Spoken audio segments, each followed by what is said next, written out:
There we go.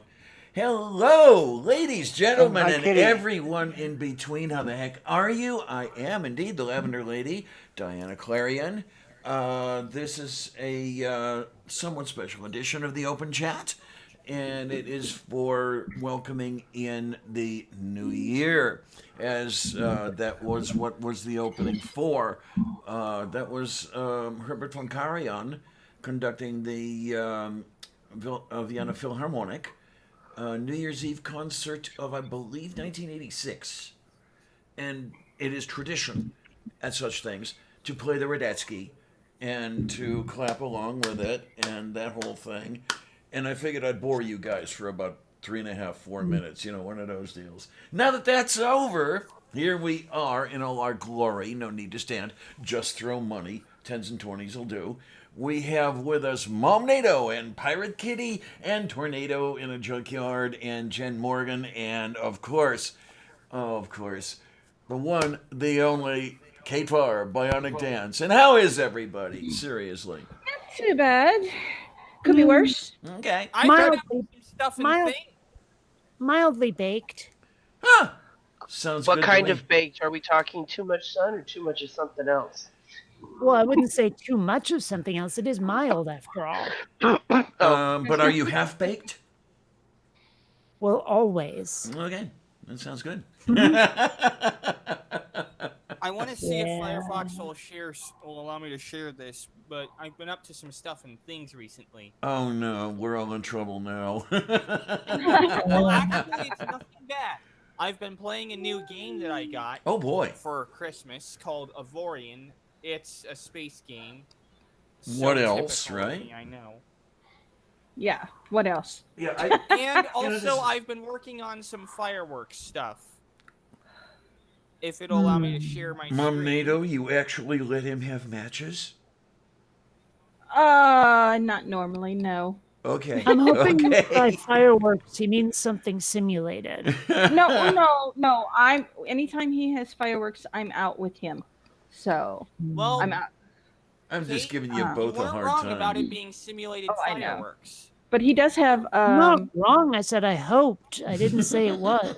yeah, he has FW Sim where he does fireworks shows. So yeah. Now, okay, wait a minute. What do we have here? Boom Booms. Oh. Yay! I like Boom Booms. Wow, the frame rate is ass. Yes, it is, isn't it, though? God, what are you running that on? A Commodore 64? No, Windows 8.1. I that run explains Windows part of it. 8.1 and my frame rate kicks bootay. Yeah, I need to do more with his computer. He Yes, needs, it's lots of boom boom. he's got an older hard drive in there, so that's part of it. Yeah. Oh my. He's also sharing over the internet, which Yeah. is contributing to the frame rate drop. Yeah, that sort of Open thing. the list. So, Oh my goodness. you know, that open, like the opening tune and all that, you said it was performed by the what Philharmonic? Vienna. Vienna. Vienna Philharmonic. See, just once I would like to Vienna? hear the like the Vienna Bob harmonic or the Vienna Jane harmonic. It's always Right. Phil. It's Who's always the Phil. Phil Yeah. guy? Yeah, I don't know. Well- Phil has pride of place, I suppose. Yes. Yes. Well, actually, I've got a question. Yes, dear. What? Why It's did not it the one sound about where like babies it come was from, is the it? Why did it sound like you said it was the NFL harmonic? Because you have clogged ears. It's gotta Apparently. be. No, Those- you actually said it sounded like you said the Radetzky March by the NFL harmonic. You have clogged ears. You have clogged ears. Yes. Yeah, you do. What we need to do is, Mom Nita, do you have an ear syringe laying around there at all? Yes. You do. What the heck Yes. is this? What is Okay, what? well, what you do with it is you put it up against his ear and then jam on it as hard as you can until you. Until it comes out the other side. Yeah, there you go. Yeah, that'll clear it out. That'll clear out everything. Yeah. So, including your I'm- brain. I'm rooting around my dad's desk because I'm home, Uh-huh. and I picked up this little thing with a little pin on it, and I turn it over, and it says Church of Christ, Star of Light number 2, and it's got my name on it, and I'm like, what the hell? Whoops. Star of Light. Yeah, Star of Light number 2. It's no probably idea. That sounds something troublesome. maybe to do with the Eastern Star or not Jehovah's Witnesses. I can't think of the name of it. The other one, not the I gotta Eastern Google it. Star. What weirdness do they Um, participate in? Mormons? Because Mormons are weird ones.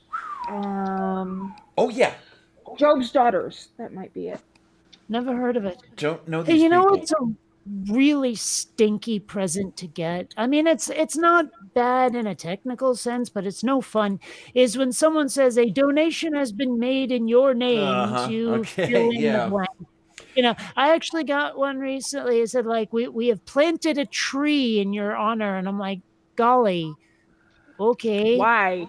I really would have preferred that DVD on my wish list, There but you are. well, you know. What is it? I haven't got it yet, and I hope that I never get one. But in the same vein, I would hate to receive something like a donation has been made in your name to the American Family Center or some shit like that.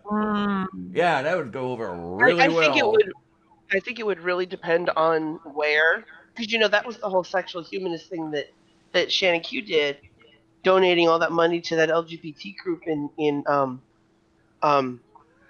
Arkman's name. I forget which one it was. Ken Ham. What, Ham? Yeah, she donated like $5,000 to an LGBTQ Ugh. charity in his name. Well, what I don't like is anyone donating anything to these anti-queer groups. I mean, yeah. we've got enough problems as it is. We don't need them all over us either. So, okay. I'm just trying to find. I'm trying to figure out if this is really old or if somebody's been doing something at the church in my name, which I find kind of creepy. Hold on. You ever feel like you're extra nice to your own detriment sometimes? Oh yes. You know, like I could have kept that like lost iPod I found on the sidewalk, but no, I had to ask people if they lost one. Oh my. Yeah. You're just too freaking honest, Kate. That's Well, that's the price of integrity. Mm-hmm. Hey, look at me. I'm too friggin' honest. Yeah. I'm not afraid to say what I think about flurfers. Yeah. Well, I've heard that. And I that's totally also why forget I'm what it not a means. politician. Flat earthers. Flurf? Yeah, flat Earth. Oh. Yeah, I don't That's even really also deal why with I'm them not a ever. Like, I mean, it got really popular for a while on YouTube to talk about flat earthers, and I was just not interested. Yeah, quite a few people I know were all over. Well, and we at the movie night were all over the flat earthers for a good long time, and I guess it's sort of fun when you're one of the people making fun of them, but to listen to it again and again and again and again, yeah, I can see where it would get old. Yeah. Mhm. Well, that, and I mean, I don't know and maybe I'm just out of the loop, but I don't know too many flat earthers that are actually making life worse for people. And so, I'm like, well, they're a pretty harmless fringe group, so screw them. Who cares? You do have a point. I mean, the flat earthers are nowhere near the hyper Christians, the creationists. Yeah. All those groups, that sort of thing. So yeah, if I'm going to deal with anyone, I'd rather deal with a flat earther. Hey, Purple, hi. Hi, Purple. Heyo. Did you see Hello. your DM, or would you like me to set another one, or would you just like to stay over on the side? Man, I haven't seen my dungeon master in a really long time. Purple rhymes with orange. No, it's a joke. Yeah, I got it. DM. Dungeon Yeah. Master. Mm-hmm. Yeah. Like I remember a time, and this is that whole internet terminology changing thing. When people didn't have DMs, they had PMs, private messages. Yes, Or yes. IM. But no, you say No. you have IM is different from PM. IM is an instant message, not like a message on a board or a website yeah, somewhere. that's true. You're right. I was thinking of it wrong. And now we have Instant direct message, shades of AOL. Mm-hmm. Well, I mean, Skype still does it. Yep. I have Skype. Telephone, SMS stuff. I mean, I hate to admit it, but yes, I've actually had an AOL account. I mean, everybody has to start somewhere. I had an AOL account. I think I might have once. I don't remember. The last There was time- I another remember one. using ICQ a lot. Oh, my man. word, yes, I Oh my remember God, them. yes. I remember ICQ. When was the last time I actually used an AOL account? I'm trying to think here. Probably around 19. 90 something. Yeah, I'm thinking it would have been about 97. Yeah. Last time I had one was, oh my God, it was in the very early 2000s. Well, because AOL was the internet provider for the military base in Kadena.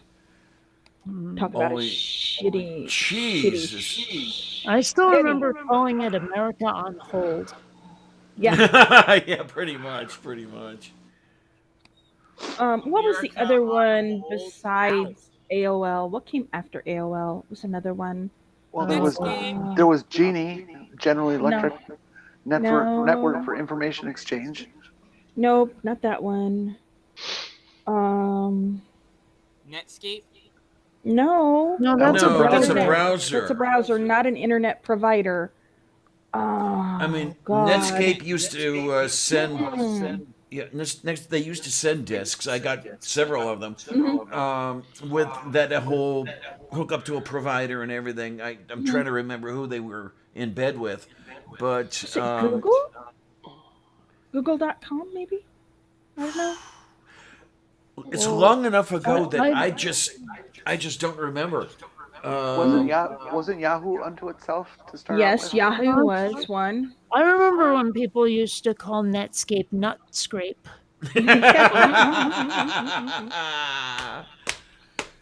Oh, but my, oh my, oh my! You're talking about the old stuff, and as far as browsers, as far as browsers go, who remembers Mosaic?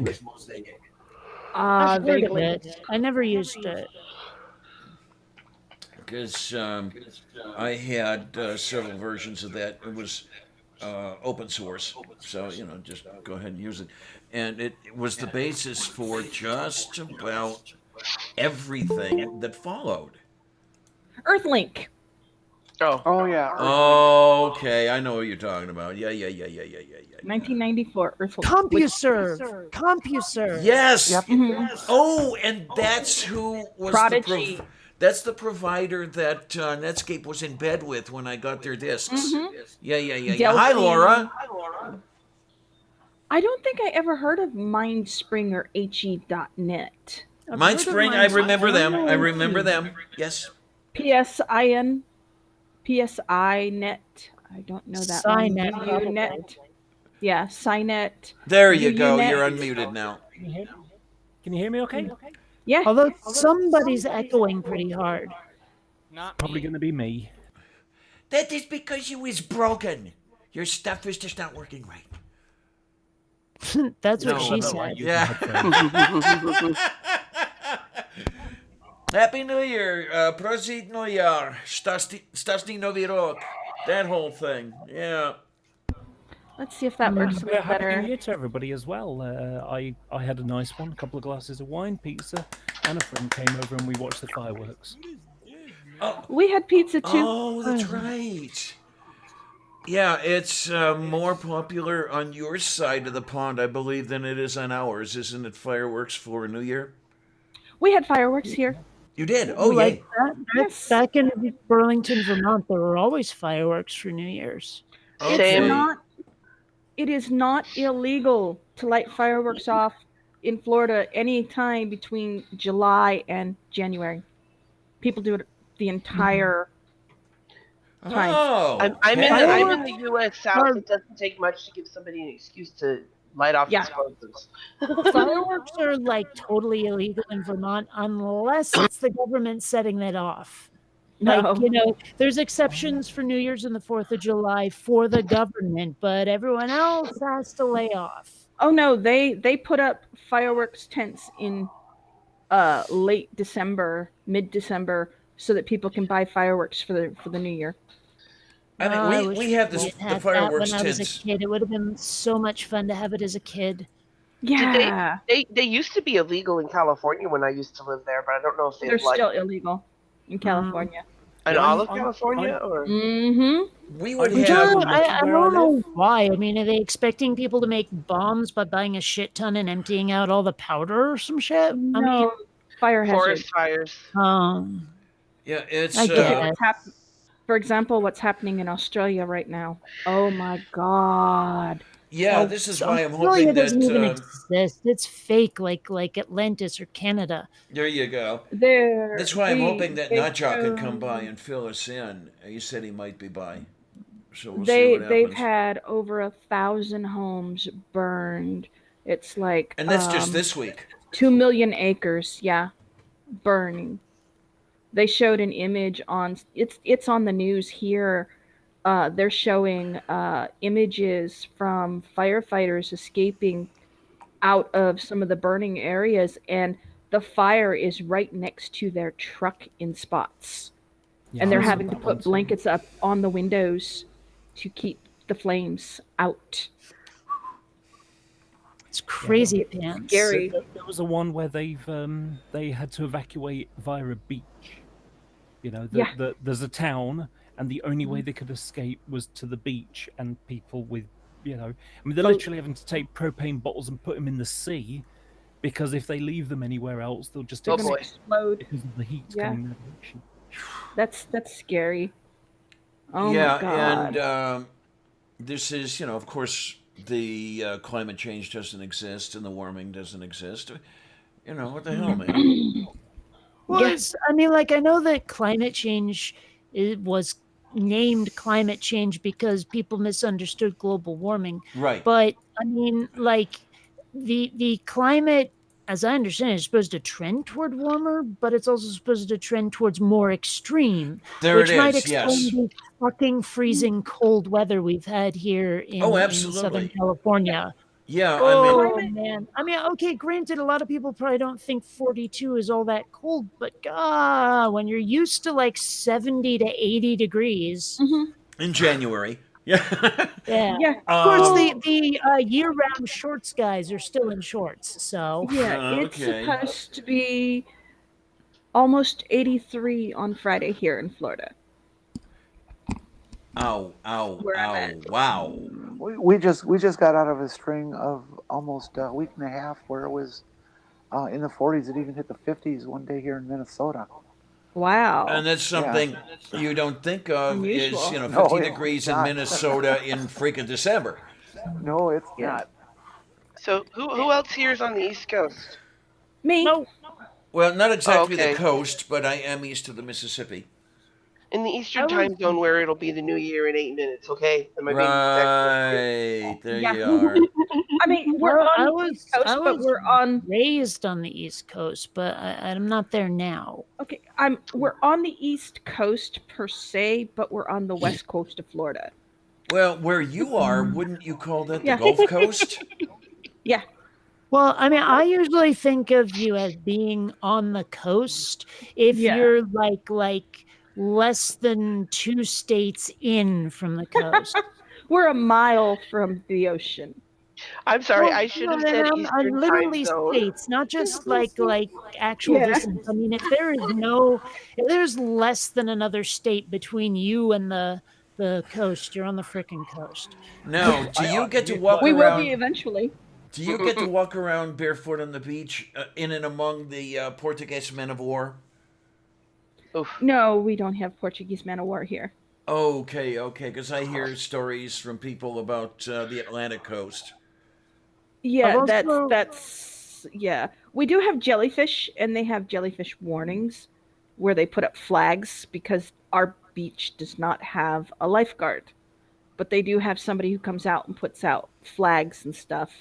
And they have somebody out there in case the beach gets closed because of weather.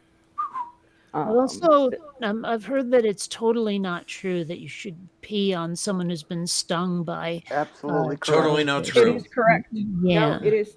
No, it is true. Wait, No, that you it's should take a not. piss on him? No, it's wrong. Well, yeah, I was gonna say, jeez, man. Yeah, that was. No, That's like Rocky Mountain oysters, except they actually do eat Rocky Mountain oysters. isn't it what is it? Chlorine bleach? I can't remember. There's something you can a baking soda I think will help with the sting, but I'm not positive. Let me see. You know what else that'll help with the sting? Don't Not put your getting feet where stung? things might sting you. Yes, Yeah, I yes, know. that's a Vinegar. very good That prophylactic is- right there. Wasn't just Vinegar. plumbing; it was breathing Vinegar? hard. Yeah. After you remove the tentacle, soak the afflicted area in vinegar for 30 seconds. Or rinse the area with vinegar. It all sounds really unpleasant. Yeah, Yeah. pretty much. I've been Considering vinegar is basically dilute acetic acid. vinegar. Yes, it's well the stuff you get in the supermarkets for cooking, etc. That's about 4 or 5% aqueous solution of acetic acid. Yeah, you want glacial acetic acid? Oh Lord! Open a bottle of that shit; it'll knock you right over.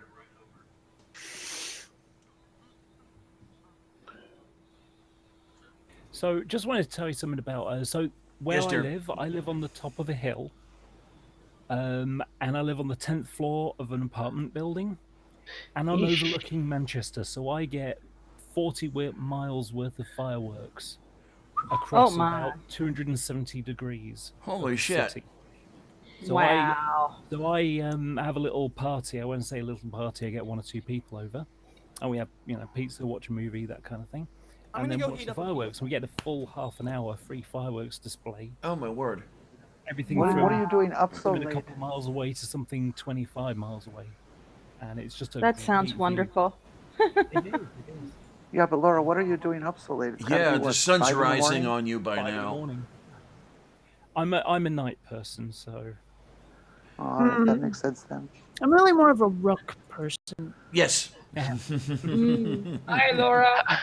Hello. Helen.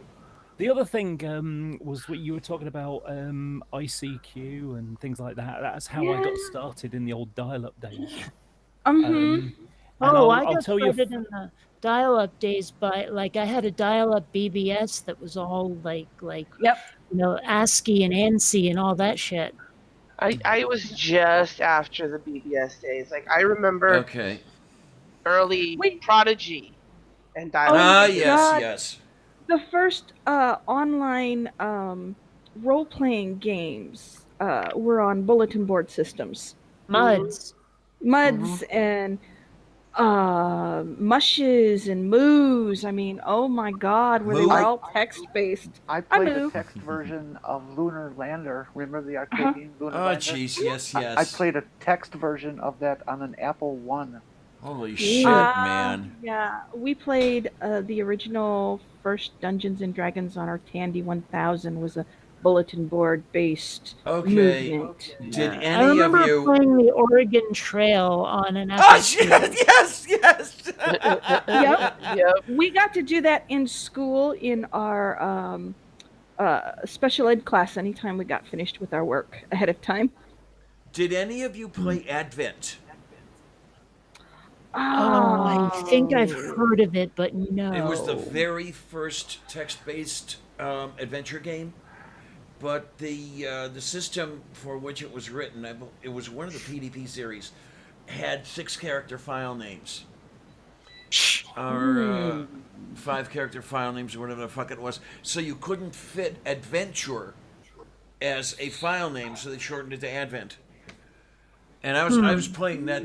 Oh God, 79, something like that, 78. No, Now think of how many. I think the first game in that genre I ever played was Planetfall.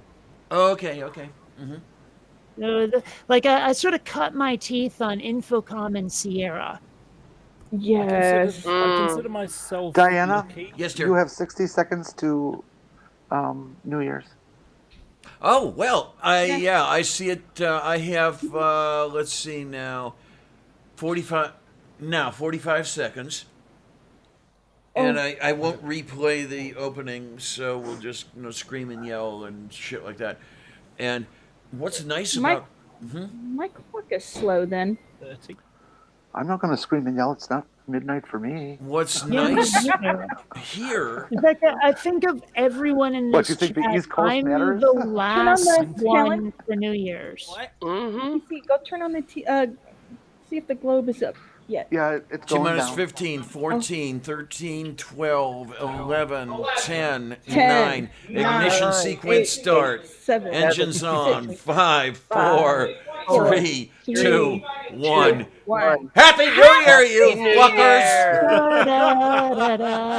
Yeah, anyway. Da da da da da da.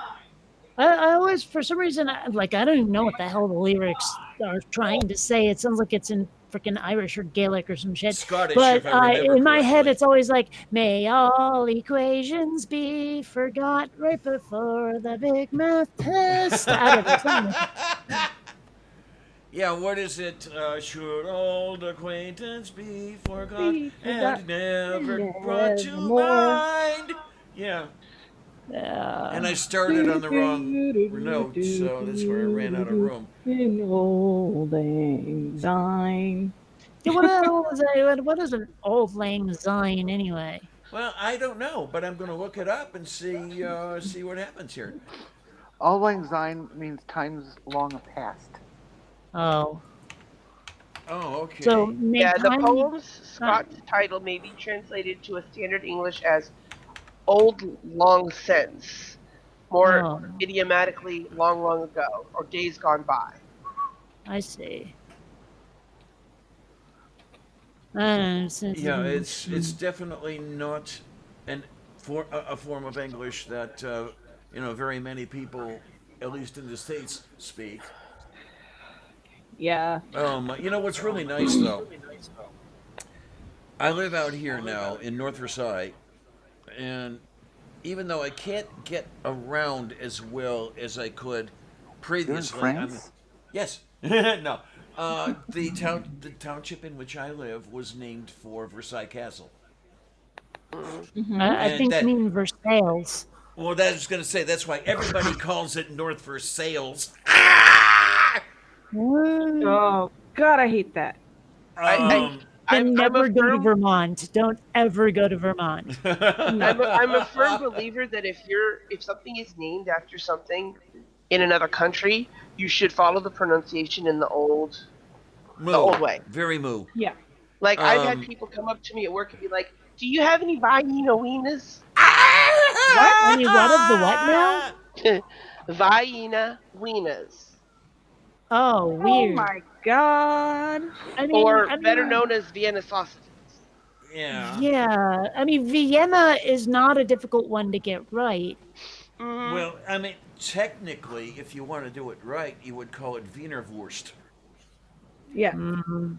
I did Well, find it okay, amusing one thing hearing that I a- think is absolutely hilarious, and I think if Matt brought it up before, there is a YouTube channel I watch that's basically about pop culture, and they cannot say Joaquin Phoenix properly at all. They always say Whackin' Joaquin. Phoenix.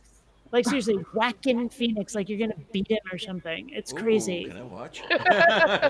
Wagon But the darn thing though, even though I can't get around as well as I used to, when I lived in Homewood, hop the bike, go wherever I wanted to go, and if it was too far or too rainy, just take one of the 5 buses that came by.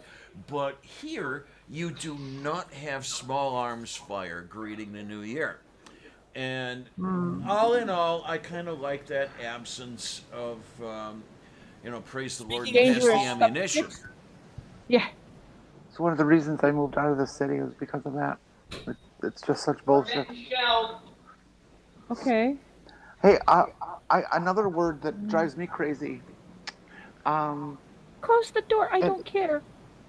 And It's too maybe cold. all of you have heard it, but have you ever noticed what happens when men say the word bra? It always comes out bra with a W in there. Uh-huh. It's like I they have just n- can't say it without hesitating, like they're choking on something. Bro. I have Yeah, well, never it's- heard that in my entire life, but I don't know too many guys who talk about bras.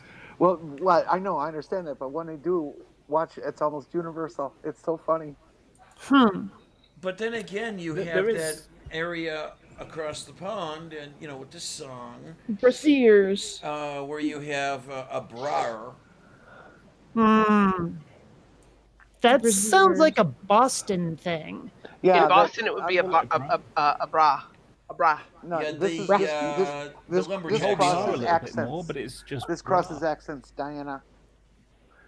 I'm just always What was that, Laura? hearing Was it- Boston people pronouncing A's as R's. Ba. Ka. We just call it a bra. Okay. Right. Women always call it a bra. Men call it a bra. I'm gonna have to listen to that now because I've never heard that. Michael Palin in his what is it? I Am a Lumberjack song. He pronounces it that way too. That's what Well, I he was says talking brar. about. He very Brar. specifically says brar. Yes, suspendies and a brar. That could just be because it's the song, and to fit with the previous lyrics. Lyrics. Yeah. Well, I mean, but I hear that sort of thing all the time. Like Louis C.K. has a routine where he talks about Boston. He says people talk about the Boston accent. There's no Boston accent. It's just an entire town of people saying things wrong. There you And then are. he starts talking about sex ed when his teacher would talk about the vagina. And like for years, he thought that a vagina was something that vagined. Well, that's like I had a friend from Rhode Island, and she used to talk about how she had to go get the car. Oh Lord, yeah. She needed to get in the car to go down the road. You see, I have a completely different one. I find you've got an entire country that can't describe that lightweight Aluminium? metal, aluminium. Oh, aluminium. I mean, Well, aluminum? the interesting thing is that aluminium is actually the official name, Yep. the official pronunciation, Aluminium. because you have that ending that goes along with the other element names. Like the Well, then why like isn't it sodium and- platinum? Say again? What? Why isn't it platinum then instead of platinum? I don't know how that Platinum. I don't know how that one escaped. Hmm. Call it platinium. Martin Polyakov could probably explain that. I don't know if anybody here has heard of the channel called Periodic Videos. For the chemistry lovers, it's fascinating. I've been a fan for years. Oh, send the link to Tornado. Is it on once a month? Oh, I already know periodic videos. Oh, you do? Oh, Good, okay. good. Yeah. Yeah, you've got the professor who looks like he jammed his fingers into a light socket. That's No, me. get it right. He's What, the like the professor who looks like Razorhead look? Einstein jammed his Doc, finger Doc into a light Brown? You know, Doc Brown. I don't know, I'm picturing that dude on the cover of Eraserhead. Mm. Oh, man, I know the name, but that's it. Oh, the what is it? Eraserhead. Dude looks like the one of those troll dolls. Oh, okay. Oh, God, I remember those. Wow. Yeah. Yeah, I used to have some of those when I was young. Okay, so Remember how we said fuckwit needed some long hair that sticks up? Oh God, let's not talk about fuckwit. Please, I'm sick of hearing about fuckwit and his orange Cheeto head of doom. I'm not talking about that fuckwit. I was Well, wondering, then you need to be clearer. are you talking about the fuckwit in Thailand? Oh my goodness. Yeah, see, Did we Eraserhead. just use a name? Trump. No! Oh, clearly not that. Are fucker. Oh, you that guy. Are you talking about Phuket Word? Yes, that guy. Nick Davies? Yeah, that guy. That's his real name? Nick Davies is his name. It's very easy to find on Google. So why did he name himself after a town in Thailand? He lives there. Oh. Well, that Okay. explains everything. Just like Dubay. Too much lead poisoning in his brain. Pretty much. Yep. That reminds me of Dubay. Okay, That I must be don't even know confusing. if It's this like- is a hate comment. I just got a comment on one of my videos, and it says this video screams Vagisil needed. I mean, that sounds like a hate comment, but I'm not 100% sure. Oh God, yes. Or Oh here's my the God. other one. Just try to get a middle school, a boy in middle school, to speak the name of a certain town in Saskatchewan without without Oh. snickering. Regina? Regina? Yeah. Yep. Regina? It is Yeah, it's actually pronounced Regina. Regina. They pronounce it Regina. Huh. Okay. All right, You you want me to wouldn't talk about think it Regina? necessarily, but unfortunately. So you want me I to say the word cannot. Regina without saying the V? Okay, Regina. Well, But you're not a middle school although- kid, Talon. Although it is sometimes not obvious, you are actually not in middle school. Yes, exactly. You are much older than that, unfortunately, as my age is telling me every day that I get up. Oh my word! Well, then again, I was also saying the word grocery at 4. Yes. Come let the dog in. I I think maybe Yeah, please, it's by like all totally means. childish of me, but every time someone says groceries, some part of my brain goes, "You mean disgusting, Reese?" I think this year is going to be great. I think I will be able to see much clearer this year because it is the year 2020. Oh, I see the pun there. I remember that meme was going around yesterday that said this is the last time we can say 2020, 24 hours to go. I don't think I Wow, saw that. nobody's heard I want to be sedated. Okay. No. No, I Really? didn't No, I've see heard the 2020 song, but- meme. Yeah. You You okay, know, Diana? because we have, it's the year 2020 and there was 24 hours to go before it was gonna, and so it's 2020, 24 hours to go. That one, it's okay. I thought Okay, it was it's funny. something when with Hope which is I wasn't flying. familiar. Okay, I got Yeah, you. now. I've never heard that one. Really, that's like probably their most popular song, or at least their most This is who? well-known song is Who? "I Want to Be Sedated" by the Ramones. I don't know them. Oh, Gabba No, gabba it's- Except hey. that they, You don't except know they say 23 times. What is a good No, but thing? it's Say the year 20, 2020. 24 hours to go, I think. 2020, 24 hours to go. No, they don't do it 3 times. Wait, Oh, okay.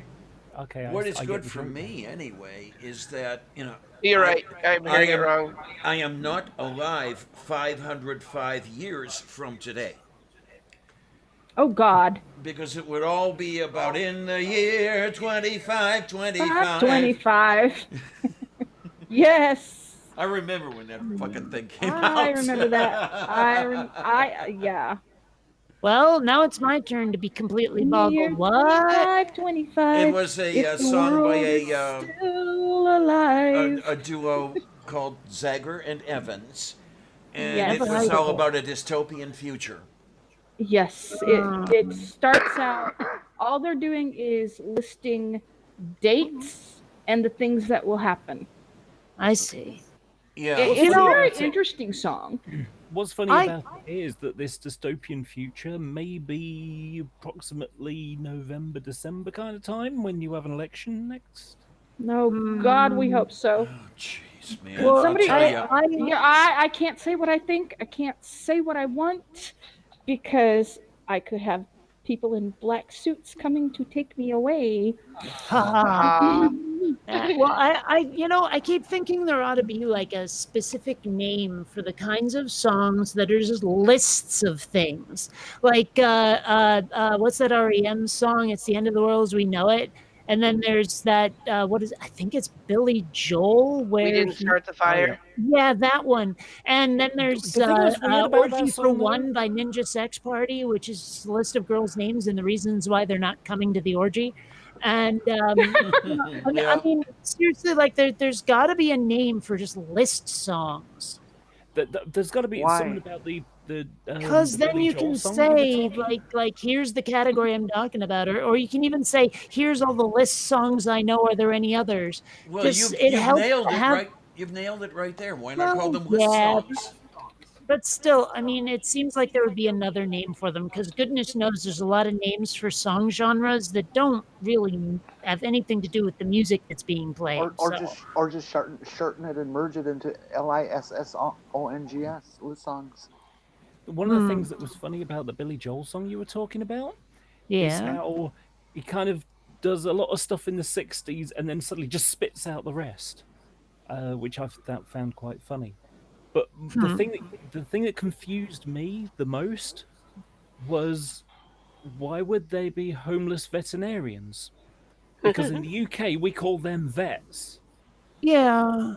So when I Well, hear- with vet So when I means hear both veteran and veterinarian Bernie here. vets, and then and it's talking about Well, and homeless vets, I'm thinking, why would Thank vets you, be Ilya, homeless? thank Are you. there no animals left or something? I mean, what? That makes no sense at all. I appreciate the compliment, Ilya, although it doesn't get me any dates. You know, what can I tell you? Well, I swear I just thought of another list song and now it's gone. Oh well. There's the one by the Bloodhound Gang. Isn't Bruce Springsteen, Born in the USA, isn't that a list song? Yeah, that one. I swear that's a list song. I'm gonna have to look at the lyrics, but I swear. I do find that song funny as well because it's like seen as American patriotism. Actually, it's the opposite. Yeah. Yeah. I don't. That's Oh, I guess that's not. a song telling a story. Jesus. Okay, wait a minute. I'm Yeah. trying to figure out where I am and what I'm doing Then I'm here. thinking of something else. There's some other song, I swear it's by Springsteen, but whatever. I never really listened to him. There's a song by Buffalo Springfield.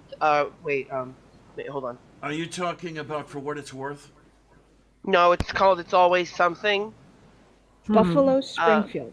Never heard of it. No, I'm. That's That's where old. that's one of the places where Stephen Stills got his start. Who? Stephen Steve Stills Stills. was with Buffalo Springfield. Oh, I'm okay. I just thought you trying- said it's where he got his start, so I thought maybe he did something else, whoever this guy is. He was part of Crosby, Stills, Nash and Young. Oh. That's another one I never listened to. Crosby, Stills. I can't think of I any other love list. can't think of one which your is- close harmony. I'm a sucker for harmony. Hi, sweetness. How you doing? I really should have the chat up. You know who I liked was Simon and Garfunkel. They had a few. Yes, they did. They did. Another one I never listened to. One of my Now I'm favorites, annoyed because I can't even find the song. one of my favorites from those two was Sound of Silence. I'm sorry, yes, it was Rick. Oh, I it was Rick cannot stand Springfield. that song. I can't The think song of I all the would- list songs. Rick but I can't Springfield. Think of I can't think of a numbers song.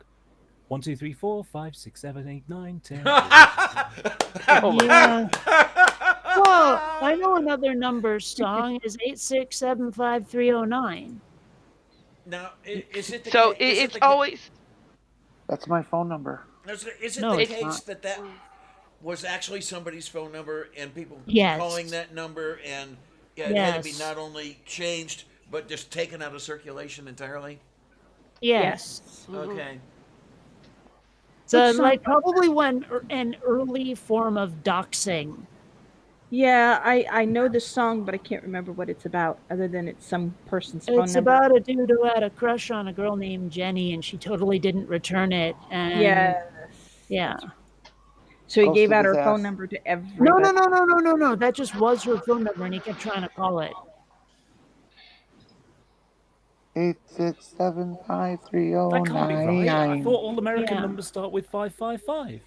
That's Yes, only in that's the true. movies. Did you know there's a 555 of license plates? I remember you It's- talking about that. Yeah. Yeah. It's 2GAT123. You look at license plates in movies, you will see that eventually, and it's in so many movies. Aw. So a bit Look of at the trivia Triceratops. What's that Oh my number to again? about. 2GAT123. Okay. Purple, the I best love your registration I ever saw. Triceratops. Hey, Purple. You do know course. you're muted, right? Right, honey? Oh, hi, Purple. What's that purple guy we've heard about? Purple rhymes with orange. He's a sweetie. But no, Yeah. this song that I was talking about is called "It's Always Something," and it's this guy singing about how every time he starts to like get ahead, something happens. Like it's always something, and he just runs through a bunch of things, like down one, home run, your dog steals the ball. What else is it? Let's see. Well, it makes A me big- think of. It makes me think of "It's Just One of Those Days" by Weird Al Yankovic. Okay. And another one is he's in a poker game and he's got a killer hand and he's about to make the play and then the cops raid the game. Oh God. Because just one of those days starts out with getting to work late because my alarm was busted, and ends with just the destruction of the world. Oh, that sounds like fun. I like it. Well, it's just one of those days. Well, it may happen if we continue with our current president. Actually, well, that's only there's part this of it, other but yeah. Yeah. there's this other song that starts out sort of mostly horrible and then ends up weirdly touching. It's I think it's called "You're the Last Thing on My Mind." It's by Bare Naked Ladies. And it's basically like a guy who is driving and he's very distracted, and his loved one is the last thing on his mind. And he gets into this horrific car crash, and it's all about like his last moments alive, and all these like horrible ways that he's not being rescued properly. And then he dies, and he says, "And you're the last thing on my mind." The song's called "Tonight Is the Night I Fall." Oh yeah, "Tonight Is the Night I Fell Asleep at the Wheel." That's right. That's the name of it. And so like, it starts out, I wasn't thinking about you at all, and then here I'm dying, and you're the very last thing I think of. It's kind of weirdly touching. I'm just saying. No, I agree. I know that song. I've listened to it thousands of times. It's really it rips at your heartstrings. It does. I remember when I was a child, my mum used to like playing this song, and it's extremely dark, and it's by Godley and Cream. "Under Your Thumb" it's called. Never heard of it. And it was from 1981, I think it was. Who was it again? Godley and Cream. Godly Godly and Cream. Okay. Let's see. That Let me sounds see. like a R-E-M-E. recipe I don't want to make. They never made it over across the Let pond. me see. I found it. See. On what YouTube or what? Yeah, YouTube. Yeah. Just type in "Under Your Thumb."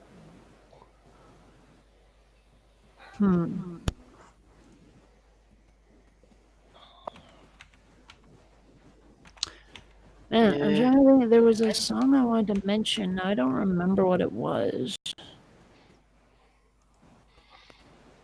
Yeah, it Break is- stuff. It is what I thought Oh. I heard. Okay. I know that song. Isn't that by Limp Bizkit? Yes, I'm saying that specifically because it popped up on my YouTube and you had mentioned it in the stream a couple days ago. Oh. Oh man, I had that song I wanted to mention. Now I totally lost it again. Oh well. But I think it was something vaguely on topic.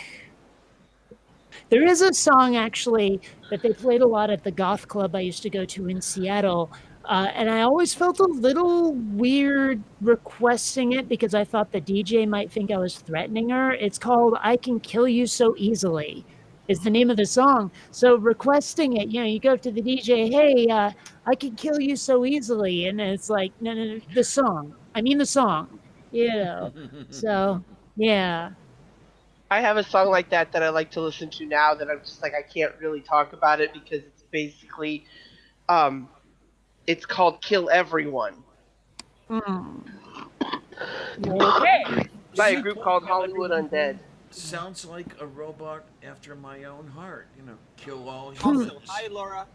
Right. And Ilya, if I remember correctly, the Chicago song was 25 or 6, the adverb to 4.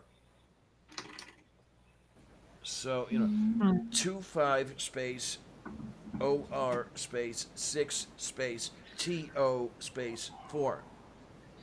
Was this "I Can Kill You So Easily" by Ashbury Heights? I think so. I'm gonna have to. I don't remember because there are a lot of times where a band is just not my thing, and then I like love one song. Yep. And you said when this I was got played at the a goth club? Yeah, when I got the MP3, I did not. Oh, there it is. Yes, Ashbury Heights. It's right there. Okay, cool. This does not seem like a very gothy song to me, but what do I know? Well, the Mercury had a lot of different themed nights, and Gotcha. honestly, I mean, it would appeal to the goth crowd, believe me. But yeah, and it did depend on the night and the DJ. I totally do not remember the name of the DJ from whom I would request "I Can Kill You So Easily," but I do remember Jeff, DJ Black Maru, and he was pretty cool. My absolute favorite singer is Sophie B. Hawkins. I think she's wonderful. Marie Fredriksson, she was the best. You're all wrong. It was Joni Mitchell. God. No.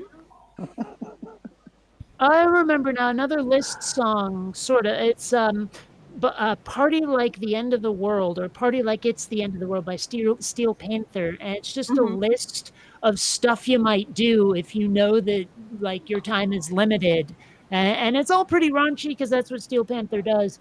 But it's that's definitely a List song, at least in my never humble opinion. Yay, Purple's no longer muted.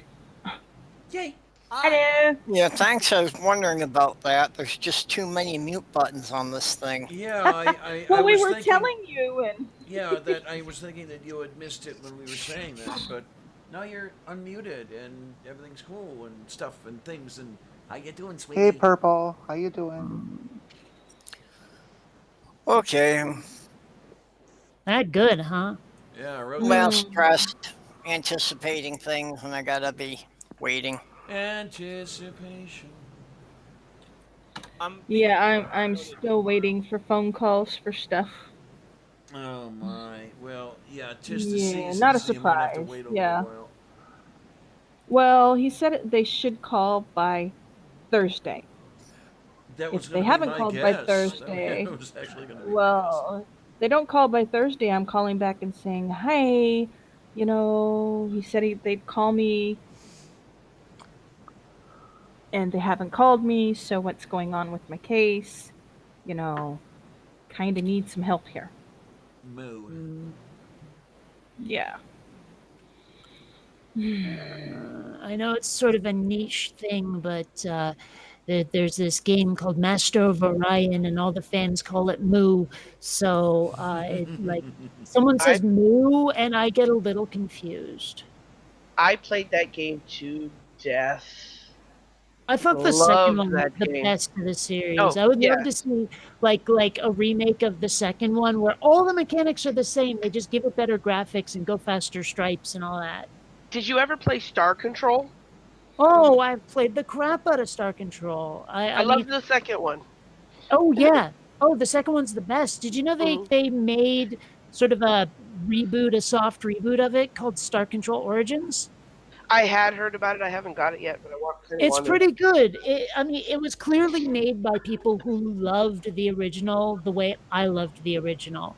I mean, I remember when I saw the first trailer for the game and the hyperspace music starts, and I'm like, oh, we are in good hands here. So, hell, I'm getting goosebumps from it right now. It is such a great thing. And I mean, they got the spirit of the game right, even though there's only a few like callbacks to the original or to the second one anyway. It definitely has the right vibe. They struck the tone perfectly. I just still remember the Spathy, and when you first encountered them, and not bunnies, huge furry rodents with massive fangs. Okay, bunnies. There was a race of they were like mollusks, and they were really, really fragile, and so they were terrified of everything. And you first get to them, and the commander asks, "How's your colonization plans going?" And they're like, "Well, when we got on the planet, there were these giant rodents, and we were terrified of them because they had these giant teeth." And you have the option of saying bunnies, and then you give that spiel, and it was just so funny when I heard it the first time. Yeah, and then they eventually seal their entire planet in one of those impenetrable Urquan shields. Mm-hmm. If I remember, isn't the code 123456, which is the same code as my luggage? Spaceballs joke. Yeah. Because that was the code for the shield. Yeah. Yep, I remember that. And I was always amused by the Zoc, the Fought, and the Pick. I can't remember who's who. Yeah, and they talk about the bad guys they killed called the Zabranki because they kept eating the Zoc, the Fought, and the Pick. Oh, such a great series. I adore it. Yeah. I'm trying to see if I can find What, the script for it? No, a video of the scene where you first meet them. I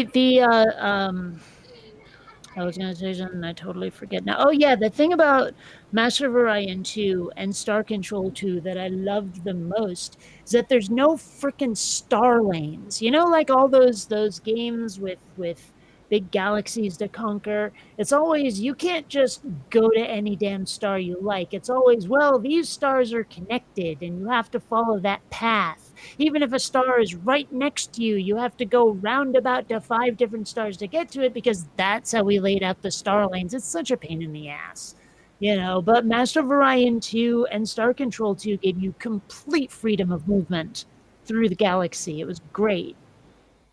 I like Elite. I remember when they remade Master of Orion, people were expecting something like Master of Orion 2, but instead they gave us something closer to Master of Orion 1, Orion 1, and like the fan community, myself included, flipped out over star lanes. And like, yeah.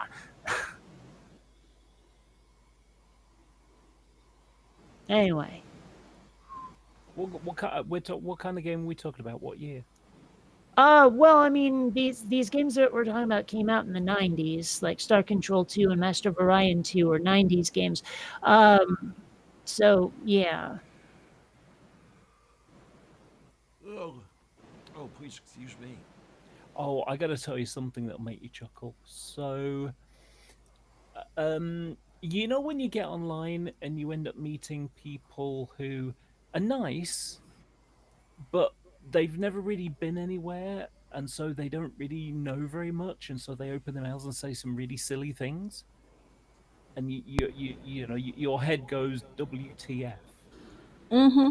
So these are in the day of dial-up and text chat, and a trans group that used to go there, used to chat every night, you know, and it was coming up to the 4th of July, and someone asked the British girls that were in there were 3 of us at the time, do you have a 4th of July in England? And wow, that's stupid on so many levels. Type out something, you know, sort of nuanced. But my friend got in there first and said, "No, we go straight to the 5th and have an extra day at the end of the month." Okay. And this person's reaction was, "Really?" Oh my god! Now, bear in Oh, mind my. that this is the same person who sent me an Easter message that year saying, "Happy Easter if you celebrate it there in England." Well, Oh if you my go goodness. straight to the 5th, you could miss the day altogether. Well, I understand there are some holidays that people celebrate in the US that they don't in England and vice versa, or at least in one place or the other, they just don't care as much. But still, Our Mother's like, Day was Thanksgiving? in- Well, Our I was Mother's gonna Day was say, in- well, okay, yeah, that's nation specific though. I mean one that either of us could celebrate, but just don't bother. well, I'm Like, wondering if. oh, yeah, actually, I've heard like in England, they really don't bother with Halloween much. Oh, yeah, it's more of a kids thing. We don't have like parties, you know, for grown-ups. Tends not to be a thing. Oh man, I'll tell you, Halloween here in the U.S. Halloween is every For everybody. cross-dresser's favorite holiday. It's for everybody. Seriously, Halloween is the day for a lot of guys who would like to try cross-dressing. Yep. It's an excuse that they can go out in public that way. Yep. Uh-huh. So, You know, the like, wonderful do you- thing is that. Oh, sorry. well, I think that you could legitimately, if you really think about it, could legitimately call Jesus a cross-dresser. Yeah, I suppose you could. Is this a bit where he was overturning tables and stuff? No, he What- was nailed. what did to, the he was Roman- nailed to a cross. He was wearing a cross. He's a cross-dresser. What Okay. did the Roman soldier say kneeling next to Jesus as his cross? Hmm? Nailed it. Nah. Oh. Now, the thing I was wondering is, okay, for something like Easter, which is, you know, overtly religious, at least around Christians, would that be not as popular in the UK as it is in the US? Because the UK is one place where, to my understanding, not Mostly many Catholic? people give a shit about religious stuff. No, we don't. I mean, in fact, do you know? I saw a poll recently, which Well, I saw a was check. 1% Mm. people under 25 don't believe in God. Hey, not bad, not bad. Okay, Diana. Yes, dear. Yes. That was really That was bad. bad. Well- Bad. I was going to say I'm waiting for one, but he hasn't arrived yet. The check's in the mail. Okay, Mm. yep. But no, in the UK, Easter a lot of the time it's just about eggs and, you know, that was Candy. it, really. I mean, Yeah. Eggs and candy. Marshmallow peeps. Whoever got the idea Oh, to my associate chocolate with Easter? That's what I want to know. Well, I want to know how bunnies got associated with eggs. Well, that's fertility. You know, that's. I mean, Well, here's the eggs that's and why the the bunnies. Easter Bunny. That's why the Easter Bunny hides the eggs. Would you want Yeah, somebody so- to know you've been fucking a rabbit There you or are. fucking a chicken? Sorry, now here's, I messed it here's up. one for you. Yeah. Oh, well. So, back in 2004, a friend and I went down to Virginia Beach area to look at aeroplanes. You know, wanted to see Tomcats before they were withdrawn. Anyway, so went down. It was really, really hot. It was May or April, May. Hotter than I'm, you know, normally used to because I live in Manchester. We, you know, this time of year it's mostly cloud. So vitamin D is a bit of a problem. Anyway, so so you know, my nose and my cheeks were getting burnt. So it's like, okay, tomorrow, first thing we do is go to Walmart or somewhere like that, get some suntan lotion. So we go there, and I'm, you know, sort of looking at the different ones, different factors, things like that. Oh, that looks alright, a fruity kind of one. So I'm sticking this stuff on. I'm thinking, why does this remind me of Christmas? And it's sticking in my head. It reminds me of Christmas.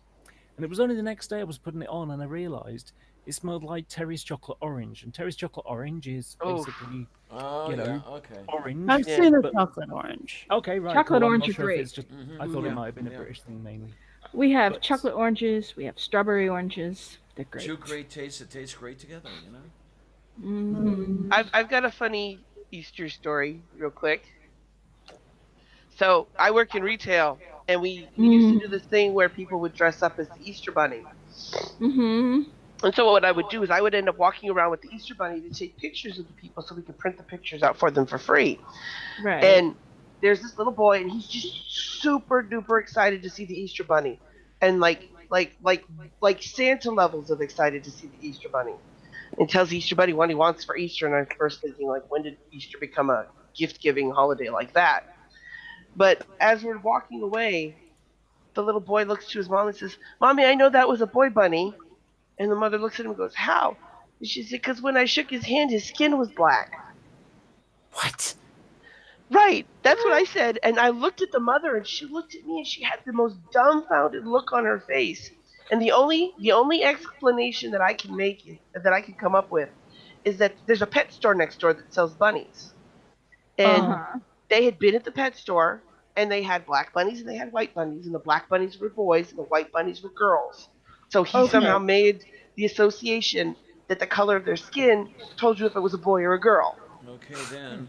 Oh, okay. I Well, think that's that an if I was interesting- made to dress up like an Easter bunny, I would get a picture of like an anthropomorphic rabbit with a spoon and a bowl swirling it around on what is obviously an online website, because then it would be the Easter bunny, you see. I'll just be over here. I just here. Oh. You got that said, trombone. That story about the Easter Bunny a moment ago, I was expecting that, the boy was getting really excited, and then the bunny lifted off his hat and he discovered it was Sean Spicer. Who? Dying.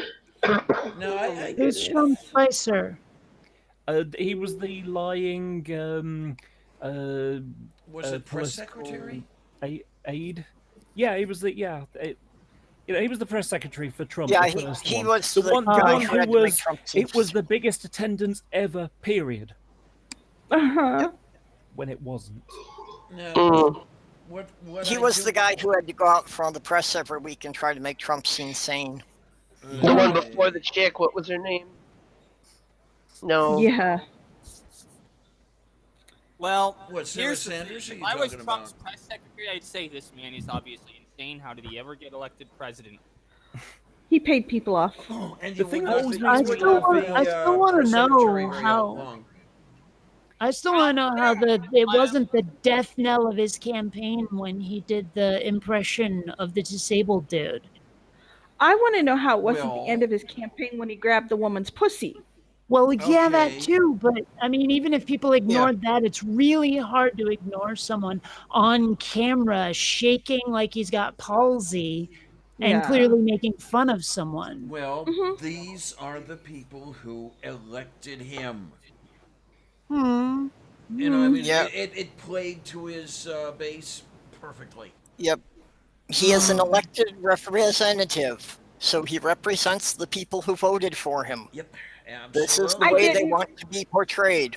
This is why no matter what happens, whether he is removed from office, whether he is, somebody I gets don't an think he'll idea be to do removed. something we can't talk about, lest people start knocking on my door. No matter what Mm-hmm. happens, we're screwed. We're Yeah. fucked.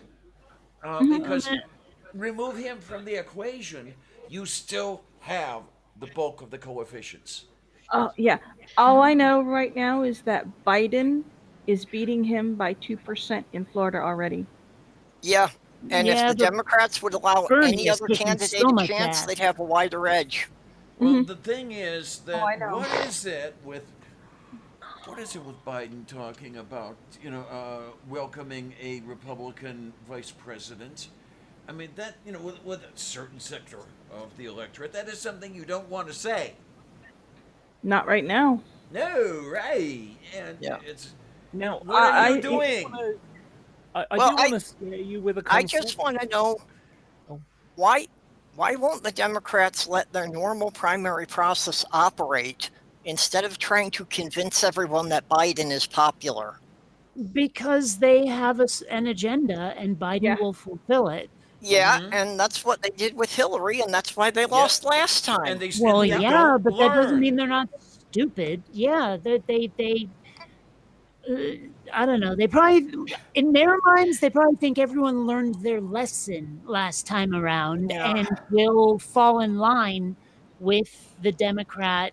I think they're going to be surprised. Well, I Yeah, agree. I just think that beating Trump should come first. Yeah.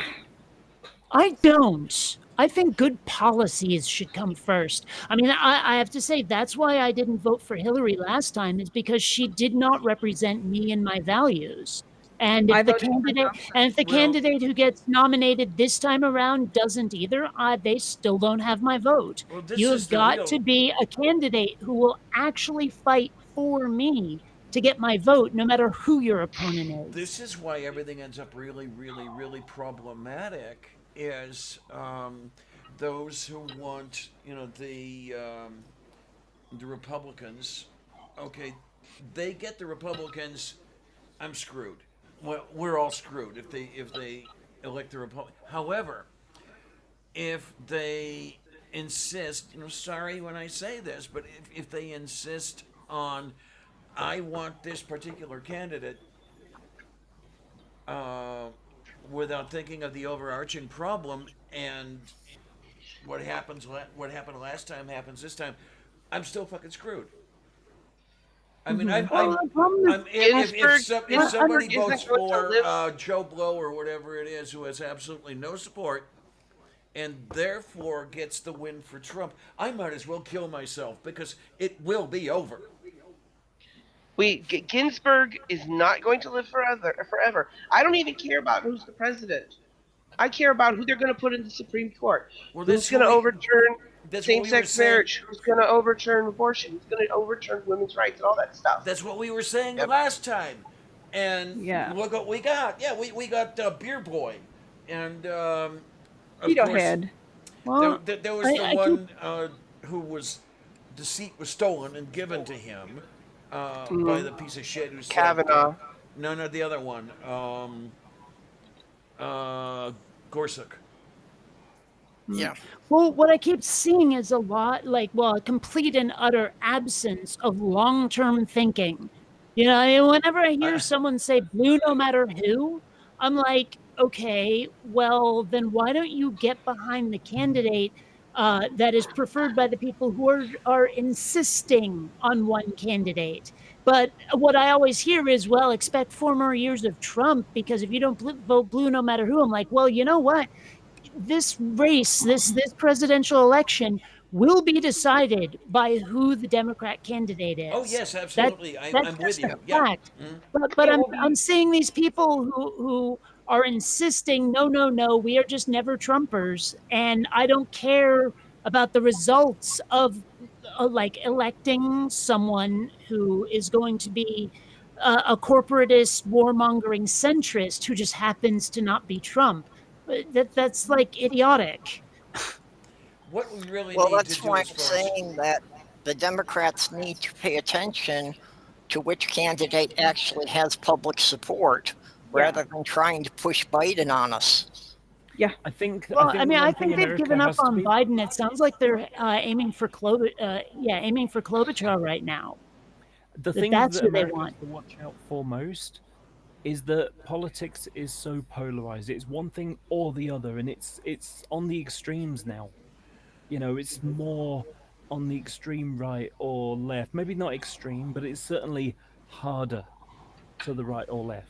The being Well, but- somewhere in the middle, because I'm gonna use Tony Blair as an example.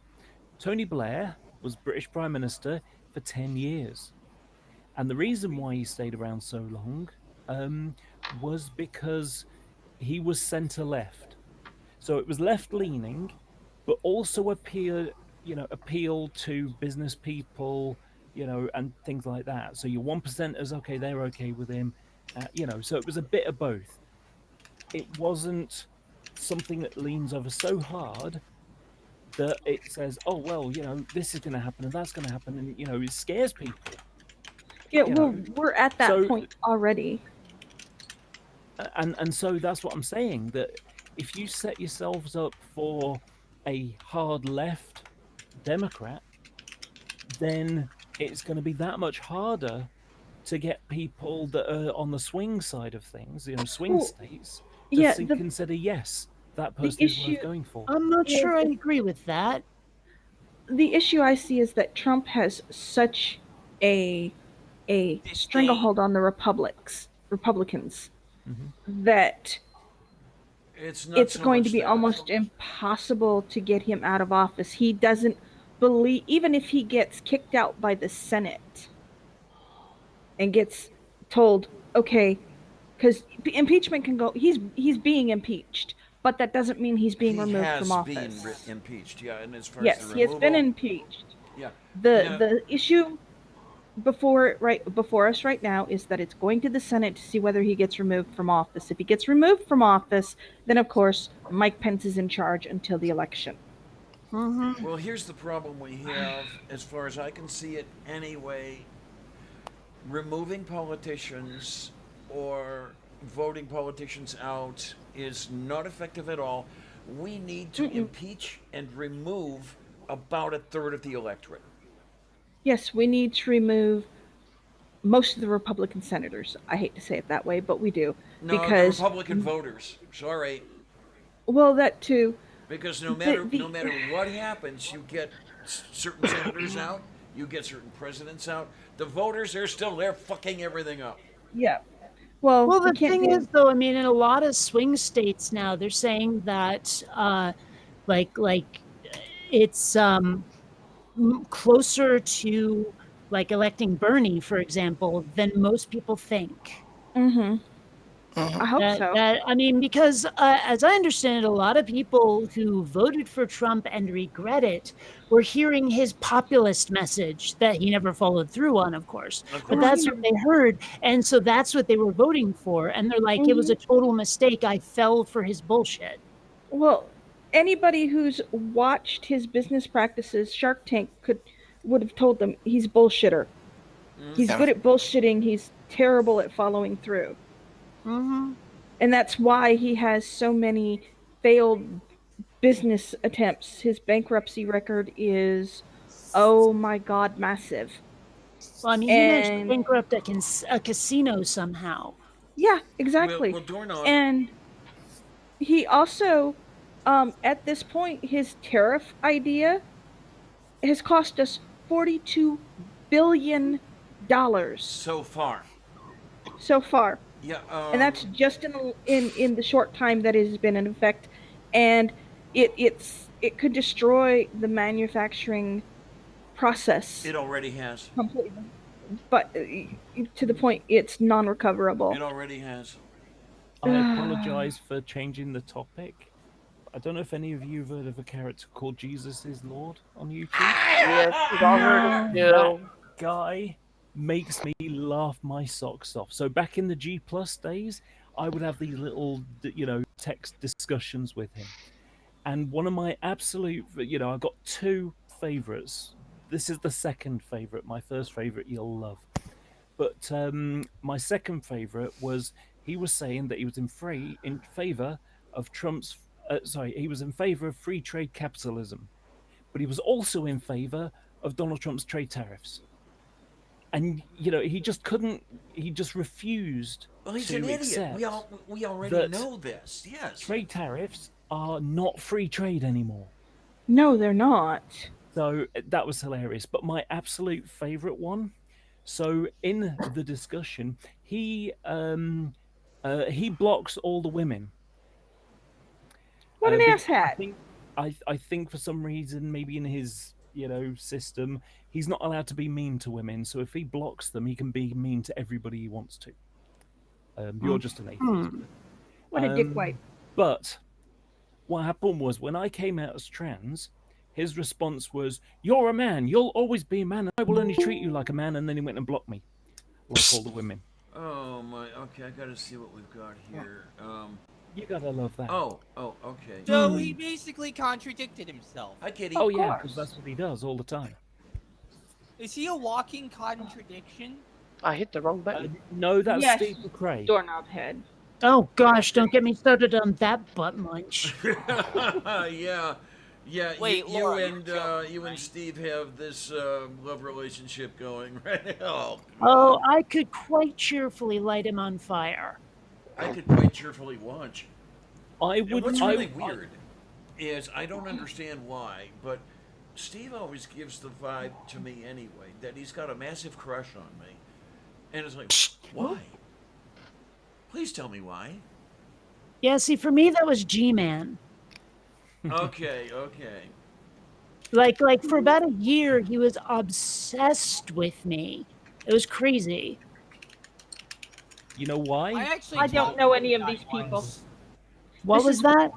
I actually The talked reason to is because G-Man you got a lot of once, although it subscribers. was and that's very all it is. short. I'm I sorry, I basically- cannot hear a word you're saying. Tornado talked hush. to- No, not Tornado. Laura, I can't hear you. Oh, I was saying that when it comes to G-Man, that you have a lot of subscribers, and that's what he's jealous of. So that's you're the target, and if you talk about him, then they'll learn that he exists, and then they subscribe to him. Gotcha. Okay. Guess who else is like that? Hmm. Steve. Oh, gosh. Well, This I mean, makes I me will glad. cheerfully tell anyone who will listen just how much of a butt munch he is. So, This is Oh, why I yeah, don't did- watch did most of the you- flat earthers. Did you catch the one that he did with me a few no, weeks back? not at all. So So tell us about this shit show. he's had this a weird obsession with this Katie Paulson character. Oh, jeez. I don't know who that is. Katie without a Paulson was one of the crystal ball. co-hosts or a non sequitur. Oh, okay. Yeah, and he's So been- because she took Kyle's side when it all fell apart, Steve wants to burn everybody's channels to the ground. So he went after her very, very hard. Anyway, so what happened was she was saying how, in a tweet thing, how he'd harassed, he'd been harassed several women. And I pointed out and I said, well, look what he did to me. And I posted a screen grab where the day after I criticized him, because he had me blocked, of course, then talk shit about you from behind the block. So he had me blocked, but he unblocked me so he could tell me how much he didn't care about what I had to say. And then sort of went on to, you're obsessed. Let me see if I can find it. Easier to find the tweet than it is to read it out. Sorry, easier to read it out. You see, Steve is But- so bad on. I mean, he's such a attention seeker. He's called me out, and I'm nobody. Yeah. Like he was doing a stream, and I said something, and he quoted me on air, and started talking shit about me or something. I don't know. I didn't watch it because I didn't care, but it was that whole after he went after Jimmy. He really is a bit of a baby. Yeah. Well, that's the thing is the reason that he's going after KD is the same reason that EOT goes after Rachel. Of Kate's friends, I'm sorry, Kate. Of Kyle's friends, Katie is probably the easiest target. In the same way that of Rationality Rules friends, Rachel is probably the easiest target because she's so nice.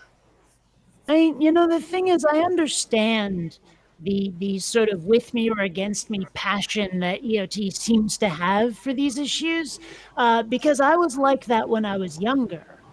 But it's not productive. You end up being your own worst enemy, because you shut out people who could be allies, but who think you might be wrong once on an issue, and it's like, no, you're gone. Well, Did you find what you were looking for, Laura? I believe you Yep, said found it it. without saying the words. EOT never grew up. Yeah. Well, I mean, neither did I, but at least I got that one right.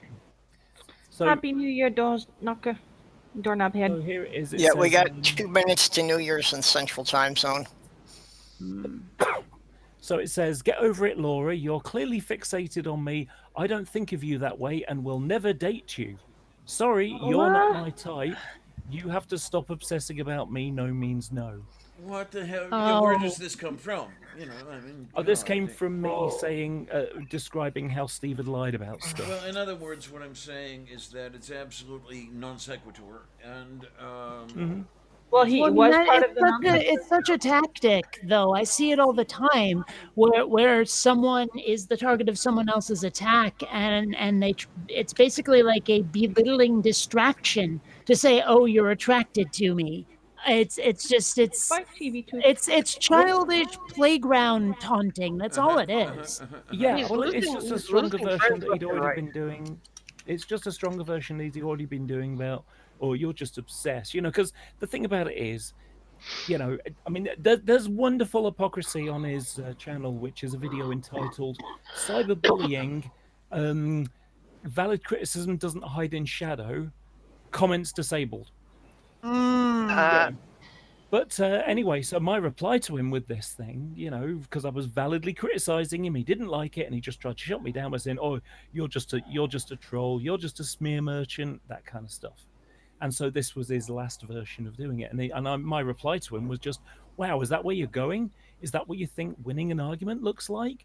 Because I'm trans, I want to date guys, or date guys like you," and then they do the sort of green face about to vomit, and then the vomit smiley. Mhm. That's really creepy. That says nothing about me, but it speaks volumes about you. So, Well, so I posted that under. okay, Midnight Uh, Central. Happy New Year, everybody! Happy New we'll Year. see you Happy New soon, Year, Central Time. Yeah, and UP and what else? Iowa and yeah. Oh, next we have is Mountain Time. Oh God. So I'll just finish this. It's fairly quick. So what happens is with Katie had posted that Steve had harassed these women. Steve turned it into sexually harass these women, of course, adds the extra word. And to prove that he couldn't possibly have, because he put a list of people, and Fiona and me, Fiona Robertson and me, were on the list. And his way to show that he couldn't possibly have sexually harassed those two people was to post a picture of Fiona looking, not her best, and to post a picture of me as a man. Oh my. This is wow. This is Fiona and Laura, the women Katie Joy thinks sexually harassed, even though I know damn well neither of them ever told her anything of the sort. They are vile people, but even they wouldn't be that clearly fucking ridiculous. And it's like, post a picture of me as a man. And the excuses were, because it kind of, the excuses changed, which suggests that it's lying. They know they're lying.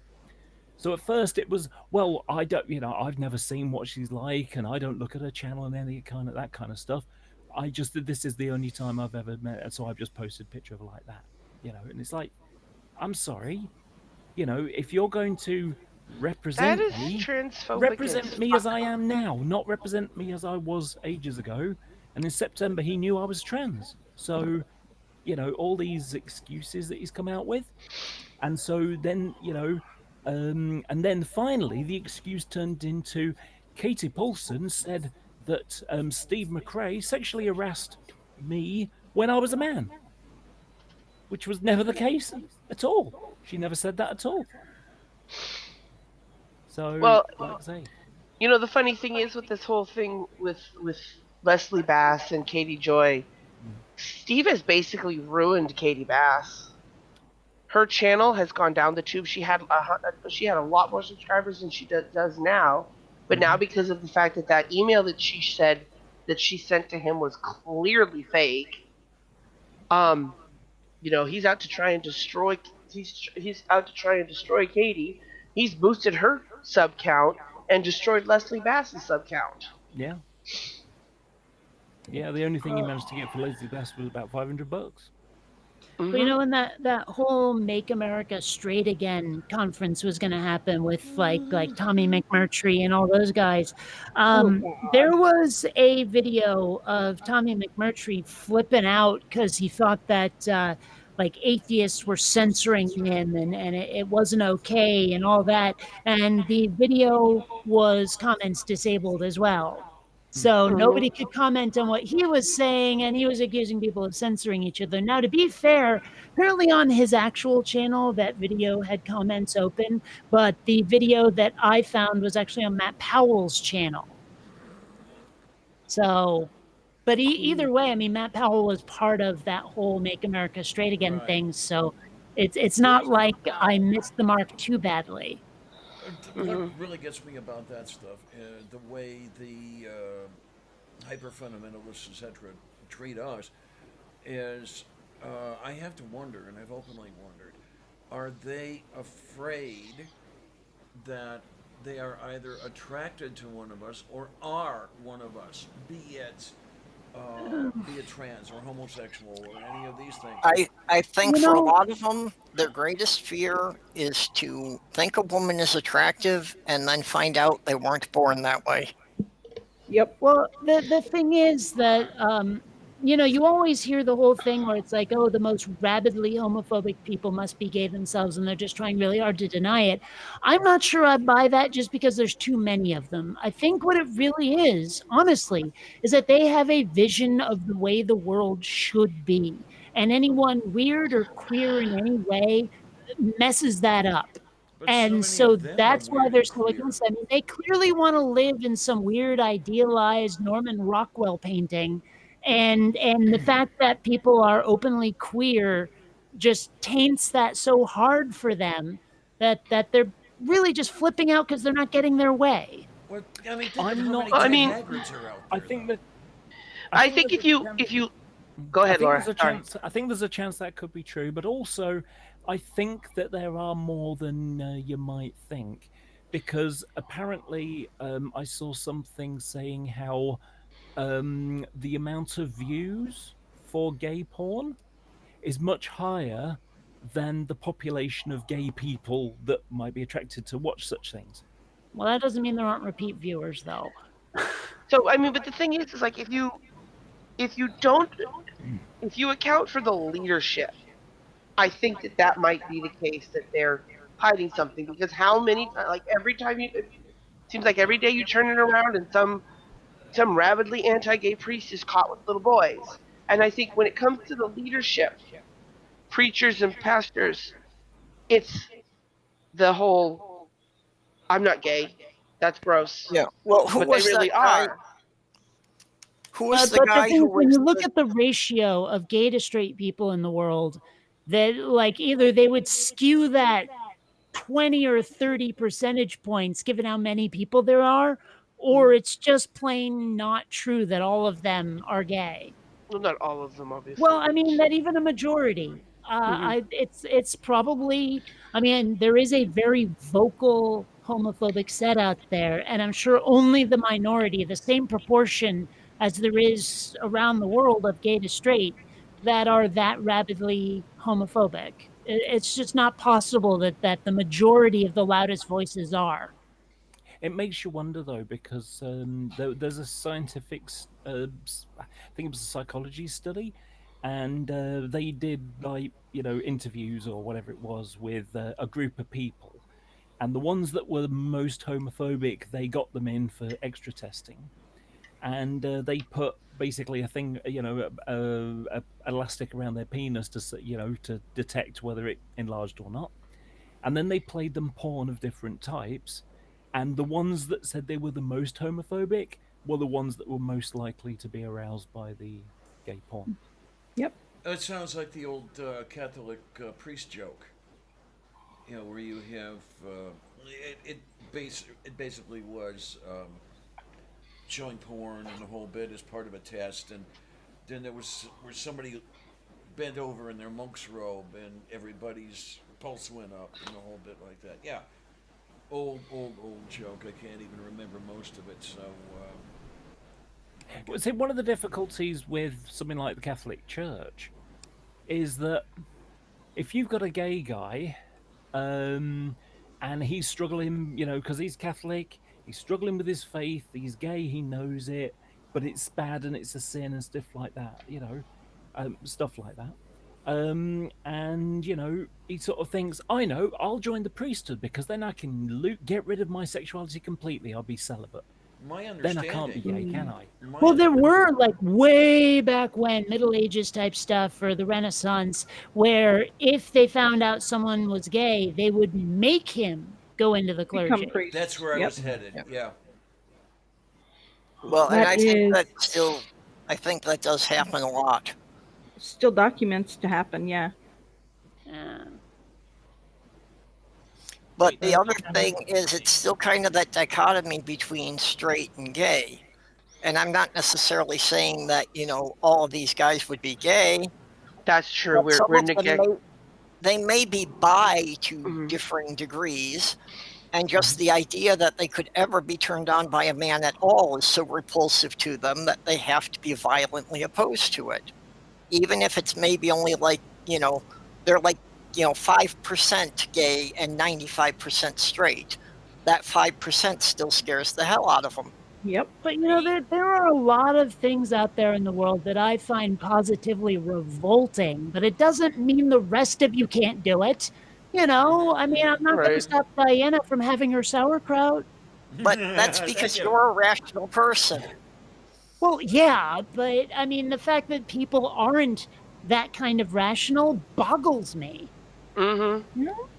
Yeah. Strangely Well, enough, whoever I actually said- have- What? I actually have a couple of relatives who are gay, and my exact response was, you know what? More power to you. Well, yay. Yeah, the problem with the deeply religious people, though, is because, they don't believe in figuring things out for yourself. You're just supposed to take it from the high authority and do what you're told. Not And all if of you us. have any thoughts that don't conform with what the high authority is telling you, then you're going to hell. Not all of us are that way. Right. No, I'm saying the deeply admit that religious freely, ones. yeah. Well, I'm thinking where a lot of the push to legislate everything. These hyper fundamentalist types are trying to legislate everything in the schools, on the streets, the whole bit, because they don't want their kids exposed to it because their kids might decide that's what they are, and Yeah. they'll They lose. might catch the gay. Yeah, and then Yep. they'll lose those kids to the gayness. And Well, they're think totally about how afraid of that. scary. Think about how scary that must be, like for the fundamentalist parents, if they've seen people in their church who kicked their kids out when they found out they were gay. So they Okay. don't want their kid to turn out to be gay because then they'd have to throw them out. Well, I don't know. This is the thing, and I know that I have a really dark outlook on that sort of thing. I am not necessarily going to say that these people don't want their kids out on the street. I mean, from Some my of them own do. from my own experience, from the experience of people I have talked to, these people are just chafing at the bit. With okay, they're going to be what I don't want. They're gone, no matter what it does to them. I remember talking to somebody at one of the soup kitchens I would go to for my daily meal, and he was a member of one of these independent churches, whatever they were, highly fundamentalist. As a matter of fact, they denied people space in their homeless shelter for having the wrong wardrobe. And I after he was making fun of one of the trans girls that would come for breakfast. Now I was not obviously trans because I was in a really shit living arrangement, and there was no way I could do any presenting that would Right. I would be comfortable with. But I said, hey, what if your son comes to you and says, hey, Dad, I'm a girl. And let's see if I can get the inflection right. That won't happen, was more or less his inflection. So it's one of these things. Yeah, should the kid ever slip and see, so I know what would happen, and I know otherwise how long the kid would have to wait in order to come out. Until he was no longer at home, Yep. Or in any situation anywhere where near Dad that. was dead. Pretty much. I mean, I wonder how much of it is actually what would the neighbors think? oh my, oh my. Okay, I've talked Oh, about this yeah. before, but I'll talk about it again. The male piece of shit. One of his last sets of words to me was, "You humiliate us." And I thought about this for a while, and I came to the conclusion he was terrified that the rest of the family would talk behind his back about me the way he would talk behind their backs about Yep. whatever they were dealing with. Yep. He knows the Hypocritical. drill and was afraid of having it applied to him. So yeah, what will the Hypocritical. neighbors think is very much a part of it. Hypocrisy. Oh yeah. Gotta love it. Yep. Yep. You know, Me, I this- think- Well, I mean, I guess it's not super hypocritical to go, well, I know that people are going to do this, so I'd like to avoid it coming at me if I can. I mean, knowing that it'll happen doesn't mean you have to let it. You know what I mean? Well, the whole point No, of but it, the though, is that implication- you know it's happening because you're one of the people doing it. Well, no, what I Yeah. mean is not wanting it to happen to you. But Is like, not if you making- know everyone in your group is like that, why do you continue to belong to that group? No, but I mean, the implication is that he does this himself. Yeah. Sure. When his sisters No, it's kids not that I have don't trouble. understand. Oh, okay. It's not that I don't understand. I just don't think the logic is reasonable, actually. Well, no one ever said he was logical. I mean, I certainly didn't. Yeah. I mean, Let's he be was a honest, piece of Laura, shit. I Let's could- face it. And the fun thing about this is very fundamentalist without being fundamentalist. I mean, they were Catholics, which meant they weren't religious at all. But he had to rule everything, and she especially had to do everything he wanted. I mean, shit, she wore a certain hairstyle because he liked it Ugh. Yeah. for over 50 years. And that Not was not ever the gonna only happen. way. You know, that's not the only thing.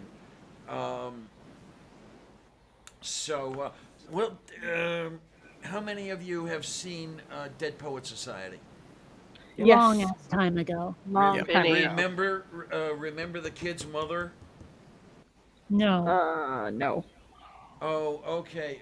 Well, Daddy was the one who eventually said, "Okay, the kid's going to the military school because he was involved in a play and that sort of thing."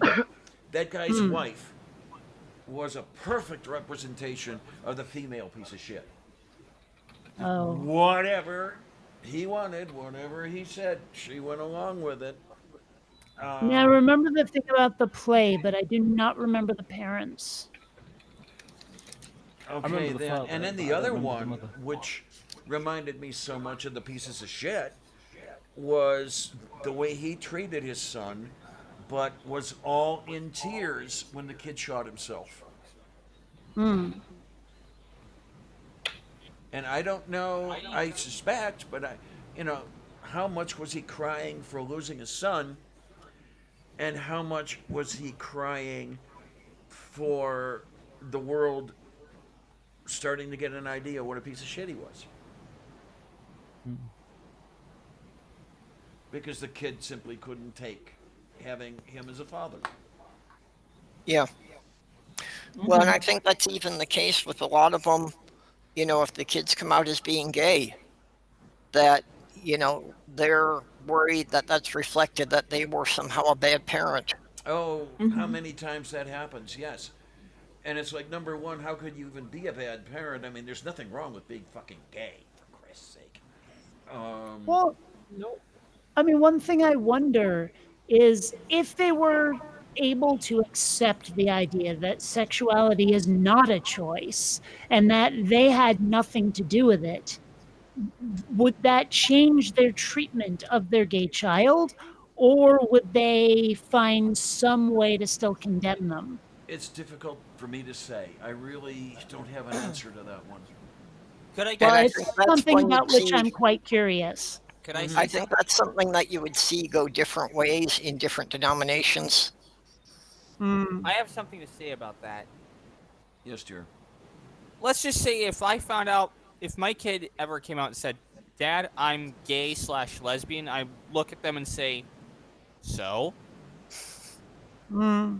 Well, thank you. Thank you for Well, that. Well, I don't know, I Tornado, think- I've raised you pretty openly. You know, I haven't raised you with any prejudices. You know, You know, Well, except prejudice against those who are being an asshole. well, that's not Well, it's prejudice. not That's you exactly know- prejudice, is it? You're judging them after the fact. yeah. Yeah, I'm But sure. you know, God, I've tried to blow I've- us up. Sure.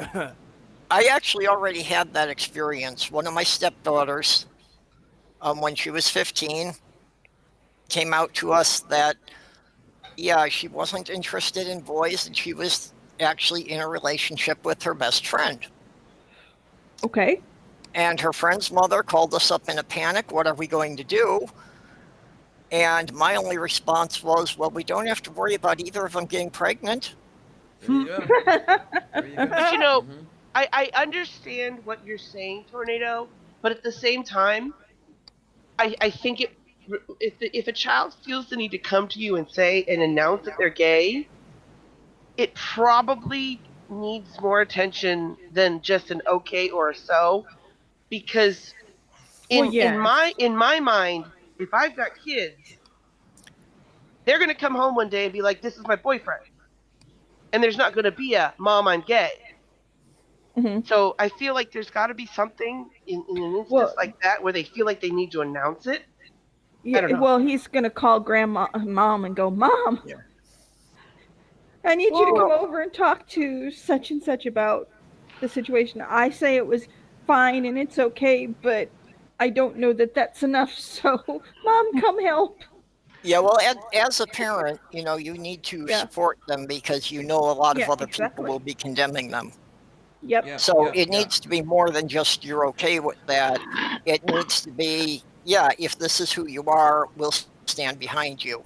Yep. And the thing is, I cannot say that those two stood out in the way they treated me. I'm pretty sure that the rest of the family was like that.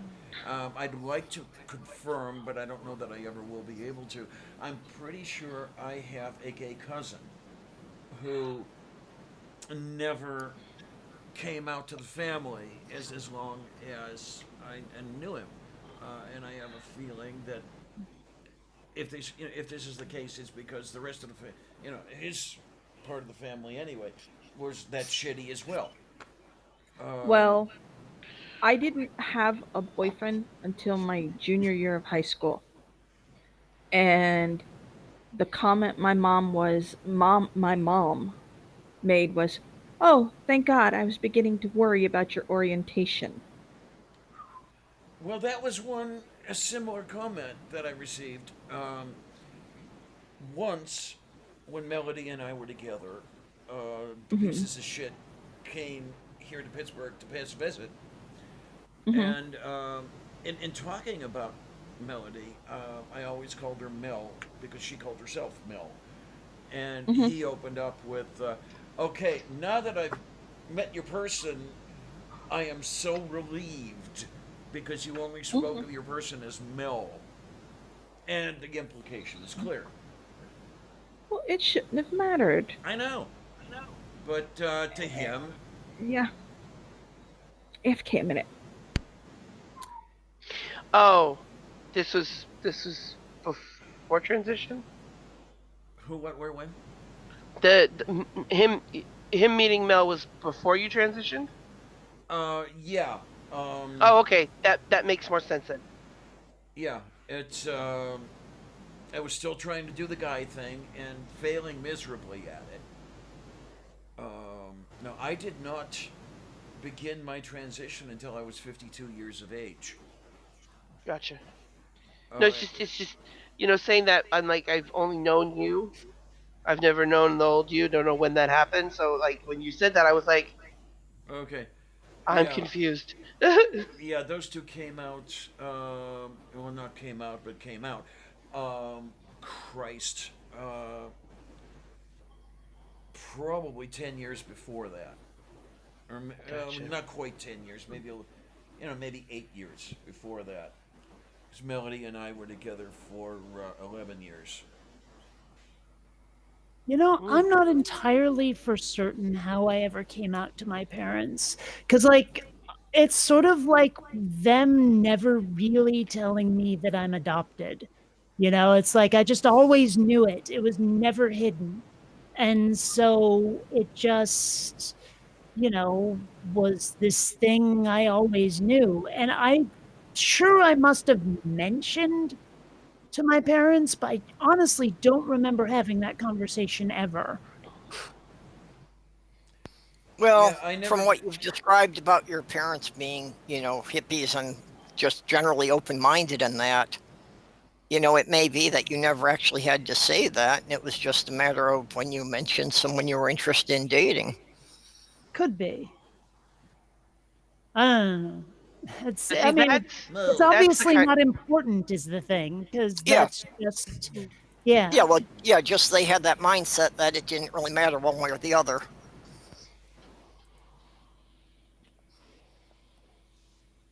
Well, for me, it was a little bit different. My mum disowned me the day before Mother's Day because I wanted to go and give her a gift as a guy.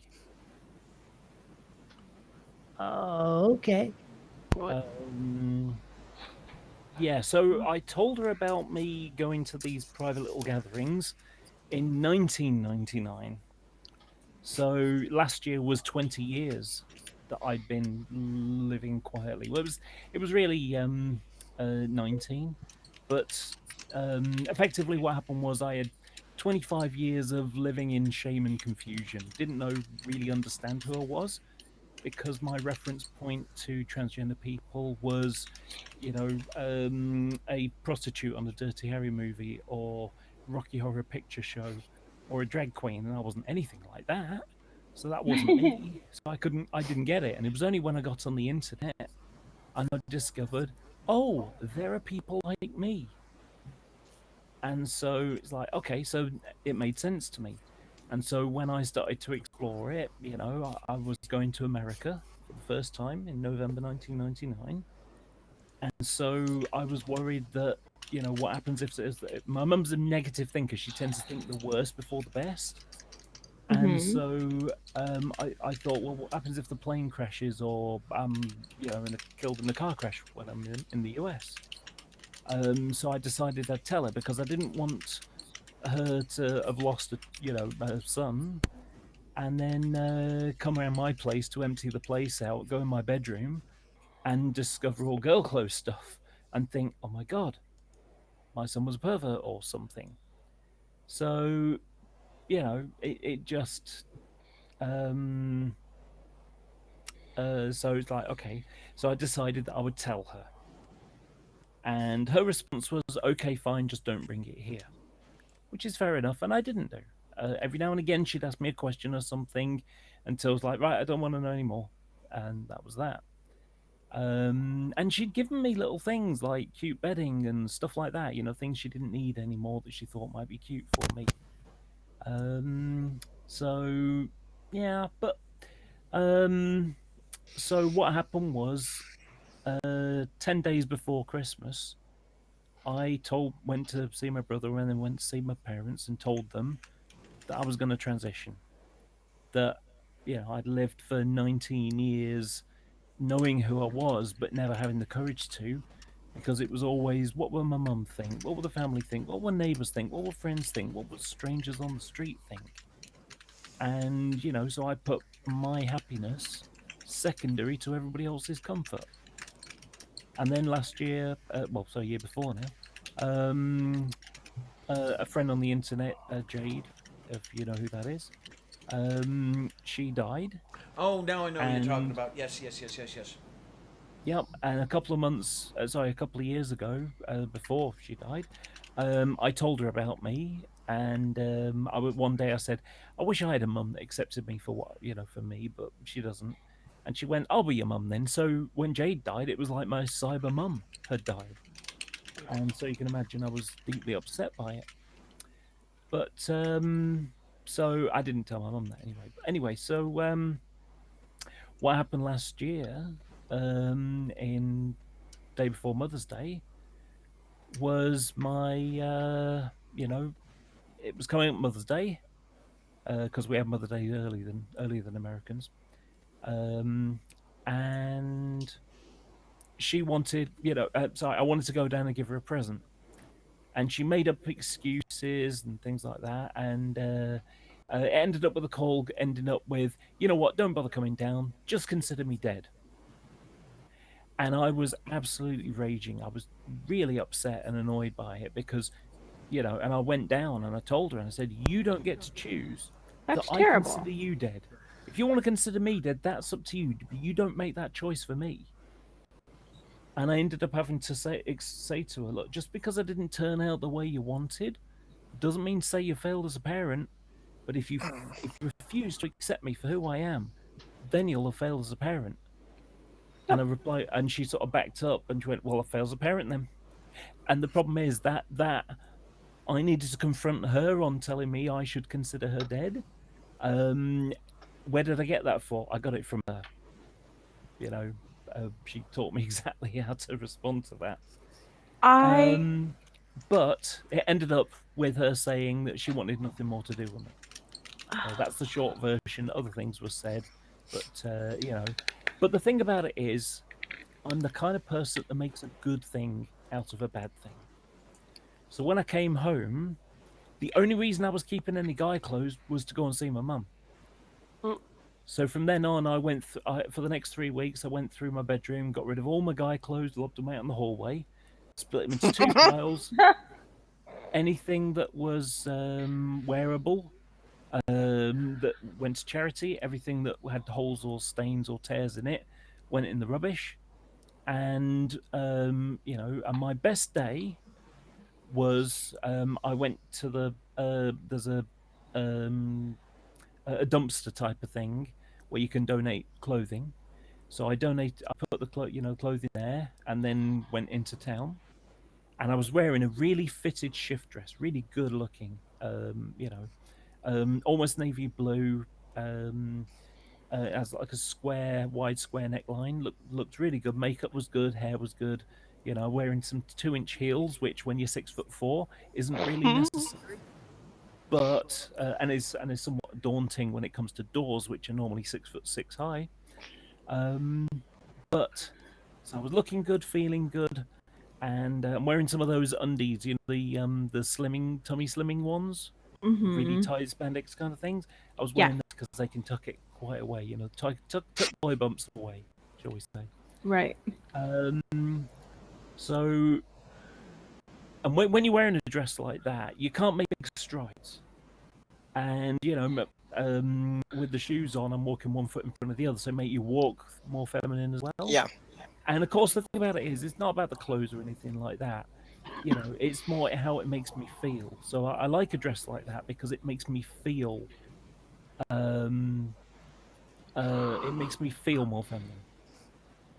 So I'm on the indoor market and I'm walking from one place to another, and I'm looking good, feeling great because I'm moving away from the guy past and moving forward to the female future.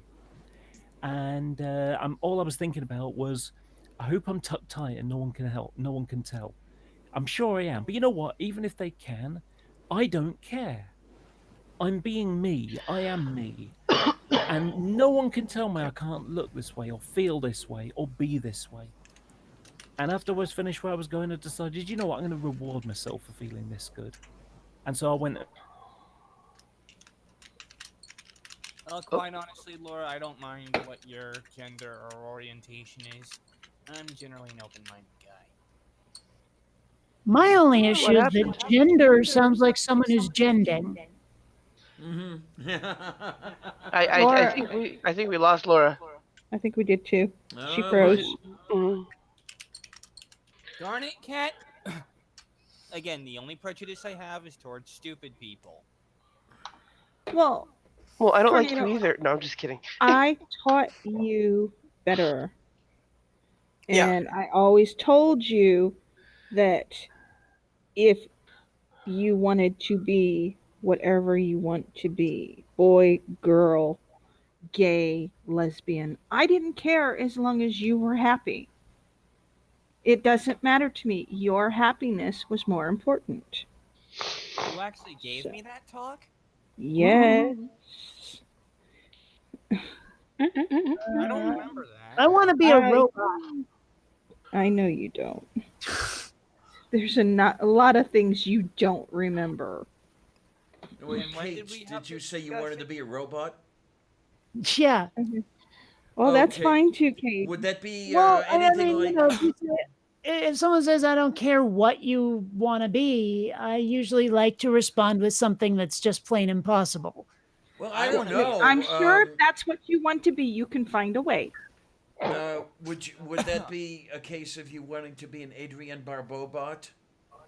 If anybody No. remembers C Lab 2021. I Yeah. never watched it. Yeah. But I don't know. I was gonna say something about. Oh yeah. One thing that always bothered me in school is when they would say to kids, "You can be anything you want to be if you just put your mind to it." But you know what? Sometimes there's physical limitations to things. Like I'm actually too tall to be a fighter pilot, and when I was a kid. Mhm. My eyes were really shitty, and they've only recently been corrected with LASIK. There's no way I ever could have been in the space program. Not going to happen. Wait, You know, wait, so wait, wait, wait. LASIK, I wish they could. 5'9" is too tall to be a fighter pilot? Yes. Oh You won't yes, fit in the plane. yeah. Like okay, one thing that's kind of funny about that when they were making Top Gun, not Anthony Edwards, Tim Robbins, who you don't really see much. He usually has that air mask on. Was so tall that they actually had to cut the bottom out of the plane model he was sitting in so that he would fit. Now, this is really interesting because things must have changed over the years. I'm thinking it was Gordo Cooper who was brushing the top of the height limitation, and he was 5'11". Well, but the space program is not the same as flying an F-14. I mean, he had to be a fighter pilot first. Yeah. Well, yeah, all but the he early probably wasn't astronauts flying were an test F-14. pilots. Right. I mean, this he is was where probably I'm flying saying. something else. This is why I'm saying things must have changed over the years, and I just There's didn't keep a- up with it. There's a difference between a test pilot and a fighter pilot, though. Mhm. Well, I thought to be a test pilot, you had to first be. Yeah, a They fighter had to pilot. have training in the military fighters before they could become test pilots. Oh my goodness, that's just wrong. That's the basis of its appeal. How about this No. one? I don't even know what program that's from. So, It's Firefly. What oh, have we got going on here? Okay, I'm so wow. confused. that's Firefly. Okay, no wonder I Yeah. don't recognize anybody What? except the person in the back. What's his face? Wash. Wash. Yeah. Alan Tudyk. Yes, I recognize that face. Well, I don't know. For a while, I was into making these face swap pictures just because it was hilarious. I did Galaxy Quest and the Orville and also Roxette at one point. So, Oh. yeah. Hmm. I was Well, having fun. It ain't Doorknob Head horrible was for enjoying your people. memes. Oh yay, Laura's back. Yay! Say Sorry. that again, Purple? Doorknob Head was saying he's enjoying your memes. Ah, cool. I don't know. how Actually, much- it's funny if I put up the one that I did of Roxette. They actually look a bit like one of those sort of 80s new wave bands. You know, and right. it's kind of like the Eurythmics or something. So, Laura, you cut off and you were saying you had decided to reward yourself for feeling so good. Yes, that was. I was coming to the punch. I was close to the punchline. Yeah, so I decided when I was finished, I would reward myself for feeling that good, and so I went and bought myself some fresh flowers, Aw. and I Oh, do that for myself every month now. You know, I never know what to do with flowers when I Your get them. camera's reversed now. That's weird. Yeah. Yeah, I had noticed that too. I'm like, wait, everything Microphone looks was good. on the left the last, or on the right the last time. And it Yeah, seems way This is zoomed out This is now. my right, but then I can't tell which side I'm on. well, You, you're you using seem, that. but even better, there's just a double-wide buttload of negative space above your head, but it looks like you're zoomed way out because I don't think we could see all of the mic before. Are you Yeah. using two cameras?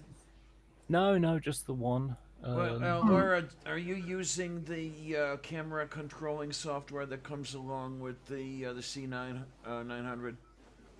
Yeah, C920. C920, that's it. Yeah, I'm thinking to my own head here that isn't exactly as predictable as somebody might want it to be.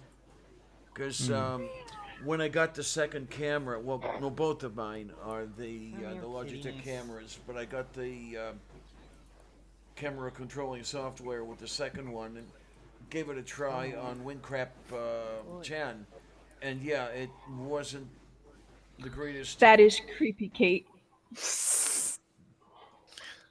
What you got? It's not even what it's saying. It's her eyes. It's like creepy eyes. Oh my! Oh my! Oh my! Oh my! Yeah. Those eyes will give me nightmares. No, okay, no. Well, There- then mission accomplished.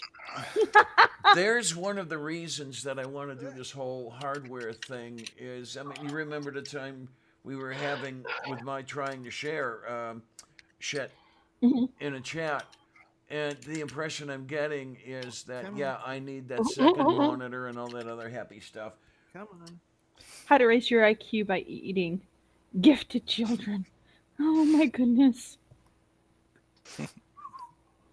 Oh, I need that one for Orla. Oh yeah.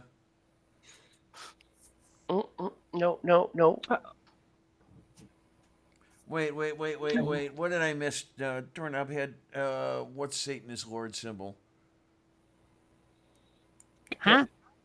What? Doorknob head said, "Nice how Diana did the Satan is Lord symbol as she gesticulated," and I'm not even sure what the Satan is Lord symbol is, let alone my doing it. Yeah. Oh, I like that. I that's like it. cute. I like You that. won't. You won't like the next one. Yo dirt. Actually, it's kind of funny. No, it's yogurt. No, It's supposed Yo to be Dirt. Joe Dirt. Joe Dirt. Yes, Hmm. Joe Dirt, the janitor. I had a thought that effectively I don't like Yoda anymore. I've decided, and the reason is because of the way he speaks in that sort of backwards English kind of thing. It's like the guy is old. Speaking hasn't- you don't like? You know, it's like try not, do or do not. Well, he didn't even follow his own advice. You know, he's speaking in a jumbled version of English. You know, even though he's old and has had plenty of time to practice and pick it up off other people speaking. Well, Well, you know, on the there, other I mean, hand, there are a lot of languages out there that actually do have that grammatical structure. So it's entirely possible that it's just something he's been unable to shake, like an accent. also, we don't know how long he'd been living alone in that swamp. He may not have actually had to speak out loud for hundreds of years. Actually, we do know how long, because in the prequels, it's pretty well established that it's about 20 years. Oh, okay. Well, Oh, is that all? I haven't kept up with the prequels, so. Well, the prequels, like, you know, after the Republic falls and, you know, all of that, that's when Yoda goes to Dagobah. So it's right after Luke and Leia are born. So about 20 years. Okay, so it wasn't that long. No, but I mean, maybe it was a culturally significant speaking pattern.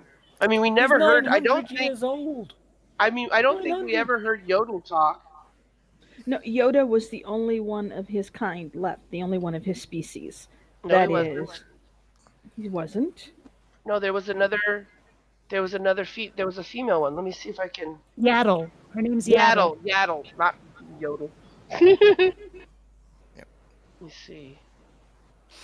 Now, I mean, the way Yoda spoke, I've heard that in current speech. I mean, you go to the Garment District in New York City, and you have the Jewish tailor who will say, "This he'll like." You know, the reversal. Forget where I. Oh yeah, I first grew heard up about around that. Yeah. Hmm. Well, that's also the grammatical structure of Klingon as well. Mm-hmm. Well, actually, English is the one that has it backwards. That's the majority of languages have it Yeah. the other way about. Where the verbs Where the come object comes first, and then. Yeah. Yeah. The object, then the verb, then the noun. I think. I could be wrong. Japanese do subject, object, verb. Yes. And then there's German where you can have it any way you want, because That's the way you need it. it's a heavily strongly inflected language. So with all the parts of speech attached to the words and the suffixes and whatever else, you can cut the words up, throw them into a hat, and whatever order you pick them out will work. Well, I'm working on developing a couple of alien languages for my writing. And in one of them I was playing with that the structure determines what you're actually saying. That if the object is first, it's a statement. If the verb is first, it's a question. Ah.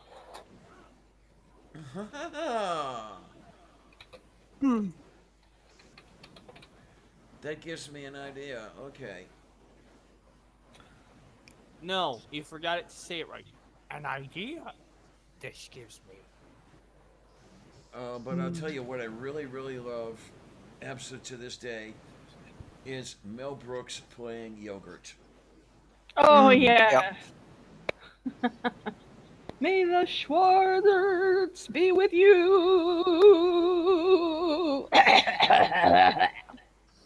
Yes. You know, there's a sort of little annoyance that I have. So I just have like a few things that really kind of bug me. And one of them is I can't stand the Beatles. Now, it's not so much the people, and it's not even the music. It's the fandom thing. Oh. Because Oh. where I live in Manchester, 40 miles away is Liverpool. So we get the same news. It's in the same area. Yeah. So what happens is if someone finds anything to do with the Beatles, if Yoko Ono was having a thing in London, it would be on the local news because she was married to a Beatle and Beatles with Liverpool and things like that. You know, there was a house, or there is a house, in a crappy part of Liverpool, and they wanted to just demolish all the buildings, build new homes. But they didn't demolish the one where Ringo Starr was born in, even though the family moved out when he was 2, and so it has no impact on his music or anything. He probably wouldn't even remember it. But they couldn't do it because the Beatles. Right. And you know, so that kind of fandom. If someone found a hanky that John Lennon blew his nose in the Cavern Club in 1966, it would be on the local news, no matter how mundane. So the next And it would stage- sell on eBay for $500,000. Yeah. So the next thing is there was a story back in, you know, we're talking about over a decade ago now, and it was David Beckham, who was playing for Manchester United at the time, one of the biggest teams in the world, big footballer. Lots of people know him. Anyway, Some he'd people can't bend it like Beckham. yeah, so he'd I only know this because of the show Coupling. So he'd gone and bought his kids, you know, some garden furniture for the garden. So, you know, he spent £100,000 on garden furniture. So, like, you know, a swing and a seesaw and climbing frame and all those sorts of things, you know. And it's like, why is that news? Rich person buys expensive stuff. That's not news. Yeah. If the next door neighbors did the same thing, would it be on the local news? No, it's rich famous person buys expensive stuff. That's not news either. And the most ludicrous one I've ever heard, and it's very similar to the where it joins into the you know, I'm your father's nephew's brother's sister's former roommate kind of thing. From Spaceballs. Yes. And so it was the World Cup. And when the Football World Cup is on, like, Britain stops if Mhm. England's in a game. Yep. People don't turn up for work, you know, that kind of thing. Or they leave in the afternoon and they don't go back, that kind of stuff. Sounds like They go to the Pittsburgh pub for and the watch it Super there. Bowl. Yeah, it's a bit like that, except Yep. for it's like it goes on for days, you know, for a couple of weeks. So what happens is the national news, number one story, England are going to be playing Cameroon today. And then what happens is then you get to the local news. Now, where I live, there are a lot of local football teams that are big teams. I like it. Clamp it. For No, it's for for Clint. Clem. Yeah. Laura, every time you say football, I can only think of several words. Blue 42, down, set, right? Not even talking You know- about the same thing. Wrong I'm football. a Soccer. Philadelphia Eagles fan. They got into the playoffs, so you know. But anyway, Yeah. so I'll just finish off this because I'm almost finished. It's very close. So what happened was, main national news, World Cup. Then you got the local news. Well, where I live, you got Manchester United and Manchester City and Everton and Liverpool and Blackburn Rovers and Wigan Wanderers. You know, so you got big teams in the Premiership, and as a result, those big teams will have players that are in the England squad. Mhm. So it's relevant. Right. I was visiting my friends in the middle of Wales. Now, Wales not known for football, soccer, okay, but they're known for rugby. So Yeah. the only way the local news for Wales could get on the big story of the day was a guy who used to play for Wrexham, once played on another team that with a player that's playing on the Cameroon team today. Oh, good lord. Honestly, that's the nearest they could get. It's like 3 degrees of separation. A guy a guy used to play on a team who used to play with another guy who used to be, it's Yeah. how's this, Local news. yeah. Well, It- well, if you're done, or I got a thing to say. Oh no. yeah, that's it. Well, it's just because I know there are a few things that I used to love that were ruined for me by the fandom. Where it's like, I thought this was completely and totally awesome, but I don't want to be associated with the other people who agree. Okay, Like then. anime comes immediately to mind. I'm sure I've told the story before about how we used to get underground tapes that people made, and it was like this really cool thing where people were very serious about just the style. And then all of a sudden Hollywood caught on and was like, oh, this is really cool. We can market this. And then it was all like Dragon Ball Z and Sailor Moon and Pokemon, which is, because according to Hollywood, cartoons means for kids. And so they had to import the kiddiest kitty anime that ever kiddied. And that was and the next thing I know, the entire fandom is just full of girls wearing cat ears, shouting kawaii and all that stuff. And I'm like, I don't want to be anywhere near you fuckers. And it soured me on the whole thing. And I just I fell out of the anime community, and now I barely watch any at all ever. No, I know what you mean. Yeah. I've got to pull some of this stuff out again because in the whole Hollywood television thing, whatever else, you don't often find the really good stuff like SBS Yamamoto comes to mind. Space Battleship Yamato? Yeah. All right, I'm gonna go. See you all later. You gotta go. Hey, Mom, do you think you could make tea? Yeah, I'm gonna go. Bye bye. Bye. Well, thanks Talk for to you coming later. by, sincerely, and Happy be New good, Happy have New fun, Year. and Stasny Novi Rok and stuff like that, and Destino New Broke. No, you're quite right, but yeah. Who was it? Oh, See ya. Amiga Nuts. How the hell many languages do you speak anyway? Anyway, take care, hon. Also, one thing that just bugs the unholy crap out of me is when people say manga instead of manga. It's like, come on, dude, learn how to speak Japanese or at least Oh, pronounce yeah. it. Yeah. You You see, know, you but- see, you know, I you mean, see. the only way to Oh. say manga, to spell manga, would be MEINGA. Yeah. No, You wait, know what would that though? be manga? Yeah, right. Rather than Yeah. manga. Does anyone have a way to spell that vowel, the one that U.S. U.S. English speakers have for apple? I mean, Yeah, I wanna know that one. other than the stupid way they do it, using the wrong letter. Well, I mean, because no offense to those of us across the pond, but I've noticed there are certain pronunciations of the letter A that Britons tend to default to, and seems to be it. Yeah, Like where would be more appropriate, comes up a lot. I think that's why I hear Whackin' Phoenix a lot instead of Joaquin Phoenix. Is where an would be appropriate, gets substituted. Okay. Okay. You know, this is why Finnish has. Joaquin is a Spanish name. It's a Hispanic name, and if it's going to be, a name based in the Spanish language, A is going to be every time. Now you know, Kate. You said about manga and that irritates you. You pulled one that irritates me, and you What's said that? if only people speak Japanese, and it's like, yeah, but you didn't. And it's a niggle, and the Actually, 私が日本語の学生ですけど全然話しません。Yeah, well, that wasn't what I was thinking of. Actually, it was when you mentioned the Pocket Monsters thing, Okay. because you called it Pokemon, and it's Pokemon.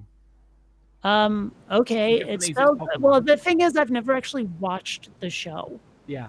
Okay. What it is basically, it's a Japanese thing. So when Japanese take Western words, they're a little bit complicated, so they cram them smaller to make them easy. So, for example, McDonald's, Makadona Rodozu. Mhm. That's a hell of a mouthful to say. So what they do is they shorten it. They go Maku or Makado. In Tokyo, it's Maku. In Osaka, it's Makado because they're a little bit like country bumpkin kind of thing. Well, the funny thing is, it'd be so easy with the Japanese alphabet to say Mickey D's. But for Pocket Monsters, Pocket of Monorodza, it's just a big mouthful. The only reason I say it so easily is because I've said it so many times to illustrate it. And all it is pocket, monster. That's it. Pokemon. Well, you Yeah. know, but I mean, that's the thing is when they anglicized it, they put an O there. And Well, it's and- actually and when hold they on, Americanized it. Still going. And again, like I say, I have never watched the show, and I've only ever heard other people from the United States say it. So that's all I had to go on. That's okay. I'm not calling you a hypocrite. I just like it sort of niggles, you know. Now you've said that makes perfect. It's a perfect excuse, isn't it? It's a perfect reason for not getting it right. Well, The one that really gets to me is in Russian, the pronunciation of what Americans see as an O. There are more than one. I think there are at least two pronunciations of that letter, and for the life of me, I cannot tell just by looking which one to use. You have a launch vehicle that flies from Baikonur very often. Oh, you Soyuz. The name translates as proton. The word they speak when they're describing it has two O's, but when they speak it, it's proton, as if it were an A and an O. And for the life of me, I cannot find a rule that specifies when to pronounce O as A or when to pronounce it as O. By the way, It's T-minus something you 3 have to minutes know, for the next New Year's. Say again? T-minus 3 minutes to the next New Year's. Oh Yep. yeah, yeah, yeah. Anyone yeah, in Mountain Time? Yeah. Yeah, I mean, it could be one of those, sort of Japanese things where just when you think there's a rule for it, then you find there's 15 exceptions. Uh-huh. Well, and Kate, what you brought up was something I was thinking when you were talking about the manga or manga, and I wasn't going to go into it at the time, but I think that a lot of people mispronounce it because if they've only seen it in print and haven't heard someone else pronounce it, that's how they're going to pronounce it. True, Well- but honestly, the popularity of anime and manga has been going on for so long that I don't think they have an excuse anymore.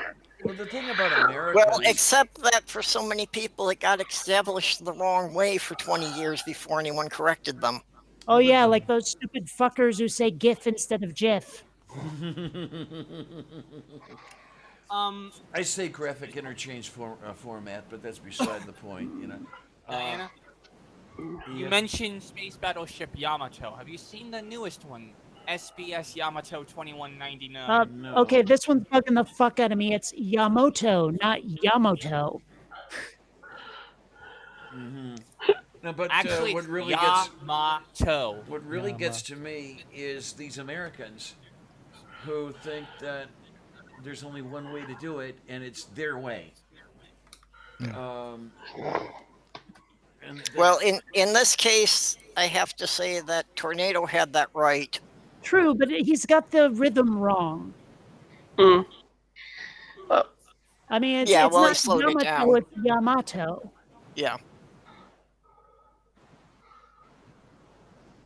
I mean, because the letters are Ya, Ma, and To. So Yeah.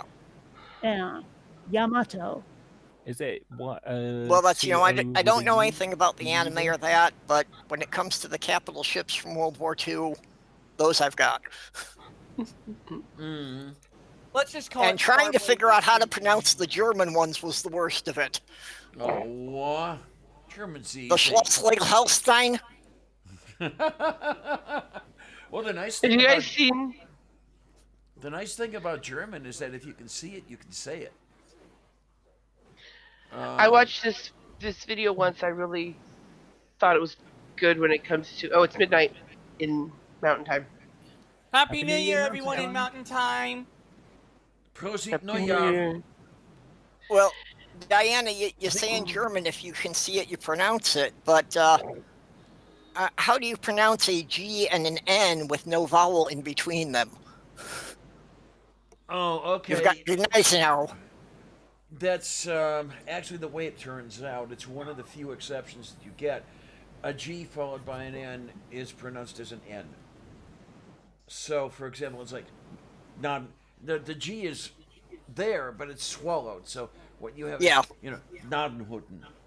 Yeah, it's For like example. you start to pronounce the G, but you have to cut it off halfway and get it to the next letter. Yes, it stays way back in the throat.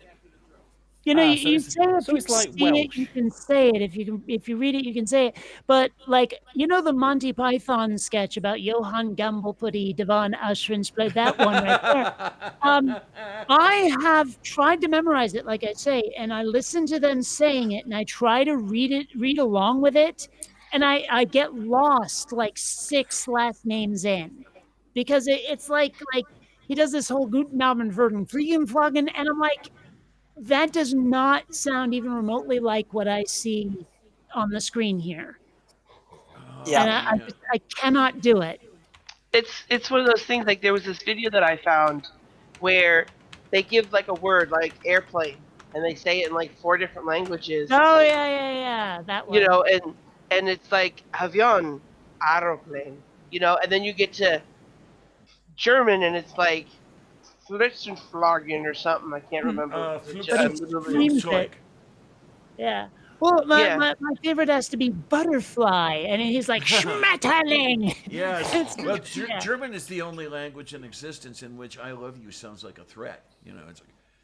Ich liebe And dich, it's the only Sie language kein. that Well, actually although what's funny is hello in Klingon is I recognize you. What do you want?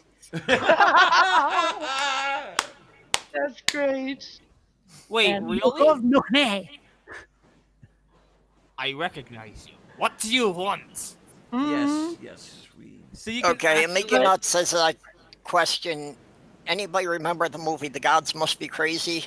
Yes. Just Yes. wondering what language the Bushman characters was speaking. I'm trying to find it, and I'm failing miserably. Okay, the film is set in Botswana, so that narrows it down a bit. Not really. It follows the story of he's of the sun. So I'm trying to remember what the principal language of the sun is.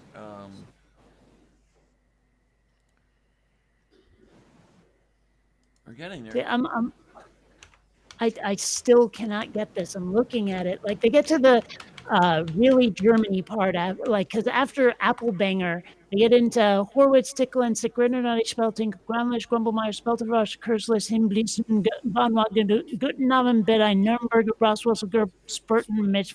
I can't do it. And I listen to them say it, and it just comes out just in this flow. I'm not sure how the hell they get what they're saying out of what I'm reading here on the screen.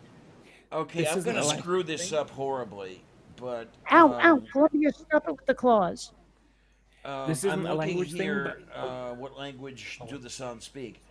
Their click language is Khoisan, I believe, or Khoisan, or something like that. That may be the language that the Bushmen are speaking. I got the impression, though, that they added lots of extra clicks in post-production, that they really sort of extra hammed it up. Oh, probably. Yeah. Oh, excuse me, please. Yeah. Hey, Kate, I think Very you'll likely. appreciate this one. Well, since- I'm looking at the wiki page, and it says his Sand tribe of Hosani, and that's listed as a language, or maybe not Hoan. Okay, you're looking at the font of all Wikipedia knowledge page. for the film. Yeah, and it says. Okay, Mhm. So what were you going to say, Laura? well, actually, two things cropped up in my head during that one. So one of them is a language thing. In Africa, they have a thing.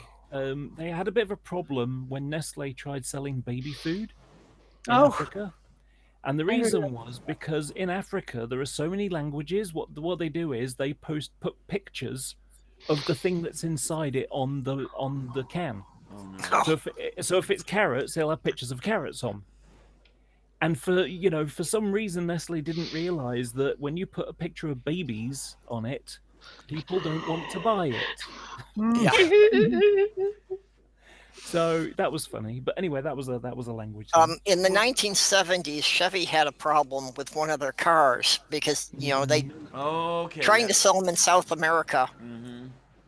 They couldn't understand why most of them did fine and the Nova would not sell in South America. Because in Spanish, Nova means doesn't go. Yeah. No va. But anyway, Kate, I think you'll appreciate this one. Get the So kids first. since you like Monty Python, I think you'll like this. So several months ago, I was misgendered over the phone, which is common.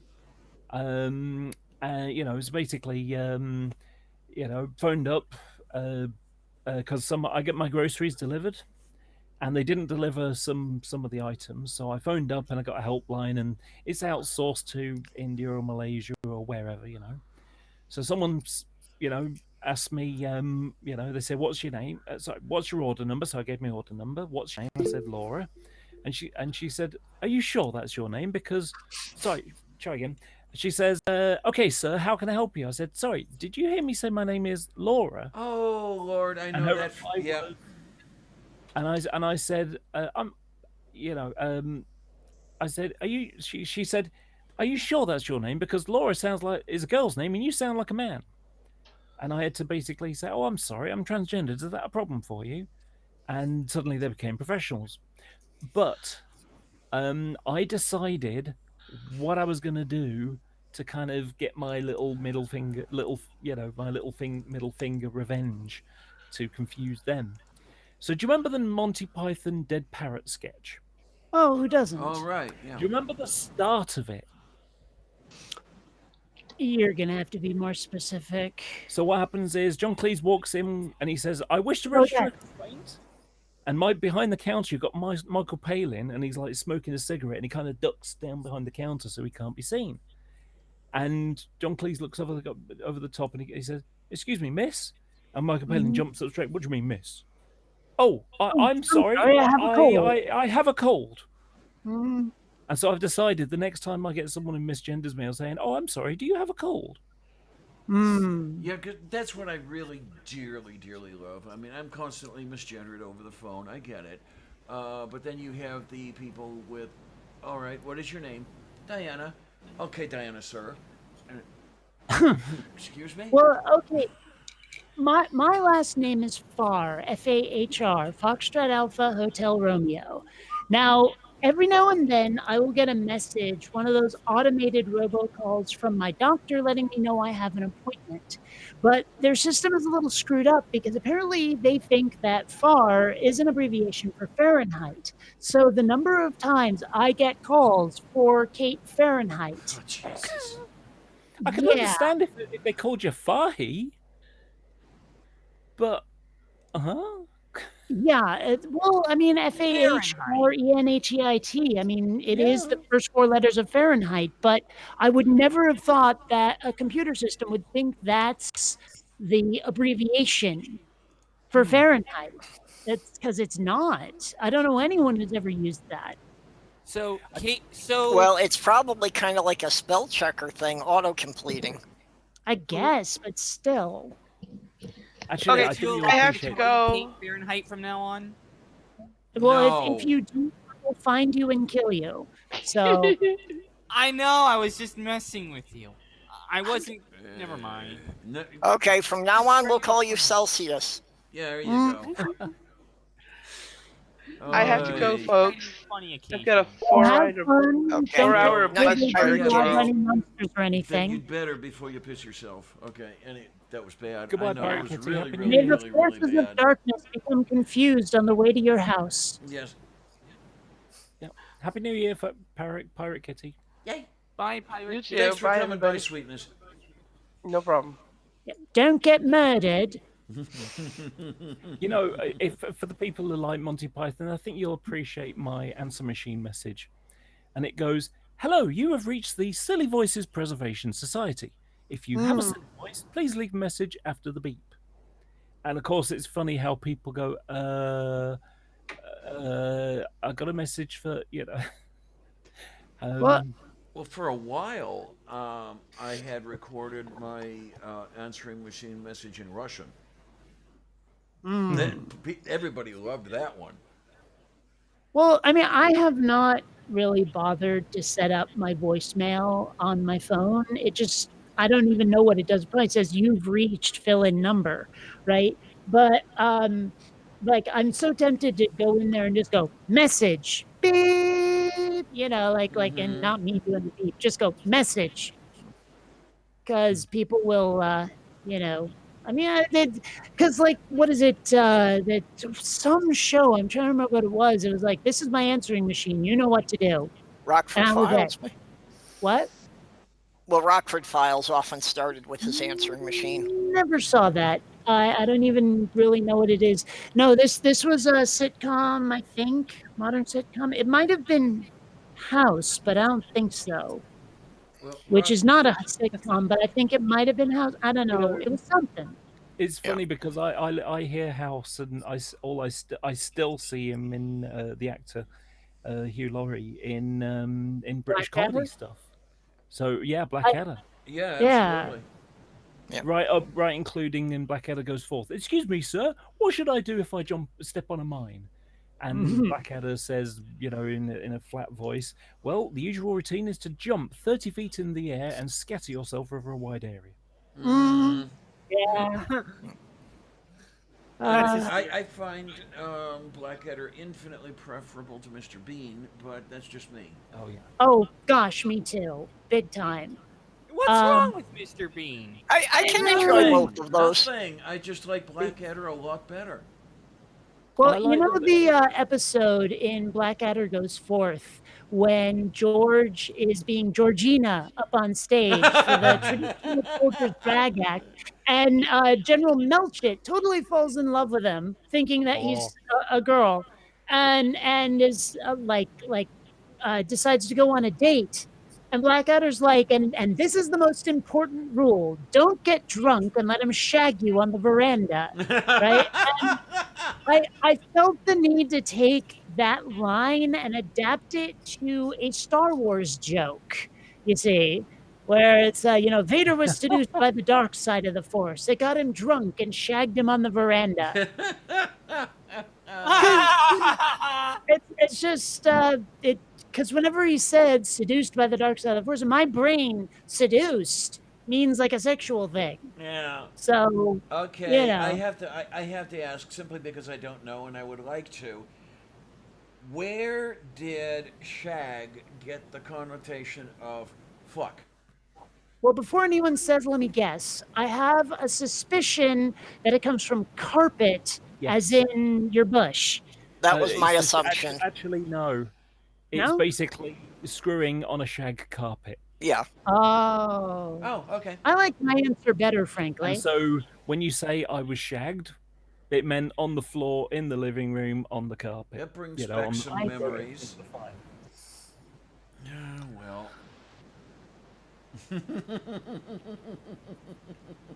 So It- there it was would be something I equivalent of I accidentally was did kitchen. today when I was making dinner. I decided it had been way too long since I'd made a curry stir fry. And I know where you're going. my usual procedure is to make the sauce by putting spices in milk and boiling it until it becomes a sauce. Now, not really noticing what I was doing, and I got as far as pouring a bit into the pan. I had accidentally grabbed what was left of the eggnog. And so there was a tiny, tiny hint of eggnog in my curry. I noticed quickly enough to stop and scrape most of it out and add the milk instead. But there was still a hint there. And the truth is, if I hadn't added the pepper, it might actually have been decent. Like, I've never had a sweet curry, but like, it was not an objectionable taste. I was about to ask what you thought of it by the time we got through with it, so okay. It had promise. I mean, granted, if I had done nothing but eggnog, it might have been too much. But it added something. It really did. Oh my, that brings a memory back, which is not so fond. When we were talking about this the last time we were talking, Kate, that you were thought to be, well off and healthy and everything else if you were overweight and the whole thing. And Right. the slimy bastards fed my sister and myself eggnog to fatten us up. And unfortunately, I have a feeling that that helped contribute to my weight problem that I've had all my fucking life. Now, if it doesn't have anything to do with it, that's okay too. But I was always large, and that may or may not have had something to do with it. Well, and I've told you about what people thought of my weight when I was younger. And I wonder how much the fact that my hippie parents forced vegetables on me constantly and rarely let me have meat had anything to do with it. Oh wow! Oh my! Oh my! Oh my! Oh my! Yeah. Well, I'm okay. sure a lot But of that then stuff. I also suspect that a lot of it was just how much caffeine I was consuming, because that'll rev your metabolism hard. So I was probably burning a lot just by drinking Mountain Dew. Oh. Yeah. Now that whole vegetable thing, I was absolutely weird. Well, we could kind of figure that I was weird because I am now, but I was the kid who loved the vegetables. I loved Brussels sprouts when I was 6 years old. The eggplant. Oh my word, I loved eggplant, and I still do. I don't know why that worked. Because I guess it's a biological thing or something, isn't it? Where the kids don't like the vegetables, especially the somewhat bitter vegetables. Yeah. Yeah, that is definitely a thing. Kids literally have different taste buds. Okay, okay. And oh, I don't know, maybe my taste buds grew up early. I mean, the rest of me did. I mean, I was totally finished with puberty by the age of 14. So that was always interesting in the junior high school gym locker room. Well, you know what I always say about the hardest part of a vegetable to eat is the wheelchair.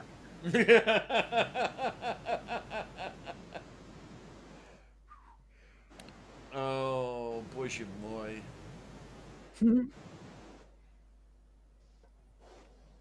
Well, I've decided that this year, because last year, so August I started going out publicly. Wait a minute. Then It's that recent. throughout. Sorry. It's that recent. No. Last August, so 2018. Oh. And then- Okay, fine. Yeah. So from 2018, and then I started going out, and by December it was like, you know what, this is working for me. I don't know why I put it off all these years, and so I went to my doctor, asked him to refer me to a gender identity clinic, and then I would go and visit my mum as a guy, and then it got to a point where I got to my mum disowned me in at the end of March, and ever since then I've lived exactly like this. Okay then. Hey, So- as long as it's working, Oh yeah, it's absolutely You know, working. it's- It's it's- been it's- great. the only thing that I really feel for you, and I had to do the thing too for a while of living the double life. Yeah. That is not Well, fun. I'm gonna go because I'm running out of things to say. Okay. Oh, Good night, Tornado. Okay, well, night, See ya. And nice meeting you for the first time, Laura. Thank you. You too. night, Mhm. night, sweetie. You be good, okay? I will. Bye.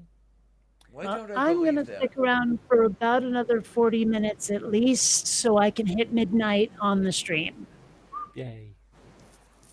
Yeah, that's So- that's Pacific New Year's Day, right? Yep. Yeah, okay. I wanted to make sure I had the right time zone going here. Oh no, it's an empty Yeah, I coffee think the cup. only one.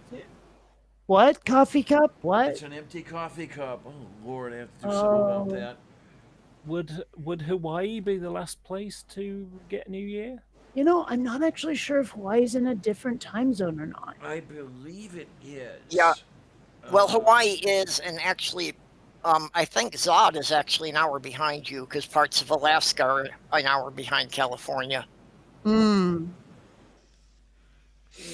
The only reason I ask is because it's like in certain parts of the mid Pacific, that's where the time zones start. Yeah. Yeah, But Well, yes, I we like how the have, international date zone is like crooked because they want to include some island there. Yeah. You Well, have actually, the what it is international because dateline the running. islands say no, we're gonna be the first ones to get New Year, and other Hmm. ones don't care. Yeah, you have the dateline running between New Zealand and the Marshall Islands, if I remember correctly. Yeah. But like I say, it sort of goes, has this sort of weird zigzag thing going on, like on Well, Tonga yeah, there are and the places like international that. considerations as well. I mean, the Aleutians are included with Alaska rather than Kamchatka, which kind of makes sense because the Aleutians are part of the U.S. But yeah.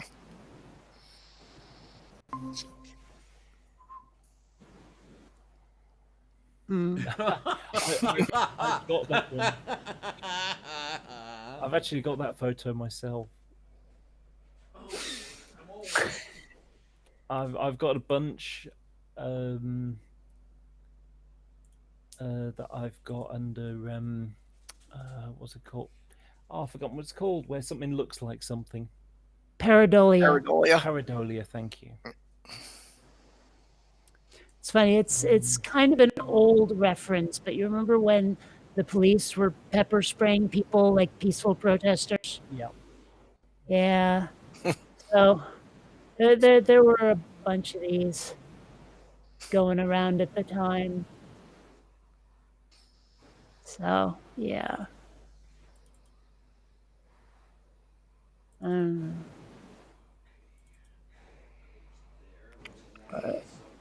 Man, I'm tired.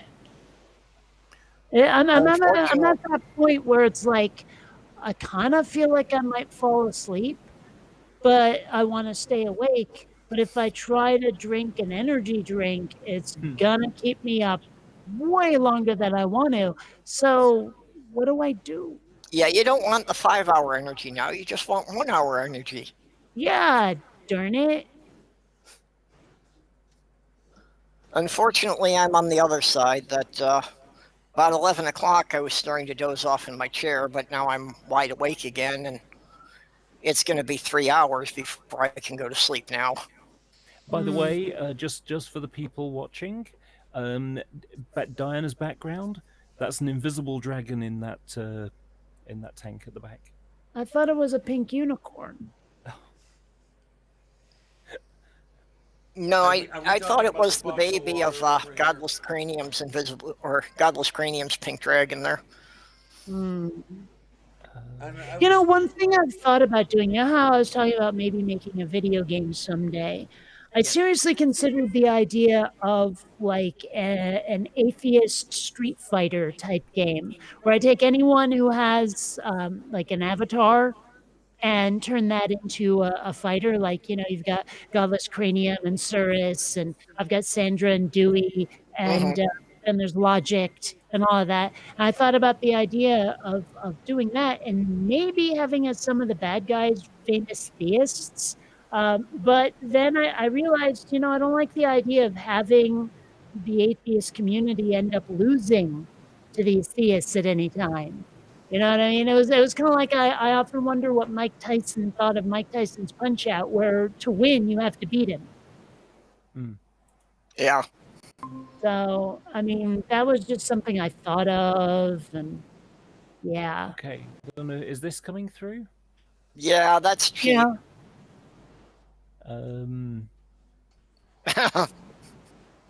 Oh.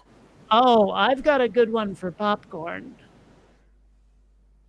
Let me see if I can find it here. It's somewhere here. Well, maybe that popcorn grew as a seedling. That one's ancient. Yeah. Oh, no. Really? I think it looks like it just threw up the eggs. that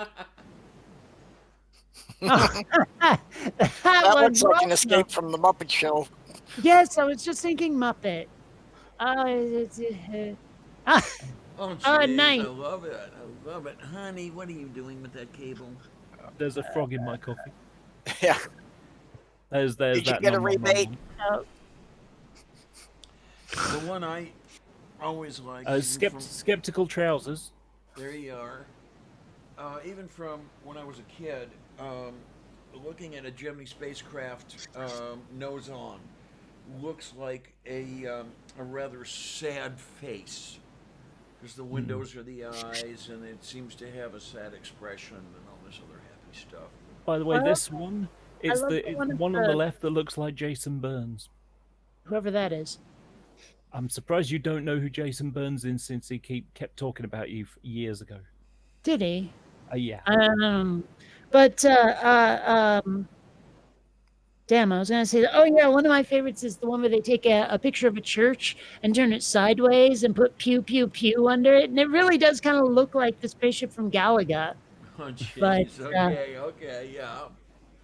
Yeah, of course, I was saying I had one for popcorn, and this is pretty horrible, thus the basis of its appeal. Yes. Yeah. Oh, I've got one. Oh, about a cat in a suicide vest says I can do this 9 times. Oh my.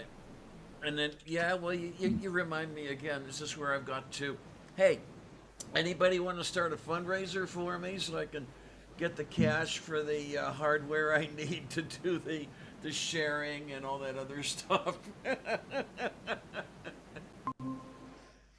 This is the one I was That's the talking one. about. Yep. Of Yep. Yeah. course, there's another one that I think is pretty funny. Is this one? Oh, okay. Okay. Took me a second. Yeah. Mm-hmm. So yeah.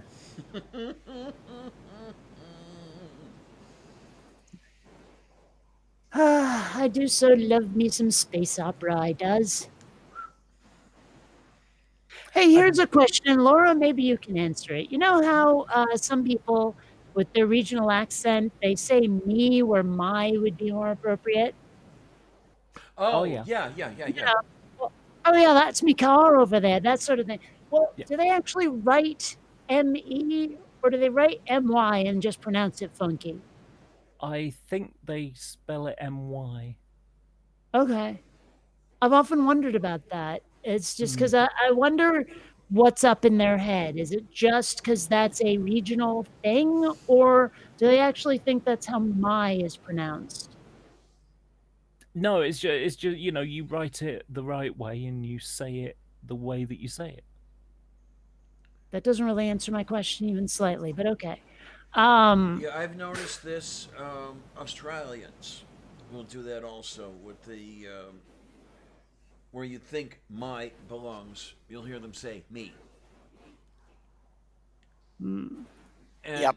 what's really interesting here is that some of us think of that as a rather lower class speech thing. And then you're hearing it out of people who are obviously not lower class. And it kind of gives you a little bit of a turn of, what am I hearing and who am I hearing it from? So there are two things you've got to do with that. Number one, stop thinking about it as lower class. And number two, get accustomed to it. But Well, there are a couple of like people spelling it right but pronouncing it wrong things that drive me absolutely batty. Like for example, nuclear oh my will word. make me I want to pound someone right in the snout for that one. It's clearly written nuclear. Yep. It's right there. There's no U in the word anywhere, but no, nuclear. Now there's one though where I've been accused of being racist for letting it bug me, and that is when someone says axe. I will axe you a question.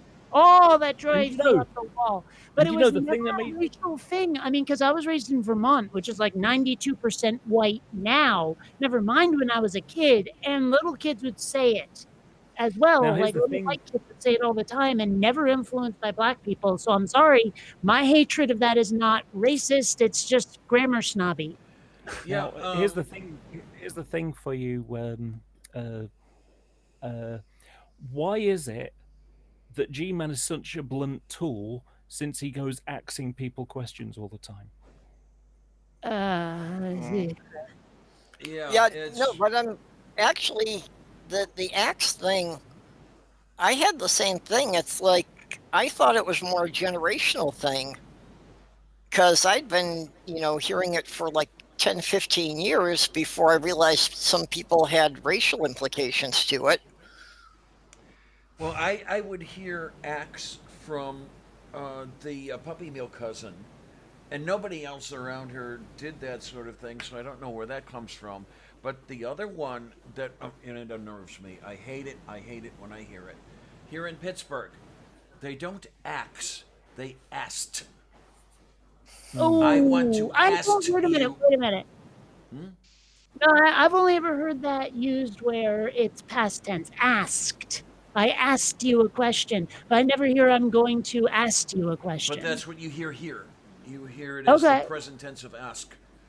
That's fucked up. But I then have again, heard that. I never realized what region that came from. Well, I don't know if it comes from Pittsburgh or not. It very well might because, God, Pittsburghers. I have my ideas about Pittsburghers, and none of them are complimentary. But as far as the accent, as far as the mode of speaking are concerned, pound a steak into the point, that area where the Allegheny and the Monongahela run together to produce the Ohio River. Pound a steak there. Attach a line 30 miles long and then draw a circle. Within that circle is the Pittsburgh accent. Outside of that circle is more reasonable English, and the border is absolute. It's like having two different accents for the two sides of a street. It Well, it sounds changes. like Boston and the rest of Massachusetts. Okay. Well, I wonder, like when the area was settled, what group of immigrants was predominant there? Well, okay. I mean, how far back do you want to go? I mean, the French were the first to get here. And then, Yeah, and but then the British more- kicked them out. I would think more, like around the mid to late 1800s. Oh, okay. Probably when it that was wave beginning of to immigration. industrialize. In this neighborhood, it's heavy toward the Eastern Europeans, just as it was in Cleveland. Yeah. Heavy Eastern European influence out here. I seem to remember, though, that there was something like the Scandinavians got here before anyone else from Europe, and then went back and didn't bother to do anything with it. Okay. Well, it is disputed, but yeah, there are some people claim there are artifacts that the Vikings were here in about the 11th century. Well, you're speaking of the North American continent. Yeah. Well, haven't the abandoned villages or whatever been found and excavated? And Well, dated in and Greenland, everything? yeah, it's kind of a question of, how far south and how far west did they go? Yeah, Because there's a- some people claim that they actually may have navigated the Great Lakes and actually even come into what's now considered the Midwest. Mm-hmm. That there are claims that they may have made it as far as Minnesota. I don't know what the evidence is to back those claims up.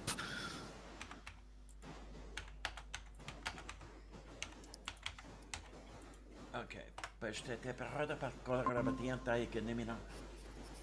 Yeah, ish did the other and skater and what do. You got it. Okay, from the font of all knowledge, the Norse colonization of North America began in the late 10th century when Norsemen explored and settled areas of the North Atlantic, including northeastern fringes of North America. Remains of Norse buildings were found at Lens. Let's see if I get this right. I can't speak French very well because my mouth is not full of things that don't belong there. Lens aux Meadows. It looks like meadows. I don't know how they say it. Near the northern tip of Newfoundland in 1960. But I do believe that there have been claims that, artifacts and shit have been found. What, down to the Carolinas? There is actually a Mayan ball temple that seems to depict some men with beards. And there apparently was a Mayan legend about these 7 bearded white men who were captured and had to play a game to win their freedom. Oh my. Of course, that sounds like the kind of thing that could Sorry, have been a do you mean legend anyway. hipsters? Okay, too many people talking at once. I didn't hear any of that. I said that sounds like the kind of thing that could have been a legend anyway, though. Yeah. Well, again, I'm not really clear how much evidence there was for it. These are just things I've read. Oh, there we go. Sorry, guys, about screwing things up. I was in the wrong browser, so you got some of my searching going on. Hey, Tria, how are you? Hi, Priya. Hey, I'm doing okay. Yeah. What I said before was I didn't realize hipsters had been around that long. white guys with beards. I thought it was. Okay. Well, never mind. I like it. I like it. I like it. I like it. Well, that the movie Day of the Triffids, that was the moral of that film, was if you don't eat your vegetables, they'll eat you. Okay. Well, My- it's funny. I tried watching that movie. Now, granted, I got my hands on a really terrible, terrible copy, which might have contributed to why I didn't enjoy it. But I feel the need to read the book because the guy that wrote it, if I remember right, is the same guy who wrote The Midwich Cuckoos and Chalky, if I'm correct. And It's I John liked, Wyndham. Yeah, I John liked, Wyndham. I liked both of those, so it might be Mine- worth giving it a try. Yeah. If you like John Wyndham, try The Chrysalids. That's a fantastic book. It's one of my favorites. Well, Okay. and Day of the And you'll Triffids love- in like Hang on a sec, and you'll love it because it's got all religious stuff in it. Hmm. in the late 70s or early 80s, the BBC did a mini-series off the Day of the Triffids that was actually surprisingly good. That's all. Triffid is one of those words that just plain sounds uniquely British. Like I was saying a few weeks ago, that there is a certain pattern to a lot of names and made-up words in Britain, like Triffid and Hobbit, and they go together. They have a certain like consonant vowel, double consonant vowel consonant. Yeah. It's just a thing I've noticed, and it's like a cultural thing that we don't so much do. Like Moppet is another one. Like a small child, a Moppet. Yep. That it's just that pattern of word comes up a lot. I've noticed out of Britain. Yeah, I hadn't noticed it until you pointed it out, but after you did, I start thinking about lines in movies, and yeah, they do that a lot. Yeah, I mean, not that there's anything wrong with it. It's just a pattern I've noticed. Yeah. 20 minutes to go. So Tria, how's yours? There was food. Okay. Works pretty well. So now you don't have to eat until Tuesday, right? Pretty much. Yeah. Pretty much. Like, honestly, like this. I think this is the first New Year's where like New Year's Day doesn't feel like it's actually changing anything. Oh no! Wait a So- minute. Let me have the look at this. This is horrible, horrible, horrible. Where does I'm it actually go? not going to eat again until next year. There you the cheese grate. Too late toilet for that paper. for me. Jesus, man. Yep. Much more pleasant than what? It's cut off a little. Arguing with a theist. Okay then. Oh. Like, you know what I was saying before? Well, the whole thing about arguing with a theist is it's like playing chess with a pigeon, and they'll knock the pieces over, crap on the board, strut around proclaiming themselves the winner. Mm-hmm. Yep. That also almost sounds like a Steve McRae hangout as well, though. It does, doesn't it? Yeah. The drama that went on, this is the guy who doesn't like drama. I made a video a few weeks back, about a month ago now, I think, actually. And he was saying, this channel is not for drama. And I looked, and it was 81% drama Okay then. at Got the it time. distilled that far down. We know the percentages. Yes. And I tend to, and to 60% distrust. drama over the 6 months. I tend to not trust people who are like, I'm not about drama. For me, my thing is I don't like being in the middle of the drama. But if I feel like I'm not going to be caught in the crossfires, I would probably pop popcorn for it.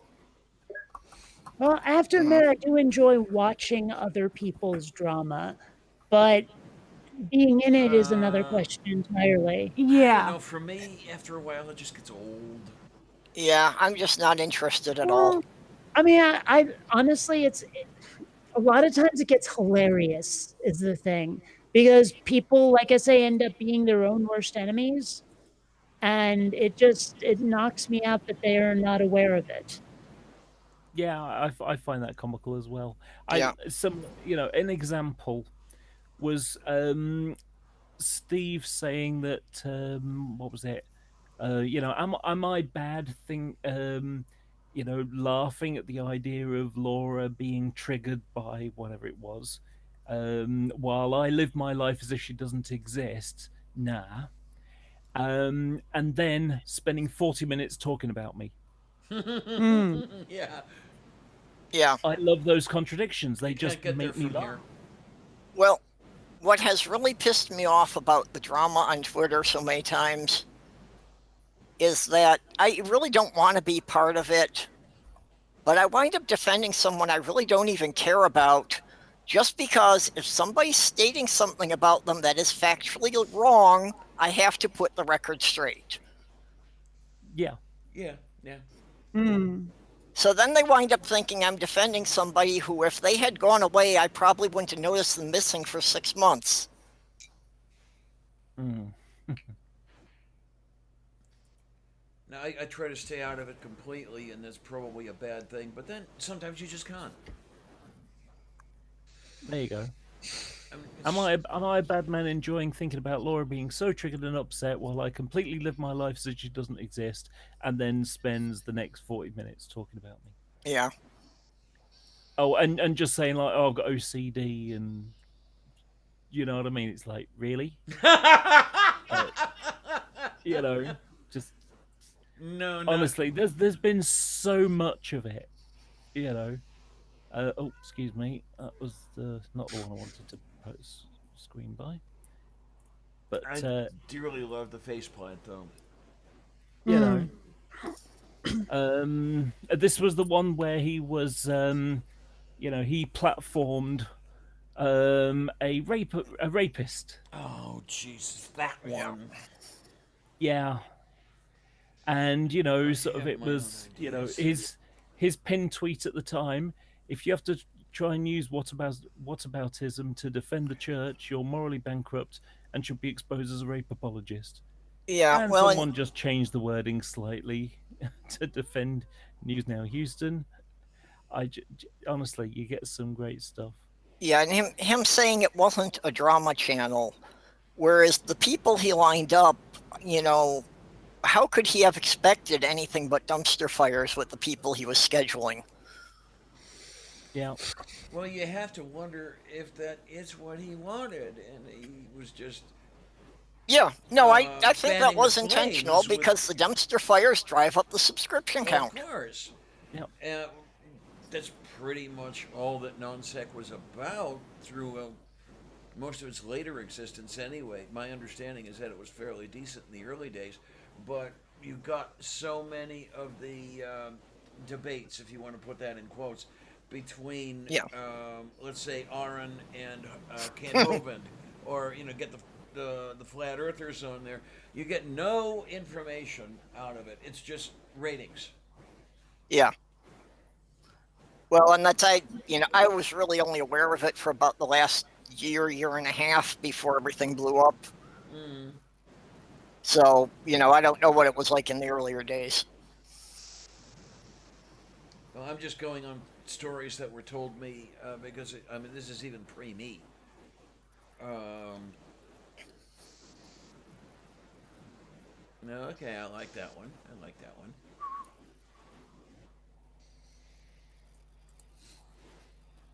And when you come down to it, I'm not the person who's been around forever. Oh boy, shit. Okay, am I gonna have to? No, it was good. It was. Okay, I'm gonna need to do that. for the next gaming convention. Actually, I'm trying to convince one of my friends who I met through YouTube, but he lives in the same city as me, to send me a bag of the chocolate dipped potato chips from Peterbrook. But it's just like it's become a running gag because I'm like, please send me some. Actually, it sounds. We don't know where each other lives. We don't know each other's real names, but we're in the same city and we know each other through YouTube. Actually, chocolate-covered potato chips sounds rather tasty. Oh yeah, and Peterbrook is like barbecue. No, they're not barbecue. I know, I'm kidding. Yeah. This is what I look like when I'm being a brat. Because it's the whole potato and salt thing. Salt and chocolate. Yeah. A lot of people don't think it's worth anything, but I rather like it, really. I'm weird. I do too. Actually, I something have I really certain love. limits with it, but I mean, people don't realize this, but a lot of times you'll eat like a savory meal or a salty meal, and then you'll turn around and eat dessert while that taste of the meal is still in your mouth. Okay. Yeah. And a lot of people don't realize this. They don't think about it that way.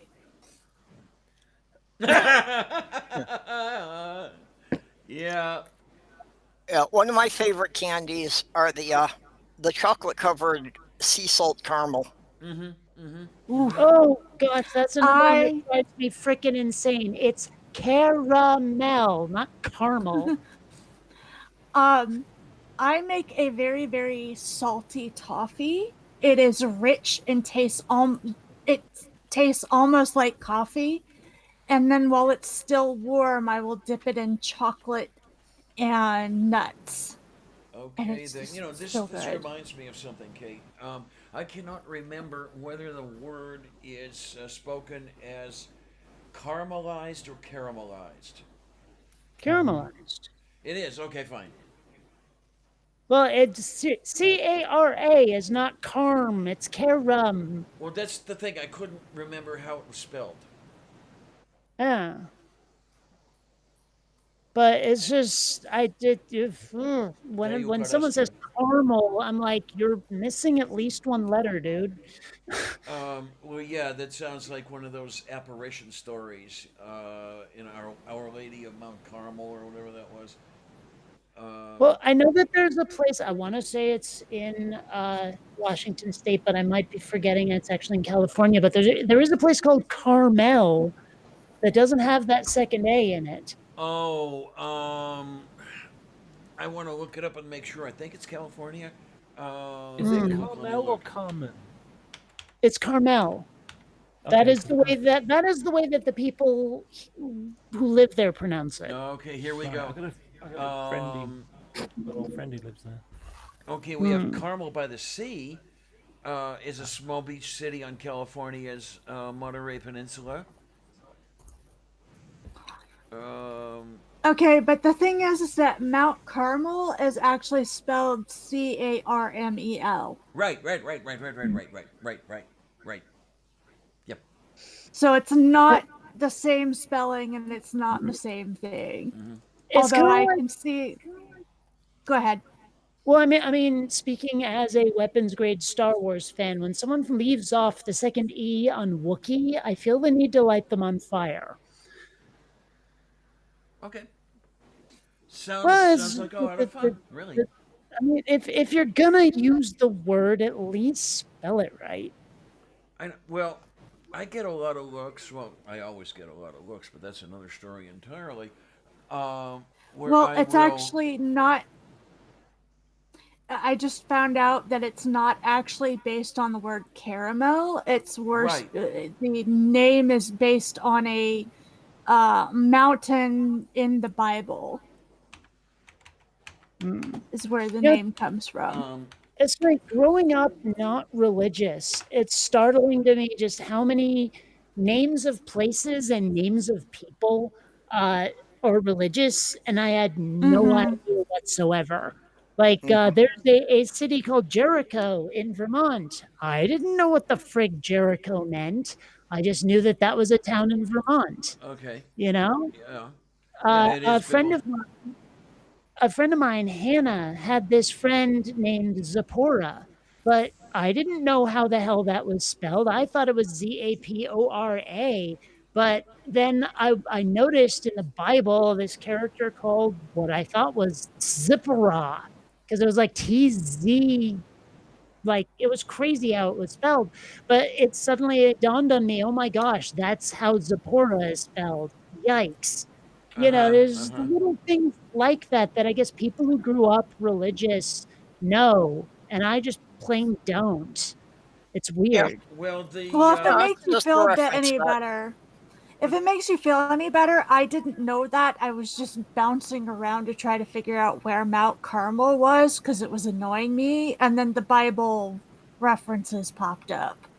Yeah, the one that really gets me, and of course I'm the only one it gets, which is the horrible thing, that stuff that is poured into a rectangular shape and then put into a wrapper that says Hershey's on it, that has 3 syllables. Sorry, 3 of them.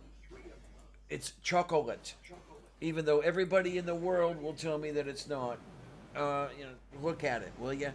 And then there is vegetable, 4 syllables, even though everybody claims it has 3. You mean veggie tables? I often say it like that. Where is my vegetables? And then I mean, one thing about speech in Vermont, though, is a lot of words a lot of syllables get a little clipped.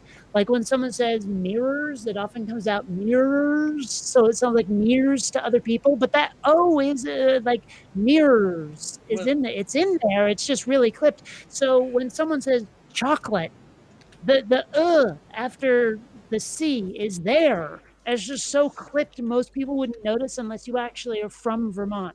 Okay, and then in the neighborhood I grew up in, the thing you look into when you're combing your hair, and that Russian space station had the same name.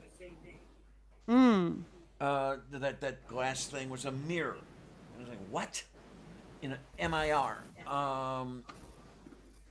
And then where the hell else was I going with this? Oh. I actually ran into a person, one of my clients, back when I was maintaining computerized accounting systems for a living. This person would maintain a register. Oof.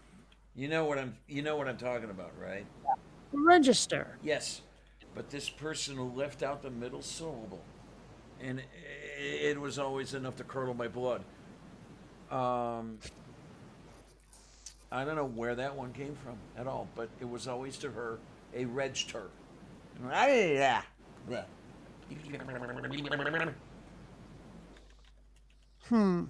Oh, by the way, T-minus 5 minutes. No, make it T-minus 4 minutes, Kate.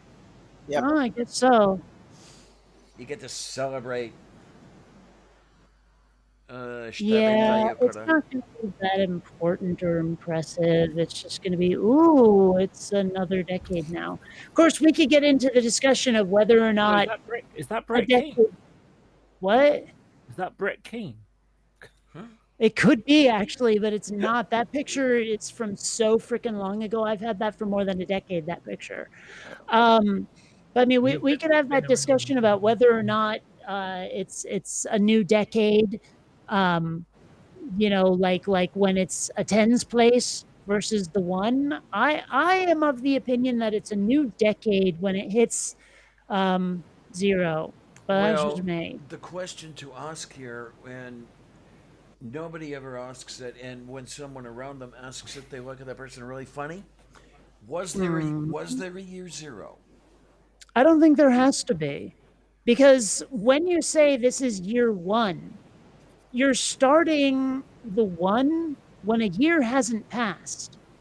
So it may be the first year, but it's not actually year 1 until it's over now, is it? Yeah. Well, you think of it on a ruler. The first number on there is the 1. but there's an inch of space between the end of the ruler and the 1. Exactly. Well, just like ages, yes. I mean, when you're 1 year old, it's only when you've completed that first year. Yes. So, I mean, I am of the camp that states that a decade or a century or whatever begins on the year and ending in a 1. So, the 21st century began in January 1st, 2001.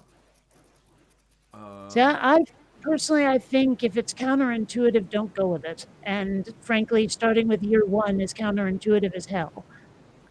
By Yeah. the Oh way, yeah, it is absolutely. That's the idiots who started the Julian calendar. Really? funnily enough, I was just going to mention that the Julian calendar, which started 30 odd years before Jesus turned up. And I've had Christians say, well, look, you see, the date is about Jesus. No. Like, no, actually, it isn't. Well, the whole tenure of this Jesus character on Earth and everything, it's all contrived.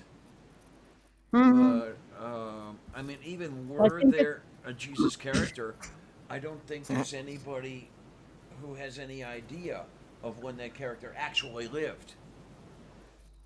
Well, I forget if it's Japan or China, and it might be both, but aren't they on like year 3000 something on their calendar? Wait, is that low a number? Because the Jews are in the 5,000s. That does sound low. Yeah. That Yeah. sounds really low. Okay, but they're in some wacky, like, in no way is this the year 20 anything for them. Yeah. Yeah, no, because they had a calendar that was running long before. Excuse me, but it is now 20 seconds to go. Oh my. Oh. Yep. Yeah, but 3,000 sounds low for that. Like, it really does. I'm Well, trying to it's find. something. 6, 5, 4, 3, 2, 1. Happy New Year. Yay!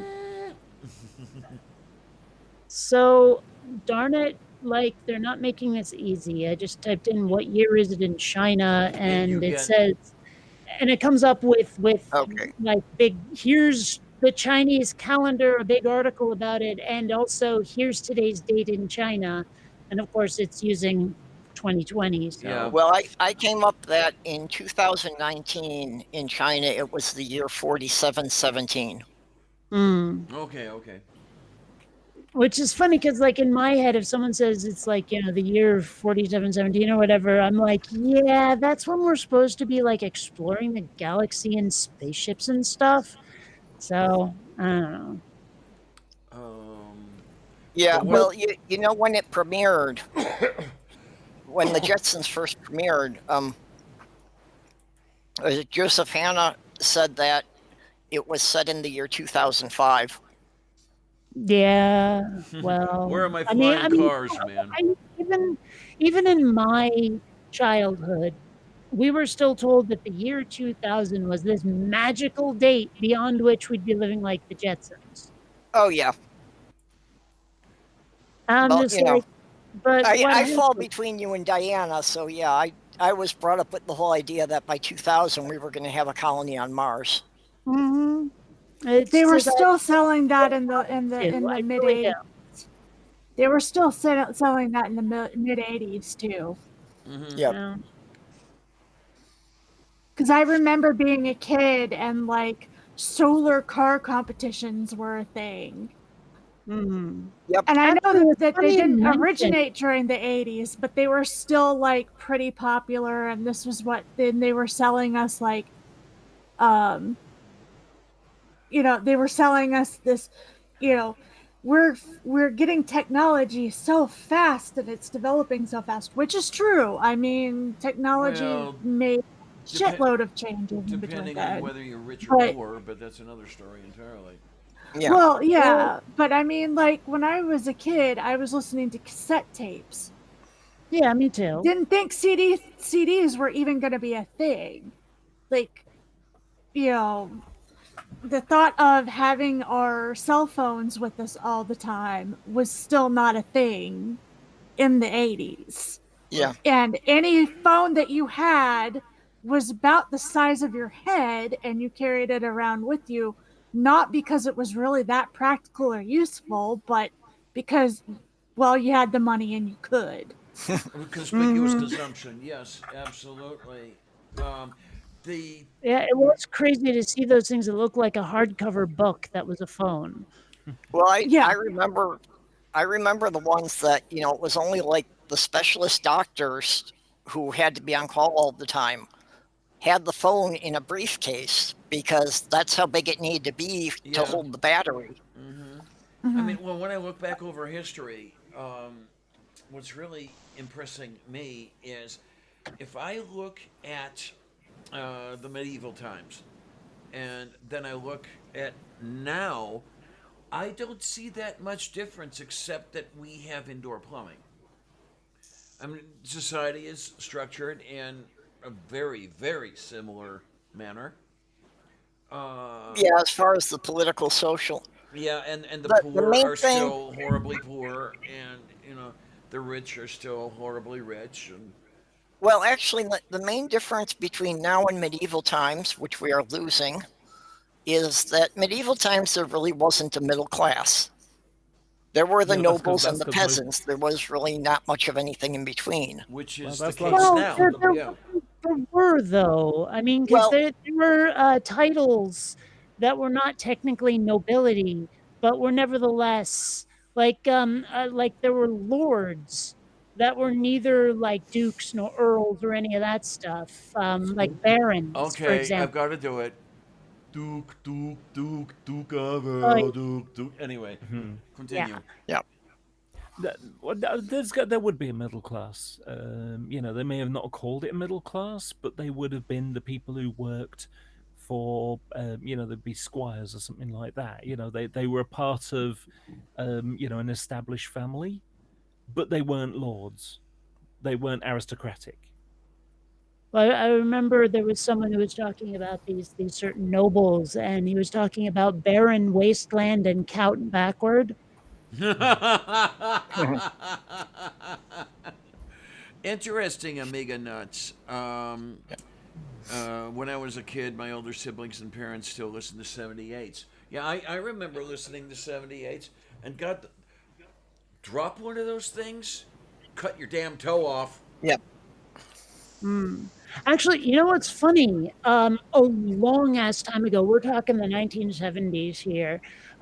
My parents had recorded for me an audio version of a cricket in Times Square.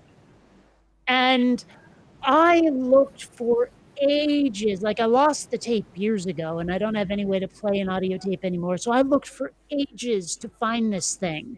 And I found like animated specials that weren't it. I found other audiobooks that weren't it. Finally, on eBay, I found somebody who had it in record form, like an LP. Wow. And so I bought it and then bought a USB capable record player so I could rip it to my computer and then make an MP3 out of it. Wow. So yeah, but So you were actually successful in that. Oh yeah, but it took forever to find the fucking thing. Because what I was afraid of when you were starting to describe this was that you were going to run into the speed problem, where there did exist spoken word records that spun at 16 2/3 RPM. Try to find a record player that plays that. Well, I'd have to look at it, but it would not shock me to discover that this record player has variable speeds. Yeah, it's even the record player I had only 3 speeds. It had 33 1/3, it had 45, and it had 78. Yes, I owned a record player that played 78s. Yeah. But then there was also the records that played at half the speed of the 33s. And Okay, I only it's got 33, 45. say again. I said I was looking. It's got 33 and 45. That's all it's got. Yeah, that's all you can find anymore because nobody has any of the discs that play at 78 or at 16. Yeah. Yeah. I remember having some of the 78s when I was a kid. Mm-hmm. Although I think those were basically just my uncle's old records laying around. I did not see a record that played at 16 and 2/3 until I was in high school, and it was in the collection of one of the radio stations I worked for a short period. I don't remember those. And they were spoken word. They were your almost never music. But both my parents just text messaged me with Happy New Year wishes. They're actually like not in the Eastern time zone like usual. They're actually in Oaxaca, Mexico right now. So I'm not sure if anyone gets this joke. No? It's Mace Windu. Oh. Yeah. Anyway. Sorry, Did you like I show- said, did I you don't see- really know any of the Star Wars beyond Jar Jar. Did you see the picture I posted earlier? The Disney princess picture. No. Oh, you put that one up. Yeah. Although, there is one Disney princess, and it pisses me off that they ignore her constantly, and that is Princess Kida from Atlantis the Lost Empire. You never see her on a list of Disney princesses. Yeah. Alice hardly appears at all, which I like, Alice. Oh my. Amiga Nuts asks me, can you believe how much technology has changed in our lifetimes? It's a really interesting. That's one of the problems. It depends on your lifetime. I mean, you got and young it depends people on today. technology. I mean, in some respects. Oh, I did see that one. There are things now that do the same things that other things did 50 years ago. They do it differently now than they did then. I mean, you can get an electric can opener now, whereas in 1959 you might have used a P58. What now? Oh, a P58 is one of those totally hand operated. It doesn't even have a crank on it. You jam it into the can, and with a one of levering those. motion, you go around. Yep. Yeah. Well, the way that you name you mentioned for it, honestly, my first thought was that it was some sort of fighter plane from World War II. Well, that is also the case. A P-38 was a Lightning. What did they call? I believe the Nazis called it the two planes with one pilot, because it had a double boom thing holding the tail on the wings. Well, but I mean, like the mental image I got when you were talking about opening a can with a P-38 was entertaining, to say the least. Yeah.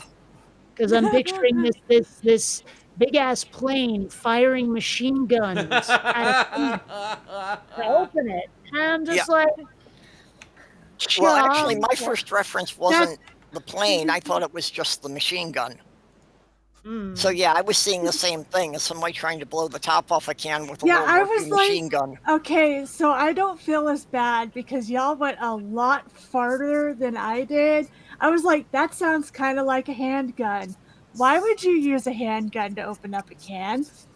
And then Diana started describing the actual thing, and I was like, oh, my dad keeps one of those on a keychain just in case we have to evacuate, and that way he has a can opener, and because we don't really live in an evacuation zone, but we always assume it's a possibility.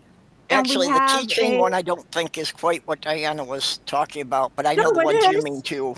Yeah, well, there are actually two No, it- can openers of this particular design. There were the P-50, there were the P-38 and the P-51. So they got their names from the aircraft. The P-51 Yeah. was a Okay. larger version of the P-38. Because yeah, basically what it is he has it on a keychain so that if something happens and we don't think to pick up a can opener, Yep. or put it in the emergency kit, because we have a box that we keep a week's worth of canned goods in, and if we were to evacuate or to lose power for over a week, we have those set aside for emergency purposes. And it's really difficult to eat the food that's in the can if you can't open the can. Right. Hmm. Yeah, I tossed in the Font of All Knowledge's article on the P-38 can opener. Well, this discussion where it moved to guns was reminding me of a Far Side comic that, damn it, I can't find, where there's this gunslinger, this cowboy walks up to a house and he goes, I hear you're pretty handy with a gun. And the guy's up on the roof pounding nails in with the butt of the gun. Okay. You know, like the guy wants to do a street duel with him, and he's handy with a gun, all right, but not at shooting people was the joke. I don't know. It'd be funnier if I could find the fucking comic and show it to you. The punchline comes out better than saying it. And I will also say hi, Bible Belt Atheist. How the heck are you? Yeah. That reminds me of an old Sesame Street cartoon with a couple of Muppets. And they're in this Western saloon, and this, guy comes in saying, I'm looking for the doctor. I've got an itchy trigger finger. When they go through all these Okay. various professionals, and finally gets to the doctor, and he says, yeah, doc, a bug bite or something's driving me crazy. You got some lotion or something I can put on that? Uh-huh. I think you might laugh at this. So during the summer, I went into the city and I'm walking up the street and there's a street preacher. And when he slapped eyes on me, he's like, and men want to be women. And it's like, oh, you're throwing a gauntlet now. Okay, I'm game. And so I basically, messed around with him, so just all the best, apologetics that I could, and, things like that.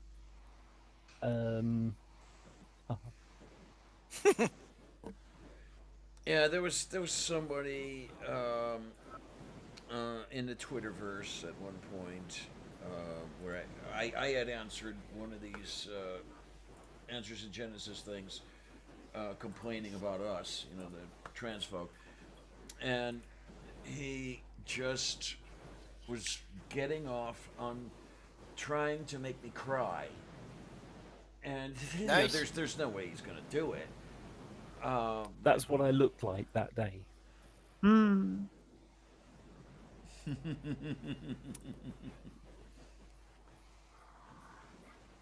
Yeah, but Well, he was even going on about why don't you just admit that some nights you cry yourself to sleep because you're not a real woman and all this shit. And it's like, oh, is this how they get off? Oh, I think I've seen this one. I love that dress. Oh, sorry. Yeah, it looks like there's a bit of a delay. Oh yes, there I is. think, Oh I yeah. think Diana's probably looking at the I'm stream. looking at that- the YouTube because I was reading some of the comments on the side. Gotcha. Yeah. Yeah. Yeah, Well, so she, that's why I do the pop out chat thing, Mm. so that you don't have to do that. yeah, I like that. yeah, that's what I set up whenever I'm streaming. The way you're reacting right now is exactly how I reacted the first time I saw that picture. Oh, well, okay. Well, I live in. You get this because your parents. I think you told me once that your parents live here in Florida. I was like, that's just like a Florida thunderstorm down here. Oh, my parents don't live in Florida. You might be thinking of Momnado and Tornado. but Okay. I don't have parents. No, in Florida. wait, no, it wasn't you. It was somebody else. Never mind. But But yeah, I- no. it gets like that sometimes down here. I think what slayed me about this picture was just the in particular part. Yes. Because it was just fucking 6 fish, but in particular, for some reason, just that phrasing kills me. Well, But anyway, so lightning does strike that way during hurricanes, though sometimes. So about this guy, this street preacher I was chatting around with, and like I say, I was just throwing like, like for example, I said, well, do you think slavery is acceptable? And he's like, no. I said, well, not what according to your Bible, your God says slavery is perfectly fine. No, it isn't. He said. I said, okay, fine. You got a Bible in your hand, Exodus 21. Read it out to everybody. And then he says, and starts flipping the pages. And then he gets to Exodus 21, he sort of skims it, and he goes, I'm not reading all that. I said, what do you mean? It's not even a page. Don't worry, I said to about the 30 or 40 people around that had gathered, because, before he's talking to nobody. Everyone's just walking by, but now they can see a bit of drama going on. There's a crowd. So I started reciting it. If a man goes in alone, he leaves alone. If he goes in with a wife, wife leaves with him. But if his master buys him a wife, then he can go with his master to the door or the doorpost, to the temple, basically, and say, I love my master, I love my wife, and I do not want to go free, and stick an owl through his ear, and it becomes his property forever. So, and the people were aghast. They just couldn't believe it. Well, But then what was really funny was that I just ran rings around him. Like, for example, he said I was guilty of a sexual sin. I said, how? I'm an asexual. I don't have sex. I've never had sex. Not interested in it. How am I committing a sexual sin when I'm literally not having sex? And he kind of he sort of buffered for a second, and then held up his Bible and said, "We're all sinners to God." And I said, "Did you notice how he completely avoided my question?" Everybody laughed. And then it's not the same guy, but there was a Manchester Pride. I took part in Manchester Pride this year, which was fantastic. And afterwards, I was chatting to a trans man outside a cafe, and we realised that the religious dickhead street preachers who try to make people feel bad for being trans or LGBT or anyway, they anyway. So I was just getting caught up with the picture. So what was funny was that so I went afterwards. I decided I would go in and give them a hard time. They came to my city to give people a hard time. I'll go and give them a bit of a hard time. Throw some of my best anti-apologetics at them. And I, even down to things like, well, there's archaeological stuff that relates to Bethlehem and things like that. I said, well, that doesn't mean anything. By that account, Spider-Man's true. Spider-Man lives in New York, so therefore Spider-Man's real, right?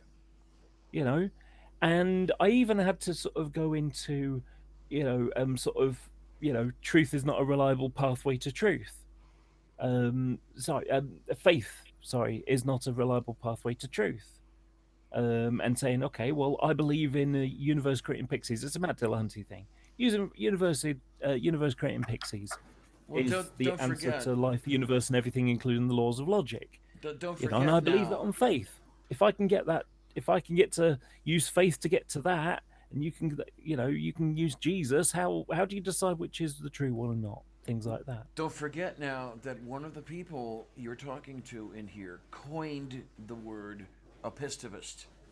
You wanted to tell her about it?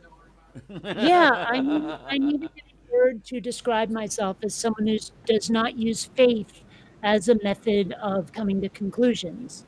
And it didn't exist. The closest we had was skeptic, but that was too general for me. So I looked up the Greek word for faith and turned it into a person who has none, and thus the word epistivist was born.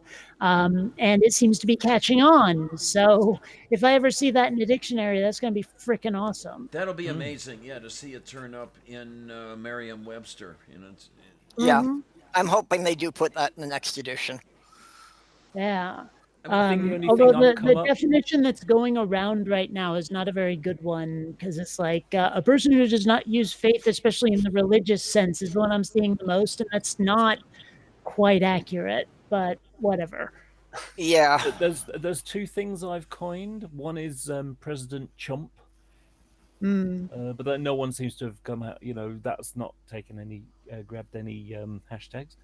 And the other one is social media vampires, and it's the idea of people who the only way they can feel powerful is to suck the happiness out of other people, suck the life out of other people, and also it applies to the likes of Steve McRae, who can't see his own projection in the mirror. So he's a hypocrite, and he can't even see it because he's a social media vampire and he can't see his own reflection of what he's doing in the mirror.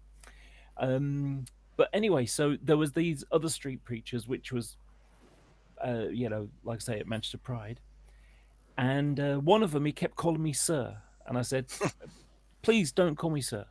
I'm not a sir. I'm trans woman. I'm not dressed like a sir. So just, and he said, I've got to, because that's what you are. I said, well, you don't have to. You got free will, right? You're using your free will to try to annoy me. So I'm asking you not to. You can use gender neutral terms. Just say you or something like that. So you don't have to. You do, so you're either doing it deliberately or either that or you're doing it deliberately. So after he called me sir 3 more times, I said, I'll tell you what, I've asked you to stop calling me sir. The next time you call me sir, I will use a name that you don't want me to use. I will call you arsehole. Now that's established, how many times I have to call you that is entirely in your hands. And after 15 times of me calling him arsehole, he said, you're being abusive now. I said, I'm sorry. Have you ever read Matthew 7? That bit about hypocrisy? It is entirely up to you how many times I have to call you arsehole. I asked you not to. You decided not to try to offend me. And now you're complaining that I'm offending you. Yeah, well, don't forget the persecution my- complex. My personal favorite with preachers is when they pull out the fool has said in his heart there is no God thing. And I'm like, oh, by the way, Matthew 5:22 says if you call someone a fool, you're in danger of hell. Mm-hmm. And that never seems to shut them up like it should. Of course because not. they just go into denial mode. They go into that's not what it really means mode. Of course. But the fact is that that's a thing, and they're denying it. Well, you had a brilliant encounter with Mr. The Fool Says in His Heart himself on Balboa Park. That was beautiful. Where he actually shut the mic off such because that I your voice was didn't carry. headway. You were making yes. And yeah, he just shut off the mic because he can't handle it. And of course, we're talking about Saitan Bruggencade here. Whose name I absolutely detest because every time I hear it, I hear Saitan Bruggen name. I hate hearing his name said. I've been on air with him. As a matter of fact, I was on Steve McRae's program. He invited me on, and Ty was there, and oh God, that was. I don't want to go through that one again, not because it was traumatic, but just simply because it was annoying. Yeah, now see, I've been saying that to people. What, that Steve McRae is annoying? No, the mime you got on there now. Oh, yeah. The 1 in a million. Yeah.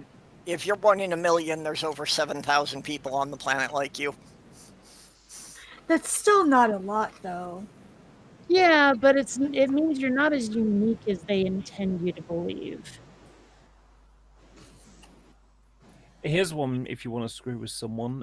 Ask them whether God could give a solution to a paradox.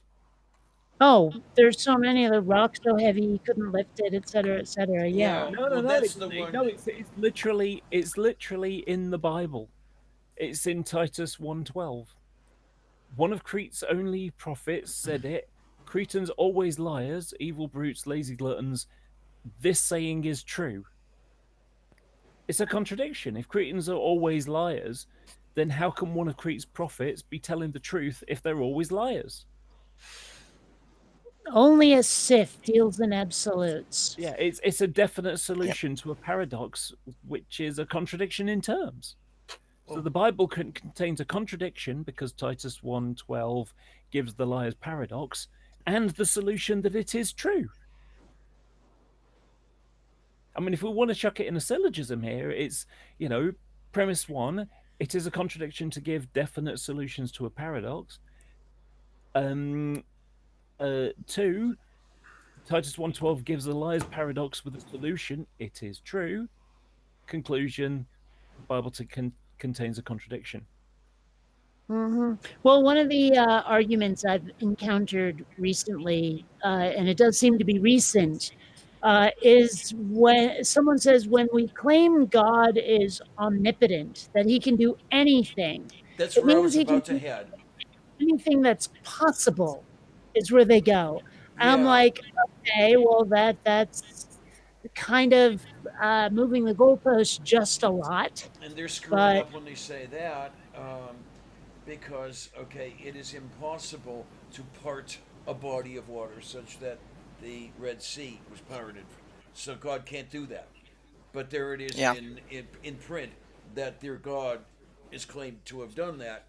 And then the other one they love to sidestep is, well, their God can do anything in its nature. Yeah. Well, don't even get me started on the creationist thing about how animals can reproduce after their kind. And they never tell you what a kind is, where the border is, by what mechanism is like animals are prevented from breeding after their kind. Like they never lay that out, no matter how much you ask. I have to go and do some research on that one. I have an hypothesis, and it would not surprise me that it bears me out, that they totally got it all wrong when they're talking about kinds. Where speak after their own kind, and now you have these Barrowmans, these kinds that they're talking about. When I see they do this after their own kind, what I'm seeing is the offspring look generally like the parents. That there is a certain continuity. And as far as I can read, that's all after their own kind means. It's not taxonomy or anything like that. It's just somebody probably in the late 1950s or the early 1960s felt that he and most certainly he had to screw with that term in order to shoehorn something into the current advances in taxonomy. I've got a good one for you. So, God is supposedly omniscient. He knows everything. Yeah, that's not true. Well, there goes free will. Oh, hang on. Oh, don't even get me started on free will. Well, hang on. I still want to show you this one when you're finished. So if you look at 1 Samuel 15, this is the genocide one. The very ending of it says, "And the Lord repented; He'd made Saul king over Israel." Well, that's not So basically, Samuel's the high priest, and God says to him, "I want you to kill all those Amalekites, everything, men, women, children, animals, the whole 9 yards." And Saul goes, Saul, who's the king, he goes out and he does the deed, but he brings back some of the animals and he gets banished for it. That's the basic short story of it. But the Lord God repented that He'd made Saul king over Israel. We chuck in a different, ESV here. The Lord regretted He had made Saul king over it. Well, if God's omniscient, what the hell would He be regretting? Oh well, and that's not the only place that sort of thing is mentioned. It's Yeah. mentioned in what is it, Genesis 17, the flood story, and God Yep. repented that He had made man because he was so Well, how wicked. do we not even know that Eve would eat that apple? You know, you'd think that'd be the very first thing we'd know would Oh, happen. it's worse than that. Think about the logic of it. Okay, here's the one. God wanted sin to enter the world. Okay, because he created the garden. He created fruit that must not be eaten. He created the tree, fruit that must not be eaten. Gave them free will to choose. Created the serpent, allowed the serpent to speak. You know, Yep. and if he's omniscient, he knew the choice that they would make before he said, "Let there be light" in the first place. So there's two choices: either he's not omniscient, which unravels, what God is, another part of the Bible, or he knew exactly what he was doing and he wanted it. So how can Well- God not want sin to be around if he created it into the world in the first place? The Well, why problem did he wait is, so long to do the whole Messiah thing? And did all the people that were around before Jesus died for our sins end up in hell anyway? Mm-hmm. well, the whole thing is the apologetics of it all is that's not even about sin. That's about knowledge. Where the fruit gave them the power to think and the power to reason. Where the heck else was I going to go with this thing? And yeah, I mean, all of that is beside the point because that's someone else's story from another place, from another time that the Hebrew people lifted from the Babylonians. Well, you'd think that people who are as homophobic as Christians wouldn't want a fruit to have so much power. I know. Isn't it something?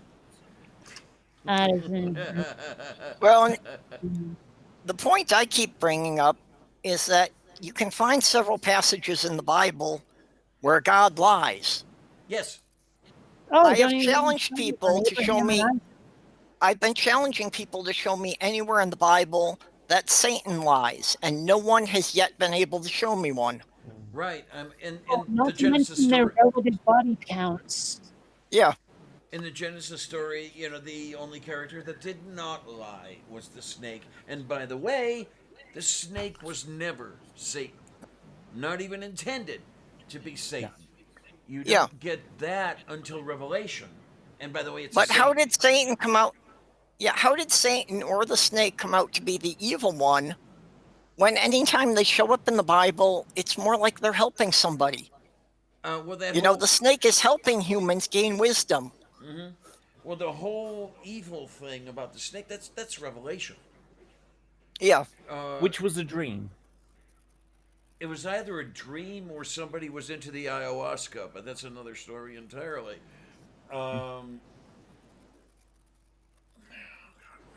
yep. I was headed somewhere. Oh well, it'll come to me I at think an it was something about cheese. Say Well, and the only place in the Bible that Satan killed anyone, he asked God's permission to do it first. oh sure, that was Job. Yeah. Yeah. But Well, that's the the only whole- time Satan ever killed anyone. And by the way, this is the The whole Abraham and Isaac thing. I mean, that is the worst fucking prank to prey on anybody ever. Yeah. Is, oh, by the way, go kill your son. And at the last second, just kidding. I mean, what kind of dick does Hang on. that? Let's not forget, God didn't say, hold on. It was an angel that did that. Yeah. Well, regardless, And point this- being, that it's a hell of a prank. Not necessarily a prank. This is the interesting thing. Whoever wrote that, I'm reasonably sure, was intending to convey that one should obey any command from their God. Well, that's transmitted through the humans because remember, when God speaks, only human lips move. So you have to do this. You have to obey whatever command you are given.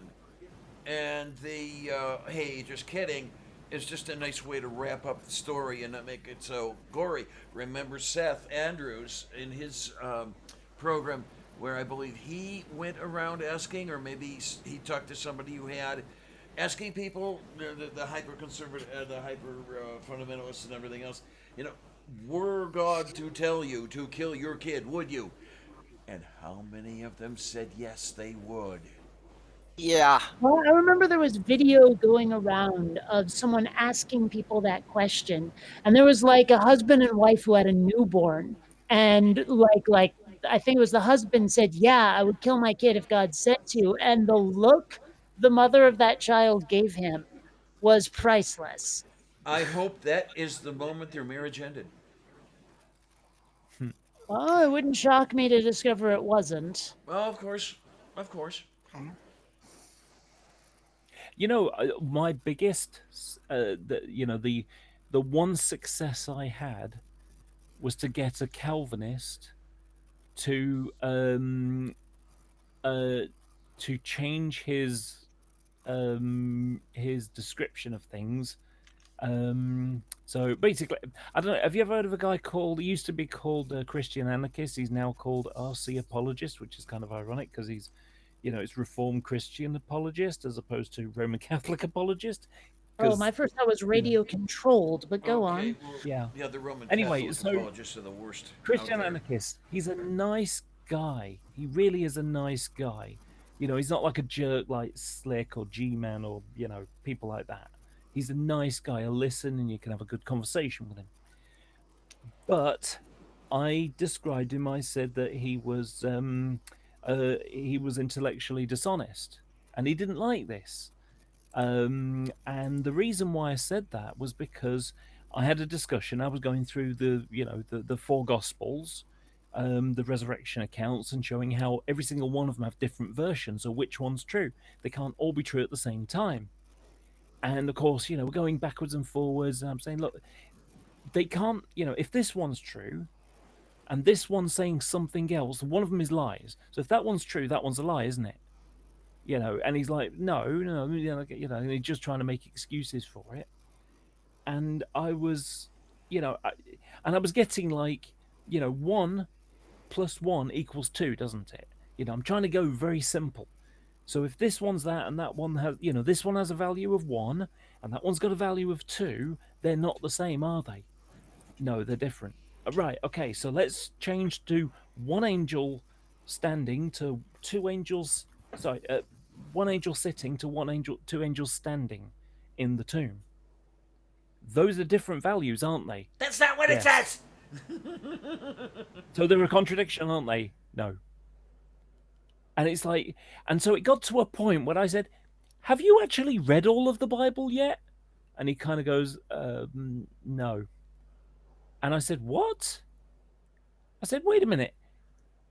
How can you be claiming a certainty position on what the Bible says?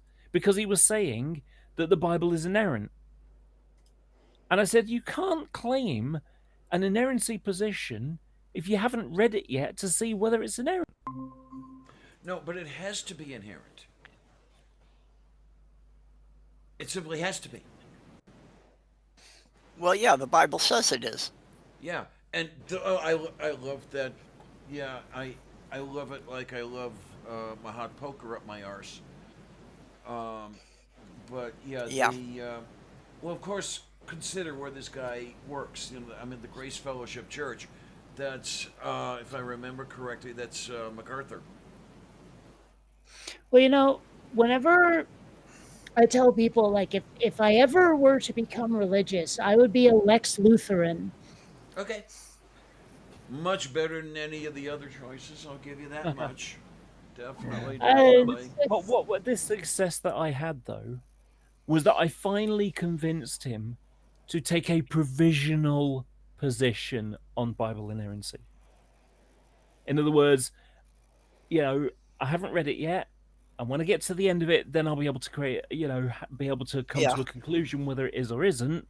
For now, I will, I only have a provisional position. And, It's and, a step. Nosy. and what's really fun is, I mean, over the years, I have asked many people my standard question. Only once have I been given an honest answer.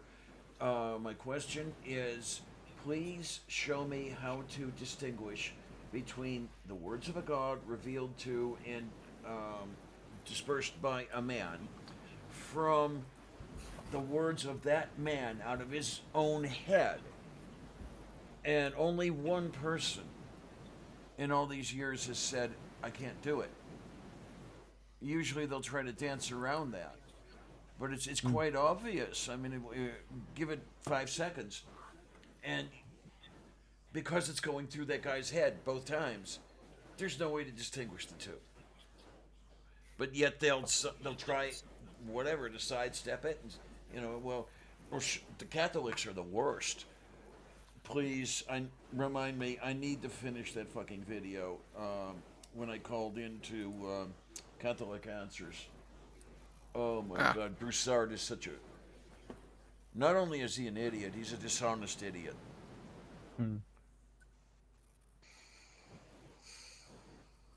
Well, if you want to do anything on the Catholic Church, you should ask Beelzebub to do a collab. Yeah, Bubba and Zach. Yep. Two people. Yeah. Oh, did you see that Beelzebub managed to hit 502 subscribers before midnight? Yay! And I saw Right. that one of those subscribers is John Matter. Who? Dark Matter 2525. Oh, Oh, Subscribed to Beelzebub. Did Bub never actually beat? heard his full name. Say again? His full name. I don't think I've ever heard it. Dark Matters. I didn't realize that was actually his last name. Yeah, that's where Dark Matter came from and everything. That was revealed to all during one of the many fundraisers that we've had, where his name was actually right on there. You know what? Isn't that amazing? Scientists have been trying to find dark matter for years and years, and all they had to do was go on YouTube. Well, you know what would be the real fun one?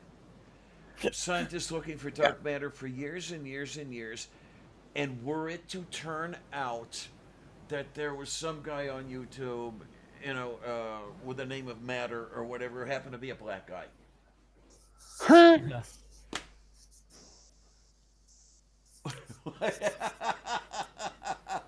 Yeah. You were talking about trying to find things. Oh my! Yeah. And yeah, Trio Bub 1, Bible Belt Okay. Atheist is still only I'll up like go. 460 some. Okay, I'll go sub to BBA now. Yeah, do I it. had Please not- do it. I had not. Well, okay. Bub is my friend, and I wanted Bub to win. So I stayed away from adding to, Oh, to you! Bible Belt Atheist Substack. Hey, I said Bub is my friend. And meanwhile, this broad over here beat them both. Come on. Well, see, you weren't in the race, so I was sending people over your way. Oh, is that it? Okay, thank you. Yes, you weren't in the. See, those two were having a race, so I chose my side. My side was Bob. Now the race is over. I will go sub to BBA and send subs BBA's way. There you go. Okay. I mean, I am amazed, really and truly. I mean, it may sound like I'm over dramatizing, but I'm amazed that 500 people are actually, willing to pay attention to me on the entire webs. When I got into this, Hmm? Well, I feel much the same way, only more so. I can understand why people are interested in your stuff. You've got some damn good stuff out there, Kate. Seriously. Well, seriously. I try, but still, I'm sure it's the same feeling to a different degree, is all. You're probably right. Yeah, I mean, seriously and everything, you're probably right. Now, I got into this never expecting to have 500 subscribers. I never expected to have 100. Really, I was going to make the occasional video, and I was going to have some fun at it, and then people started watching. I was like, "Whoa, you guys are interested in this shit?" Yeah, When you I know, started out, I was just what thinking. you said there about having 500 subscribers, what popped into my head was, and I would have 500 subs and 500 more. Yeah. Oh, that I love I- that song Oh, though. so do I. I've actually, I mean, I haven't got my channel's small; it's a minnow, but I've got over 500. No, it's over 800 now. On my Laura channel, Okay. and then I got a model railway channel that I do, which just hit the 500 mark. Yay. And there's a weird model railway thing that happens. I don't know why, but apparently you've got to give stuff away. To celebrate. It's like a company. It's got, it's their 50th anniversary, so they're now going to cut 10% off the price or something. So, yeah, I've got a giveaway going on at the moment. I think that's basically happens with any hobby group. Yeah. What I've got Yeah, to it could be. do is I've got to get really good really quickly. I would love to do the stuff with the giving away things, and I would like to make enough on this to close the gap and everything. But okay, here's the thing: if I make enough to close the gap, I am also making enough to throw me off a lot of the programs I'm on. So now I have to make even more. Yeah. So my dream, which never ever will happen, keep that in mind, Kate. I admit that none of this will ever happen.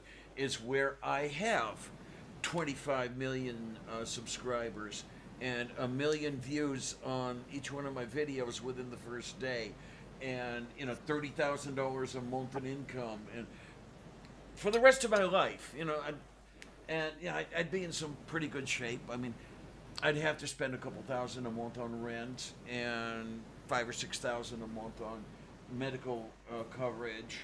So I mean, it's not like I'm sitting on money like Scrooge McDuck or anything, but it would be nice. Oh, would it ever be nice? And if it would be nice if I were that good. I saw an article once that described exactly how much damage you would do to yourself if you jumped into a money bin like Scrooge McDuck. Yeah, I know. Yeah. Pretty entertaining. By the way, I am very, very, very hungry. So if you hear any noshing sounds, it's just me eating cereal. Okay. I'm actually surprised that I have about somewhere between 130 and 150-ish subs. Like, I don't know what's wrong with you people. Yeah. Well, that's almost enough to attack Europe. There you go. Yeah. There you Woo! Well, with the whole Steve McRae stuff that I posted lately, I think I've got about 4 videos, three or 4 videos over the last month and a half, 2 months, something like that. I have gained a fair number of subs from that, because it's amazing how many people saw it. Yeah. I posted it around. Some people saw it and they went, go. I didn't know these things about Steve. So I opened some people's eyes. And Well, when I started a YouTube channel, I didn't expect anything to come of it.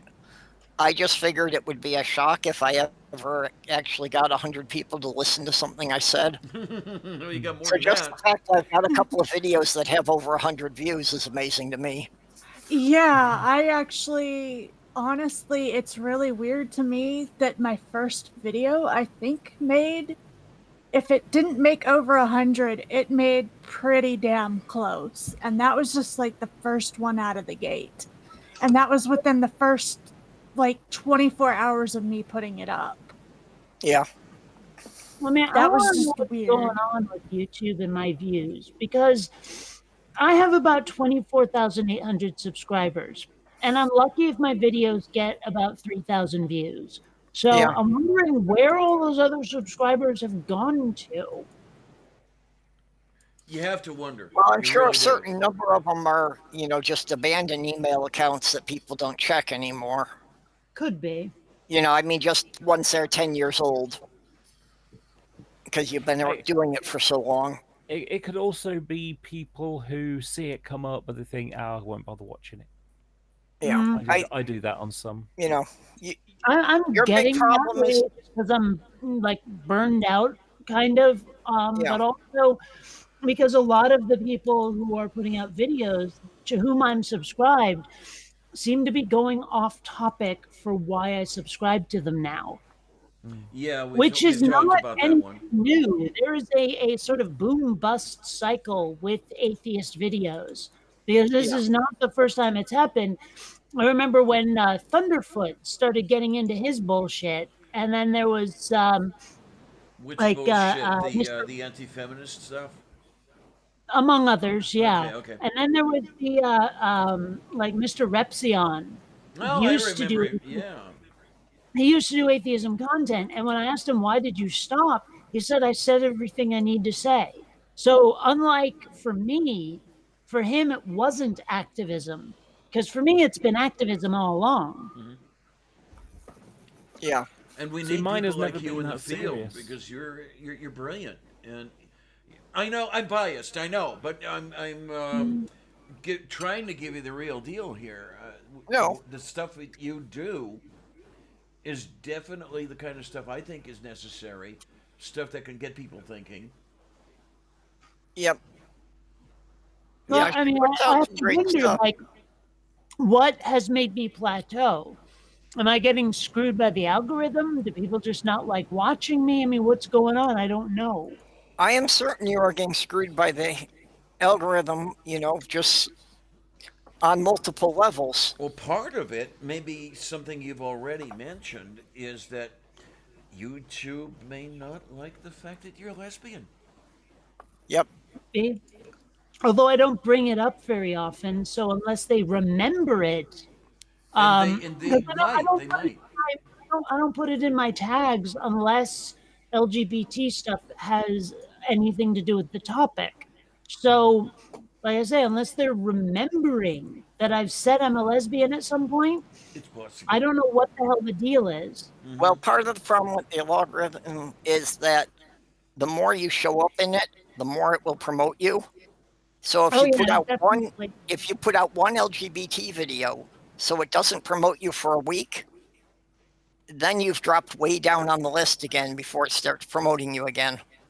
Well, I mean, it's funny when you type in any search for anything, it immediately gives you the most popular videos, not the most recent videos. You have to tell it to give you the most recent videos. Yeah. So all these popular videos are getting so much exposure that it's like, well, it's a sort of self-fulfilling prophecy that these videos are going to be and stay popular.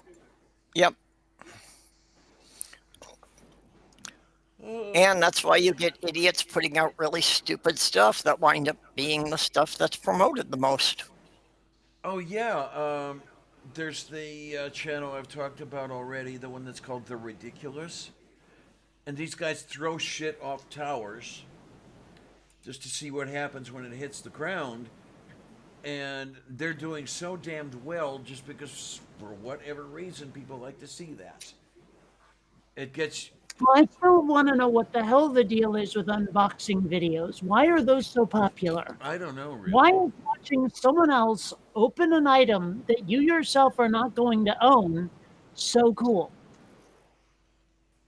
Yeah, I don't get it. I really Yeah, don't. I don't get not that into. either. I'm not into it. There is on the model railway stuff. People do buy those things as well. So, it's like, here I am unboxing this thing. What do I think of it? The packaging. Well, yeah, what it that's looks doing a like and things product like that. review, though. That's something Yeah, different. well, there you go. I mean, there's a bit of a difference, unless I'm missing something, between using something, reporting on how easy it is to use, and all this other stuff, and taking it out of the box and leaving it at that. Yeah, well, that's, if you're actually talking about it, it might be somebody who's considering buying the thing and they want to know, is it decent quality or did it fall apart the first time you used it? Well, I mean, I have to admit there are times I very seriously consider starting an unboxing channel because people will just send you stuff if that's what you're doing. You know, the idea of just free stuff and a topic that for some reason gets popular out the ass sounds like a thing to do when I feel like my main channel is flagging. You know what I mean? Oh, yeah. I'm thinking about doing something similar to on the lines of that with model railway stuff and becoming effectively a reviewer, because when I get a model railway magazine, for example, this one I've got in front. Oh, that's not one. It's amazing, isn't it? How she's So got this when- yeah, Model when you Railroad magazine right within arm's reach. You know, when a new model comes out, they do a review of it. What's it like? How's it is it any good, etc., etc. And you know, well, I can do that, and then my advantage is I know about the prototype as well. You know, I'm knowledgeable in, well, pretty much anything British train stuff, except for steam trains.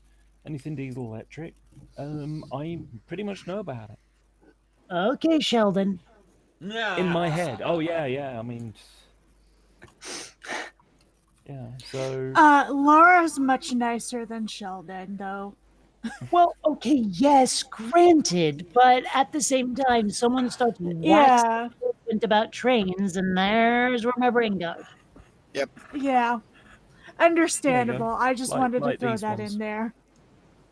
So those are a Yeah. couple of examples. Oh, Well, next my. thing you know, I could end up doing the internet magazine version, where they send you something to, you know, and if it's something I want to, if it's something I use, then I'll keep it. If it's something I don't need, I'll give it away as a prize. Well, you know, I've got a whole bunch of crapola on my Amazon wish list, and honestly, I'm not even sure how much I want most of it. It's just that, well, I don't know. I mean, like I don't need one of those plasma ball things, but I put it on there just because when I was little, I wanted one.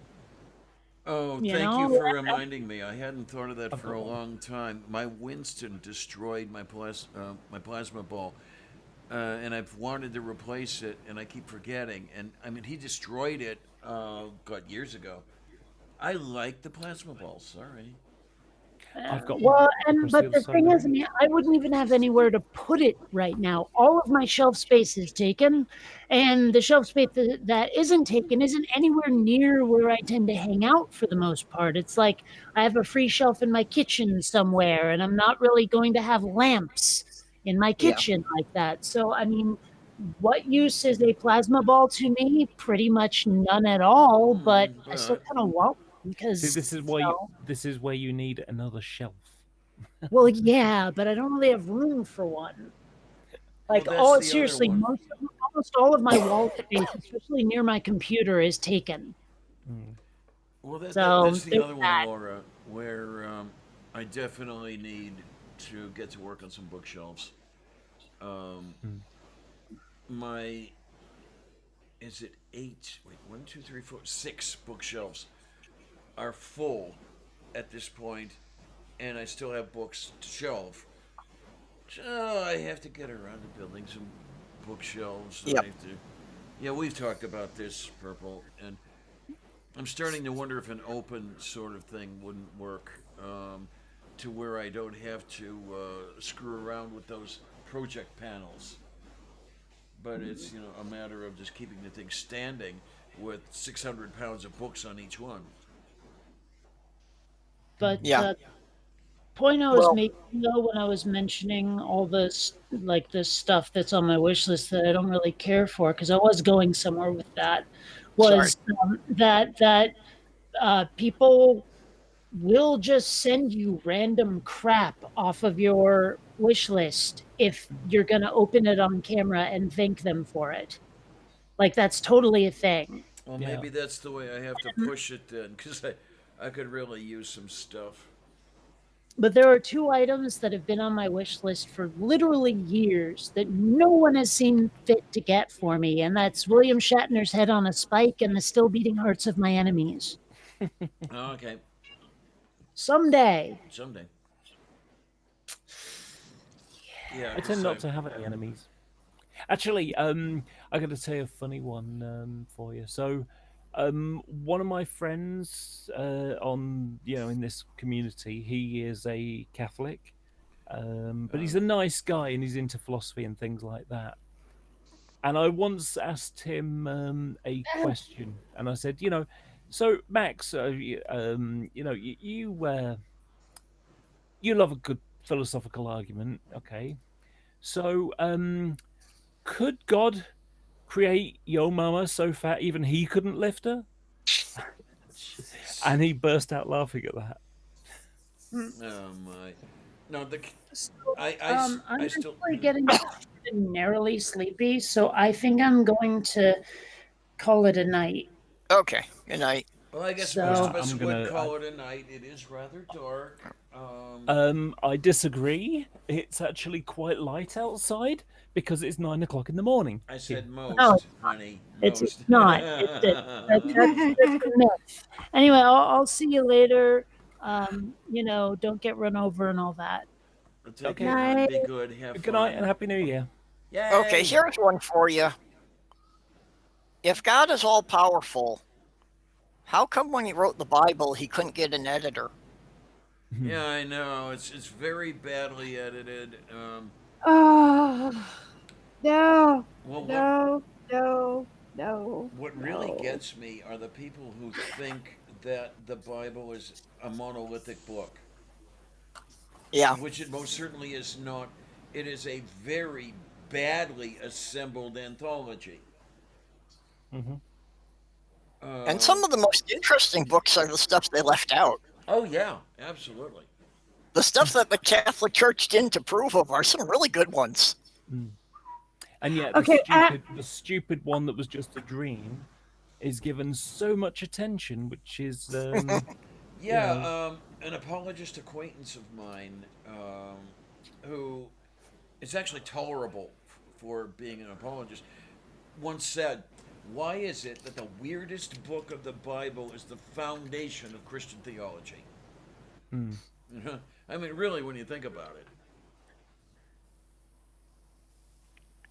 Okay, so the reason I was saying no, I am a Supernatural fan. I love Supernatural. Yes, it has gone on for way too long, but that's beside the point. But there was a point where they brought in a character who was basically the editor / scribe of God, and he was the most annoying character that the entire fandom cheered when he died. All Oh. right.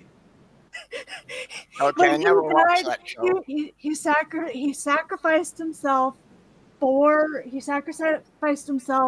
to prevent the entire universe from exploding, and all of us were like, "Thank Chuck, he's dead, he's gone, he's not coming back." So that's why when y'all were like, "He needs an editor," I was like, no, don't remind me of this. Why? Sorry, I never saw the show, so I didn't have that reference. I know. I Yeah. know that that y'all probably didn't, but it was just it. You know how Purple, you said when I said one of my nicknames is Banana, and you started seeing minions chasing a Yep. banana. Yep. That's the same thing happened to my brain. Right. By the way, Churchill, are you fully excommunicated now? Yes, I am fully out. Hooray! I've been out I think- since around May, June. Because we haven't Something spoken. like that? We haven't chatted. No, in we ages. haven't. Life has been tough. I am not going to go into it on here because I'm trying to keep things cheerful, but things have not been nice. Well, Um, life is a bowl of shit and then you die. Yeah, we understand that much. Yeah, but there are some times where it's better than others, and I won't say that it's the worst it's ever been, but right now I'm kind of in the top 10 of bad. So yeah. Just Um, consider it this way: it could be worse. You could be Trump, who spends most of his time pandering to to people, moaning about people on the internet, on Twitter, Well, and basically having to look at all the statistics saying that most people want to see him, more people want to see him impeached than not impeached. more people think he's a bad president compared to a good president, etc., etc., etc. Though, even given all of that, I am not quite sure that Trump understands just how Trumpish he is. No, he doesn't. I don't think he has that amount of self-awareness. Right. I don't think, I think he has a level of self-delusion that he cannot actually believe he is not popular. Yeah, I don't like. He does focus a lot on his criticisms, but even because he can't stand them. But I don't think it's because he thinks a lot of people dislike him. I just think it's because he just can't stand to hear them. I think to him, the amount of people that don't like him is much tinier than the people who do. And that's not in line with what the reality is. I would disagree. I mean, the polls say that, say otherwise. But there's the problem. They asked But he doesn't, but he claims that the polls are fake. Yeah. Well, yes, he has to, because that's the only way he can protect his ego from it. Well, you've got what's coming from the polls, but the Czechs have another story, and the Swedes do also. No, I know, it's really horrible and everything. But here's the what's horrible is you use the same joke twice in the one stream. I know. I have to work on that. What I don't know and what I don't understand is, are these numbers that are leading us to believe that more people want to see Trump removed from office than do not? Mm-hmm. Is this happening during Trump's term in office, or did they believe that all the time? And if they did, why was he elected? Why did so he many didn't people win the stay popular home? vote. Well, that's right. I mean, he won the so electoral even vote. from the get-go, the majority of people who bothered to vote were not even for him. And well, there's the darn thing, though. It's amazing to me, anyway, that he got 63 million or 61 million or whatever the fuck it was.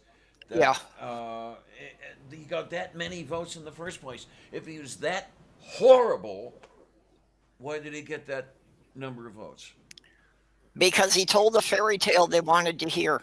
Pretty much. He told them that he was going to, have factories popping up in every small town in the U.S. It amazes me. I mean, how many people down the street from me are still chewing on that? They're still eating it up. And I mean, like stuff like I struggle to discuss the wall with my family because I'm coming at it from a place of logically thinking about all of the effects that said wall would have and how useless it would be. But they're coming from a place of fear of we have to protect our country from the invasion that Trump made up, but we don't realize that it's all made up bullshit. And so while I'm sitting there trying to reason with them, they're screaming and it, going, build the wall because we're afraid. Well, there's a problem with his wall, and that's that there's people that always have a way to get around it or over it. Yeah, and then when you show them, there are always excuses. I mean, well, this is one guy I worked with a while back, early in my career, if you want to call it that. I was on a channel called NCG Studios. Guy that ran it was basically a preacher, and he's going on and on about you want to protect your home from people who want to break into your home. That's why you have to have the wall. And it's like, that's why you need security. The wall and the security are not synonymous. He couldn't get that. He couldn't get it at all. Yeah. And like the thing is that at the end of the day, anybody with who's even remotely paying attention and actually paying attention to what's going on and why the wall has to absolutely be built, because this is the one thing Trump has never let go of, is he wants to leave the presidency with a physical object that is large that he can point at and say, I built that. Well, Yeah, yeah, well, he it's all wants a about his monument. That is the legacy. only reason that he wants that wall up.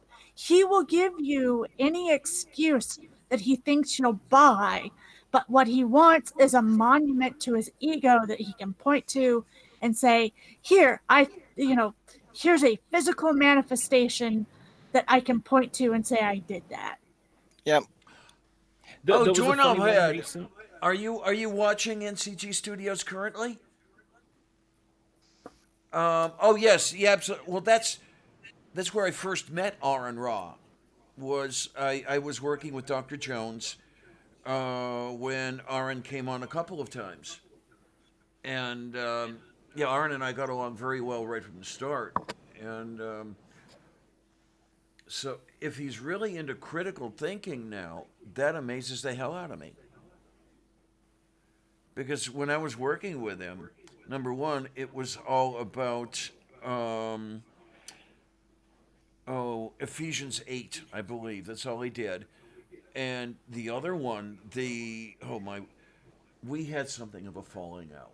And it was all about him to some extent, and Bob Graves mostly, that depression was imaginary, psychiatrists and psychologists didn't know shit and everything like that. He got the entire audience down his throat. Well, of course, the funny part of it was the entire audience was all people who were my audience. They were subscribers to my channel and everything. They were coming in, and it was, I'll say this, it wasn't pretty. And I wish it could have gone differently, but it didn't. Yeah, we haven't said a word to each other. I mean, not because I can't stand him and won't talk to him or anything like that. Maybe he feels that way about me. I don't know. I don't even know if he mentions me at all. If he doesn't, that's fine too. But we haven't had a conversation since I left the show, and that was September of 18, if I remember correctly.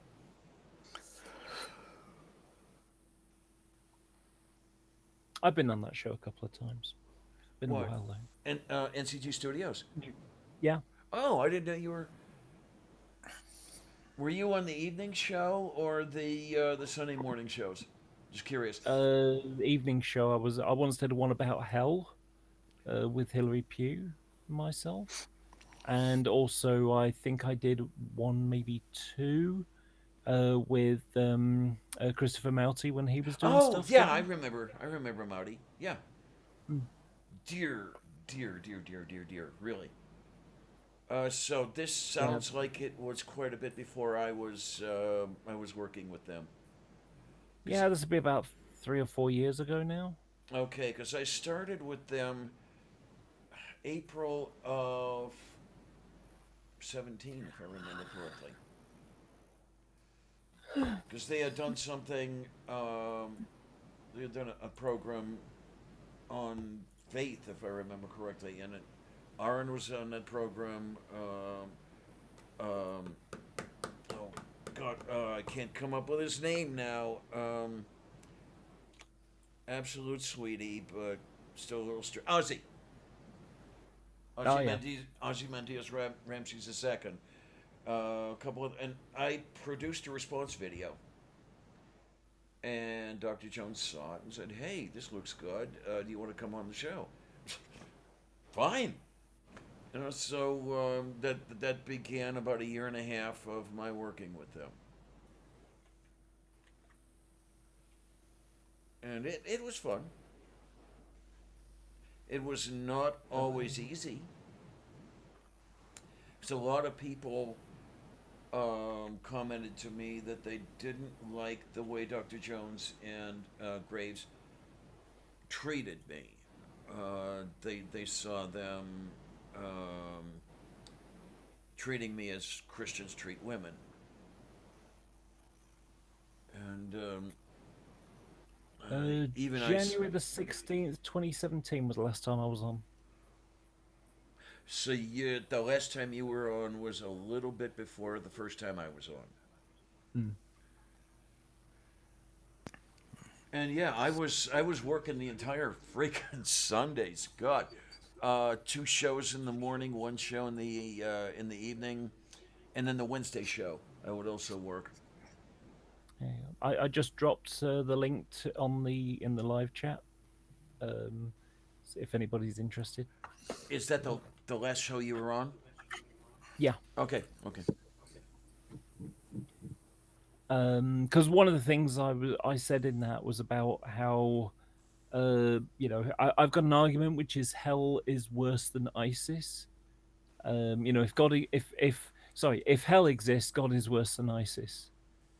And the argument goes along by the lines of, so when it came to ISIS, there was a Jordanian pilot whose F-16 was flying over the area doing bombing or whatever, and the plane had a fault, engine conked out or something, and he ejected, and ISIS captured him, and they locked him in a cage and they poured petrol on him and they set him on fire.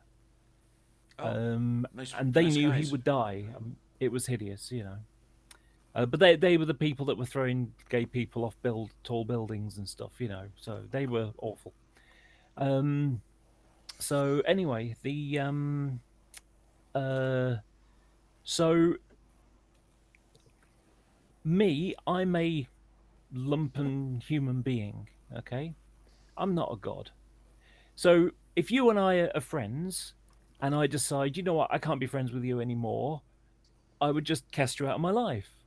What I wouldn't do is build a prison, lock you in it, and set it on fire. That's what crazy people would do. But unlike me, God prevents, if being this hell being the prison, right? In the hell concept, God prevents people dying so they can be tortured again and again and again for, what often is a finite crime. So an infinite. It's always a finite crime. Really? Yeah. Yeah. And then, now,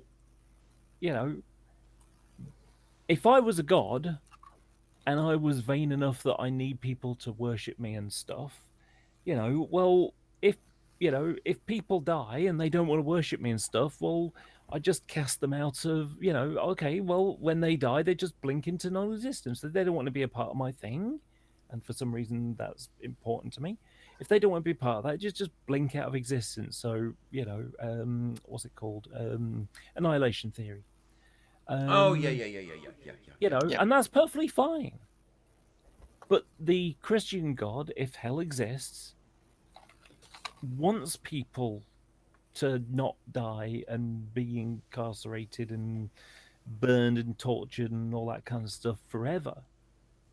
That is crazy. That is worse than ISIS, because of course when ISIS did it, they knew the guy in the cage would die. Yeah. I think that made God worse than ISIS. Well, that's my basic morality test. I have never ordered or committed a genocide. Therefore, I am more moral than God. Mm-hmm. Yeah. Doorknob, but oh gosh, the preachery types, street preachery types.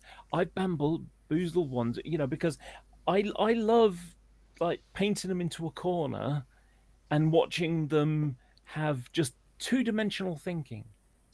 Where it's black or white.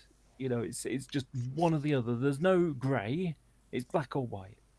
And I said, well, okay, sin.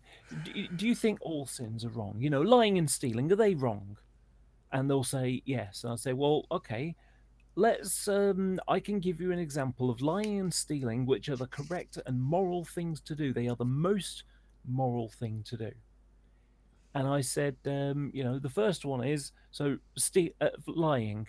No, Mr. Nazi, there aren't any Jews in my attic.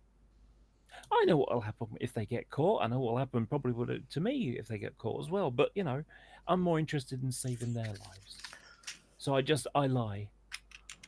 Now, to tell the truth means they go to death, to go to a death camp. I know what will happen to them. So in lying, I am doing the thing that causes the least amount of harm. Yep. you know. And then Well, and- stealing. If I've got a friend who's you know, having some psychotic episode and he's looking to commit a mall shooting, if I steal his gun, he can't do it anymore. And not only am I saving the lives of the people who he might shoot, probably saving his own life as well. Because usually in these kind of instances, the police kill them or they shoot themselves. And their responses, you know, if they're really, really fundamental, is it's wrong. And it's like, what, you think that stealing, you know, letting him have the gun and committing the mall shooting, that is the better of the two choices here? You know, and they don't want to answer that one, of course. So, like I say, I find the two-dimensional thinking. I mean, there's a reason why I'm in this community. I joined this community because I met a street preacher, and it's like, okay, I don't believe this stuff. How do they manage to believe this stuff? Because I've always been an atheist. I've never been a believer. And, you know, it just... I wanted to find out what makes people think, what makes people tick. And it's not just the Christians. It's the atheists as well, like I say, or agnostics. Steve McRae being an example. Why is he like this? What is it about this guy that makes him want to twist all these lies and change, you know, change definitions to, you know, and it's like he has the same mentality as fundamentalists. The main thing is, the only difference is that instead of protecting his God, he's protecting his ego. His God, his ego is his own God. That's kind of ironic.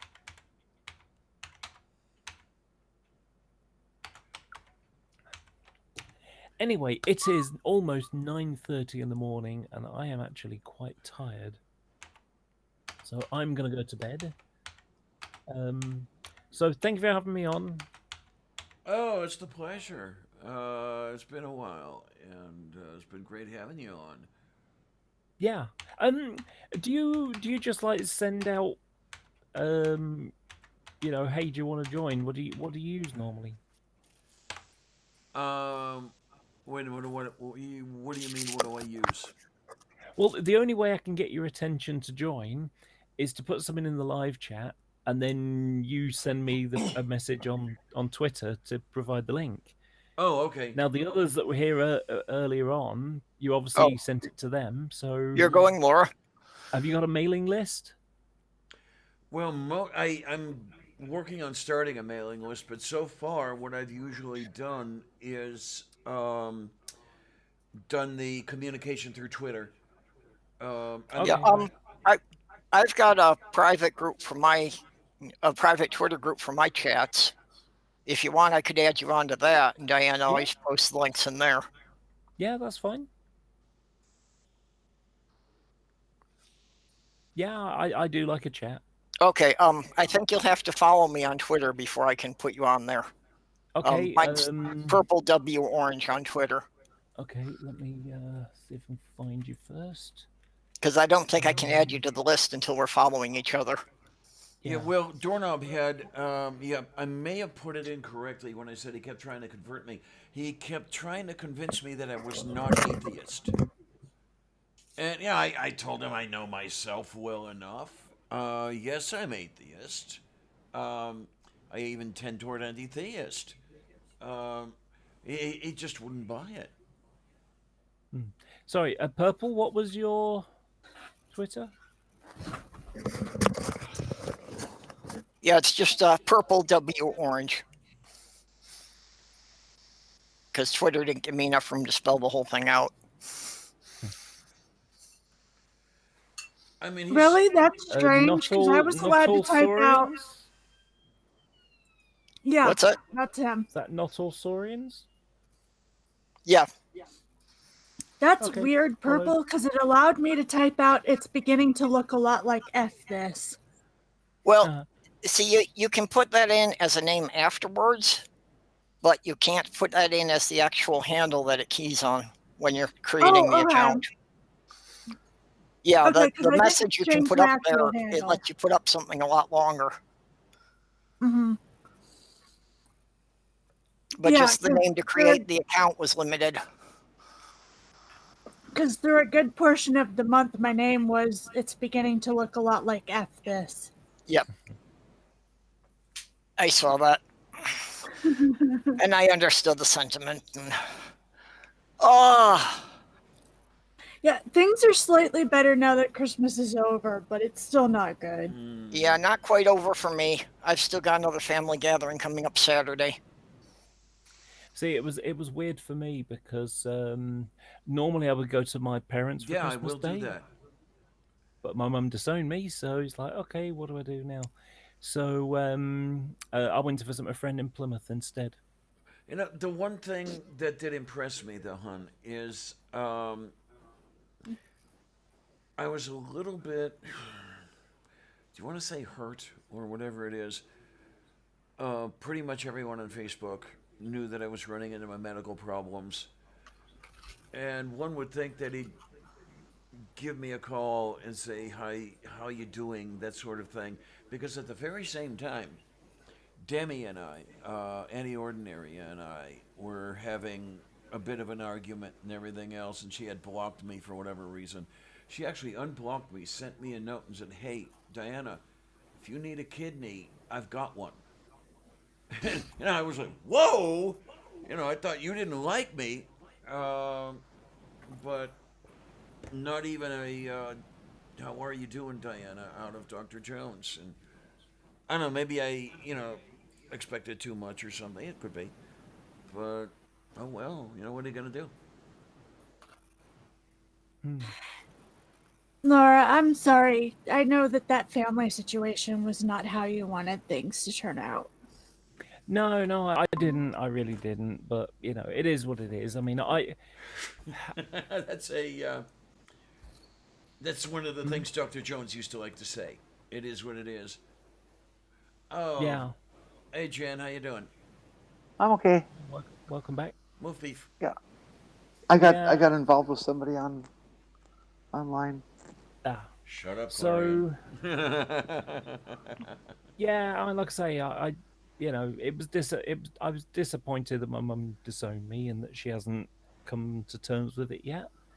I also had a couple of other things, um, so the day before I was going away, I phoned up my dad and I said, a couple of days before, I phoned. Excuse me, I got hiccups here. So I phoned him up to say, look, I got some presents. Would you drop by and pick them up? And he's okay. He's okay about it. We chat here and there on the phone every month or so. And so, he came over and picked them up and he brought some Christmas cards plus a box of chocolates in the end, it turned out, in a wrapping. And, but no, neither of the cards was to me. They were just Merry Christmas. Oh, okay. What I was worried was that they were to who The they mailman. thought you were. Yeah, no. All I got was Merry Christmas, love. Well, I don't think I got love. I can't remember now.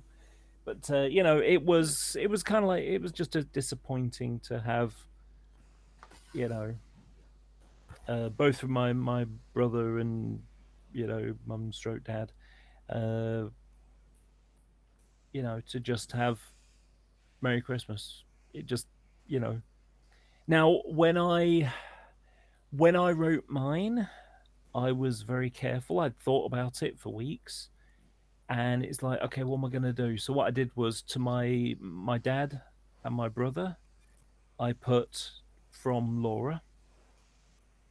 For my mum, I didn't, because I didn't want.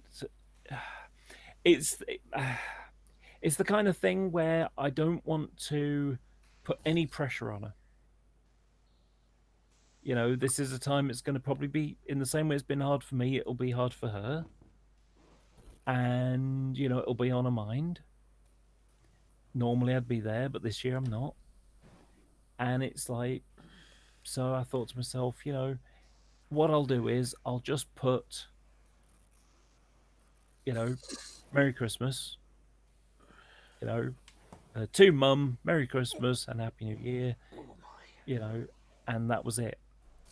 Because if I put from Laura, she could use that as an excuse to push away again. To become more remote rather than closer, which is the goal. So it's like, she knows that, I know that she doesn't like it. She's not happy about it.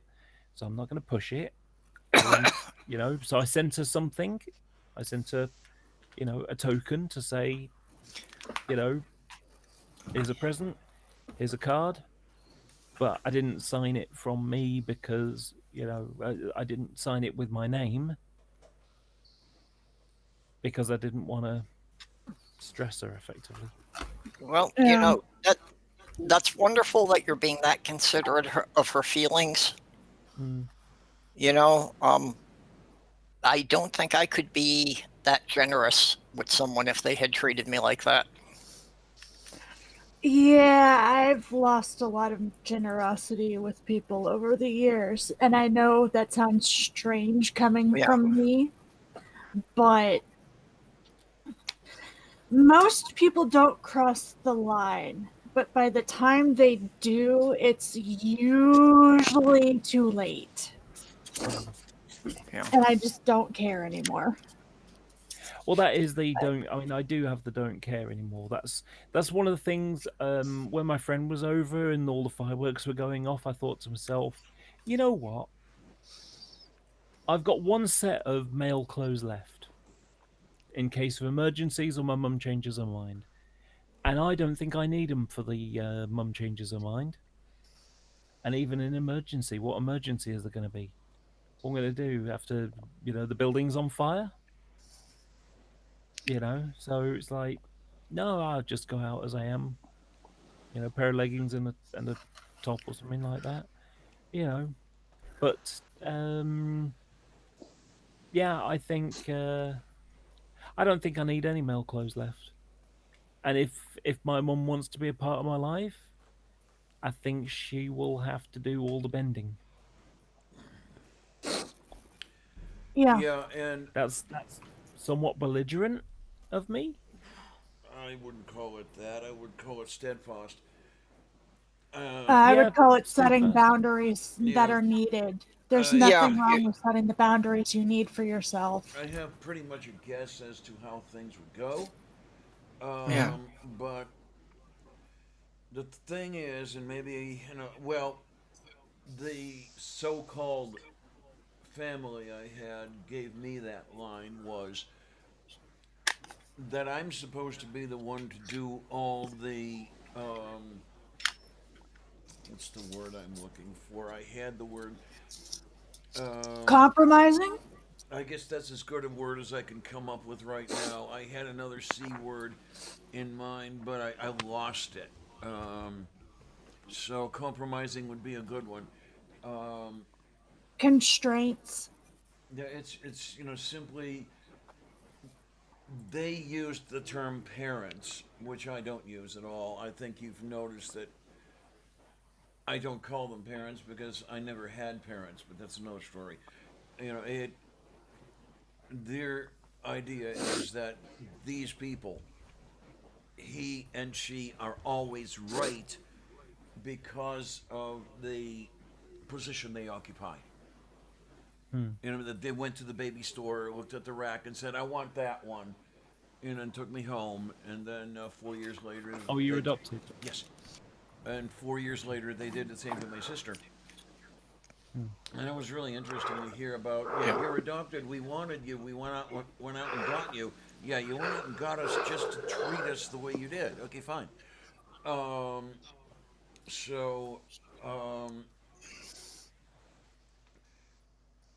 I decided that I wasn't going to cave in because to do so would be to prostrate myself before them, to lose all dignity, and that wasn't going to happen.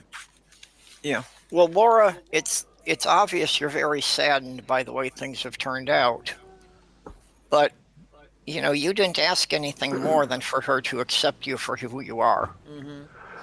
You know, it's not like you had some unrealistic demands. No, I mean, I made it quite clear that I would go down as a guy until she was ready. And when she said, "I want nothing more to do with you," and even after I warned her to be careful what she said, because what basically happened was she started to say something, and I said, "Stop. Be careful what you say now, because once you've said the words, you can't take them back. You can't unsay them." Hmm. And she said, "I'm not going to take them back. I want nothing more to do with you." And you know, I got up and I took a step for the door because I made sure I was sitting down, and I stopped and I went to my dad, who was stood next to her. I don't even remember him standing up, but I think when I stood up, he stood up, just in case. I don't know why. But I went over to him and I said, and I put my hands on his shoulders and I said, "Look, I know I'm only related to you through her because he's my stepdad. But just because she wants nothing more to do with me, don't mean to say it's over between us, okay?" And he's like, "Yeah, I know." And my voice was starting to break down, you know, I was starting to get grey. Yeah. And then I turned and I went for the door and I gave a sob. And my mum said, "You know, I'm sorry you're upset, but that's just the way it is." And I turned to her and I said, "No. You don't tell me you're sorry at the same time as you're pushing me out of your life. It's not on, it's not, you know, and it's not right." And I left and then I shouted through the door, I said, "I'm not going back to living how I was. I've been doing so well and you're not going to take it away from me." And that was when I rode home. And, you know, as I said earlier in the stream, that, you know, I turned a bad day into a good day. I got rid of pretty much all my guy clothes with the exception of one set. It was actually two, but you know, it was in case I did any crappy, you know, like decorating or something, and I decided, you know what, I don't need those either, so I got rid of that set. And you know, I turned a bad thing into a good thing. I put it in the past and Yeah. moving towards the future, kind of thing, and a new life. And the funny thing about it is, if I wanted to go back, which I don't, it cost me a fortune. It's cheaper to just keep going as I am, which Yeah. is a funny way of looking at it. Oh, But that's really a fun thing, though. Now that you mentioned that, is the big thing. There was a period of time between my coming out and those two cutting me off, actually disowning me. But it was, you know, a couple weeks. But one of the times that she talked to me, she was yelling at me about the money, about, you know, how much the wardrobe cost. Wouldn't even let me tell her that I'd been accumulating stuff for years. Mm. And I never got a chance to tell them that I'm lesbian. So I wonder what they would have done over that one. yeah. Yeah, that's kind of where I am now with my family. Oh. For 25 years, they never acknowledged I was pagan, so I don't much see the point in telling them I'm atheist.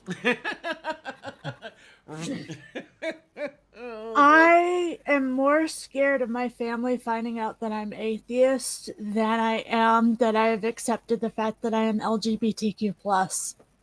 Honestly, I am very scared of my family finding out. Wow. Well, yeah, like you say, for your father, the church is a big part of his identity. Yeah, but he seems to be the best at dealing with things, or am I wrong, Tria?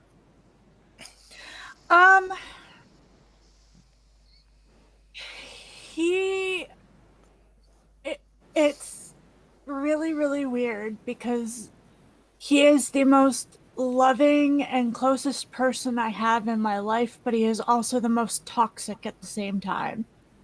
He is the one who told me that he believes that, and this was not all at the same time, but these are pieces of conversations that I'm putting together.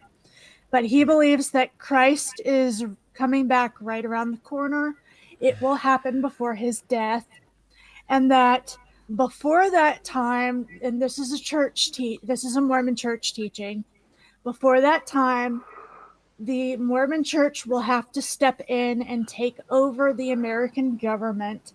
They don't teach this one very often anymore because it looks bad, but it isn't. It is doctrine. They do believe in it.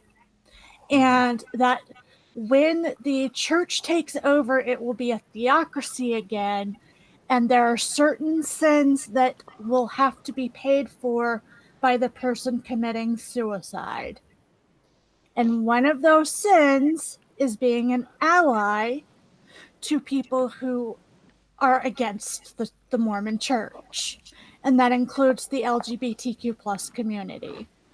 So he essentially said to me that if I were to start going to LGBTQ plus events and start supporting more than just asexuality, because he doesn't see asexuality as a sin, that I would have to commit suicide. Oh, pretty. Very, very You need pretty. to find somewhere new to live. God, I know. religion is so I sick. It's not I that simple. can't. I know it's not that simple, but Yeah. I can't because I am 100% in charge of my I sister was gonna as of say, this your sister moment. figures into this, yes. in that case, you want to get a place for you and your sister. I can't. It will not work that way right now. Yeah. Well, I Just I would have practical matters. tried. You are to some extent. I will make myself sicker than I already am trying to work a job and take care of her and try to find somebody else who can help pay bills that won't take advantage of her. Yeah, I was going to Yeah. say, you're rather heavily dependent upon Papa to make the ends meet, right? Yes. Yeah. And like I said, and this is the thing, is he will do damn near anything for us. Yeah. He Yeah, will. it's a very He- difficult it's- situation. like I said, he is the most loving person and the most toxic person I have in my life right now. Well, Yeah. this is the interesting thing, and I know that there's not much you can do, et cetera, but I have to wonder about the people who are the most loving people only when you are what they want you to be. But that's Are the they really thing, Funnily that enough- loving? though. That's the thing, Diana, though, is other than being atheist and not telling him about being LGBTQ plus, I am 100% able to be what I am. If I can. Yeah. I mean, I know I'm coming from where I'm coming from. I mean, the more you cannot tell somebody, the more I suspect what they say about how they feel about you. I mean, Yeah. I always got, what are you doing? Looking for friends, etc. Family is Yeah, what you've but got. my Family situation is all you've is- got. my situation is different. My dad,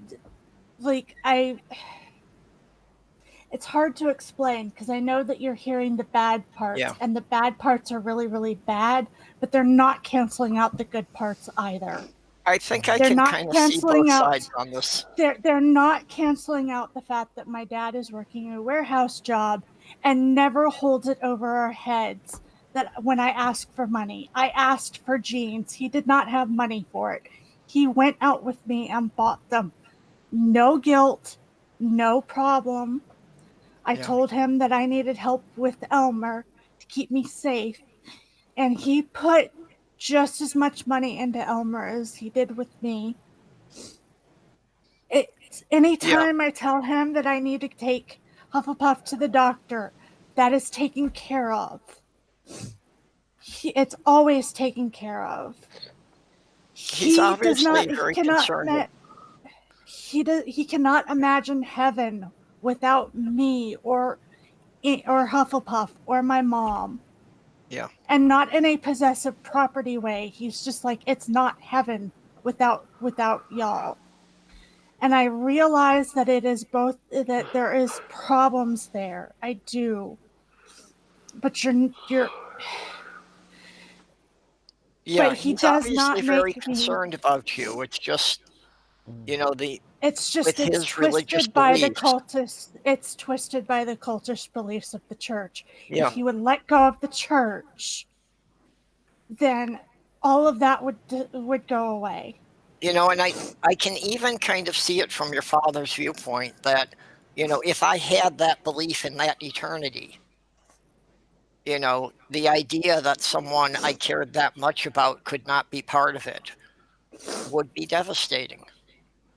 He still thinks he's married to my mom. His motivation is, I got to be good so that I can be with your mama in heaven and we can be married in heaven. That is a good portion of his motivation. Is he honest to goodness, the man is so in love with my mother that he will not move on. And I know that that's not healthy. I wish he could let go of it. But that is his motivation. His motivation is, I have to protect my family.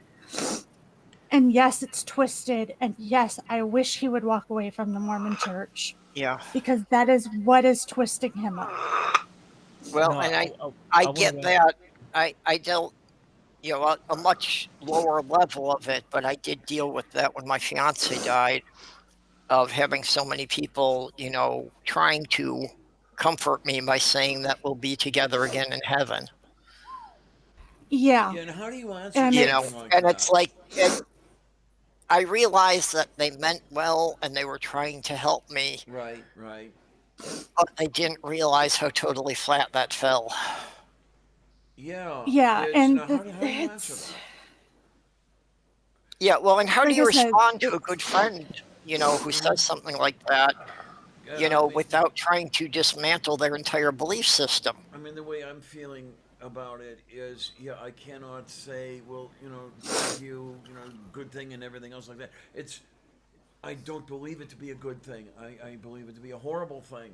But I can't let on. Yeah. I mean, even though the person I'm talking to may have a pretty good idea that that's what I'm thinking. Yeah, so that's... And you're locked into being nice for the sake of this other person.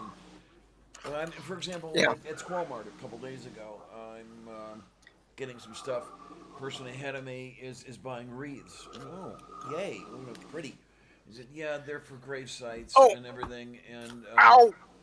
Oh my! Somebody wants attention. Did Sammy try to take Purple out? Oh, he just decided to get up in my lap and put all of his weight down on one paw on my scrotum. I was wondering if the balls had something to do with that. Poor baby. But this person, said something to the effect of, "I'm looking forward to seeing them again." And it was everything I could do to not roll the eyes because I knew that was not the case. When you're dead, you're dead. You're a memory. That's it. But I can't say anything to that effect. And yeah, it's shitty. But I get what you're saying, Tria, about that you and your dad have a very special and tight relationship, and it's just this set of beliefs he has that are toxic to you. Yeah, it's. But you both. don't want to, cut him off either. Well, I mean, even if I wanted to, I couldn't possibly completely cut him off because then I practical matters and everything with your sister. Then I leave Hufflepuff to the abusive people at church. Yeah. And I can't.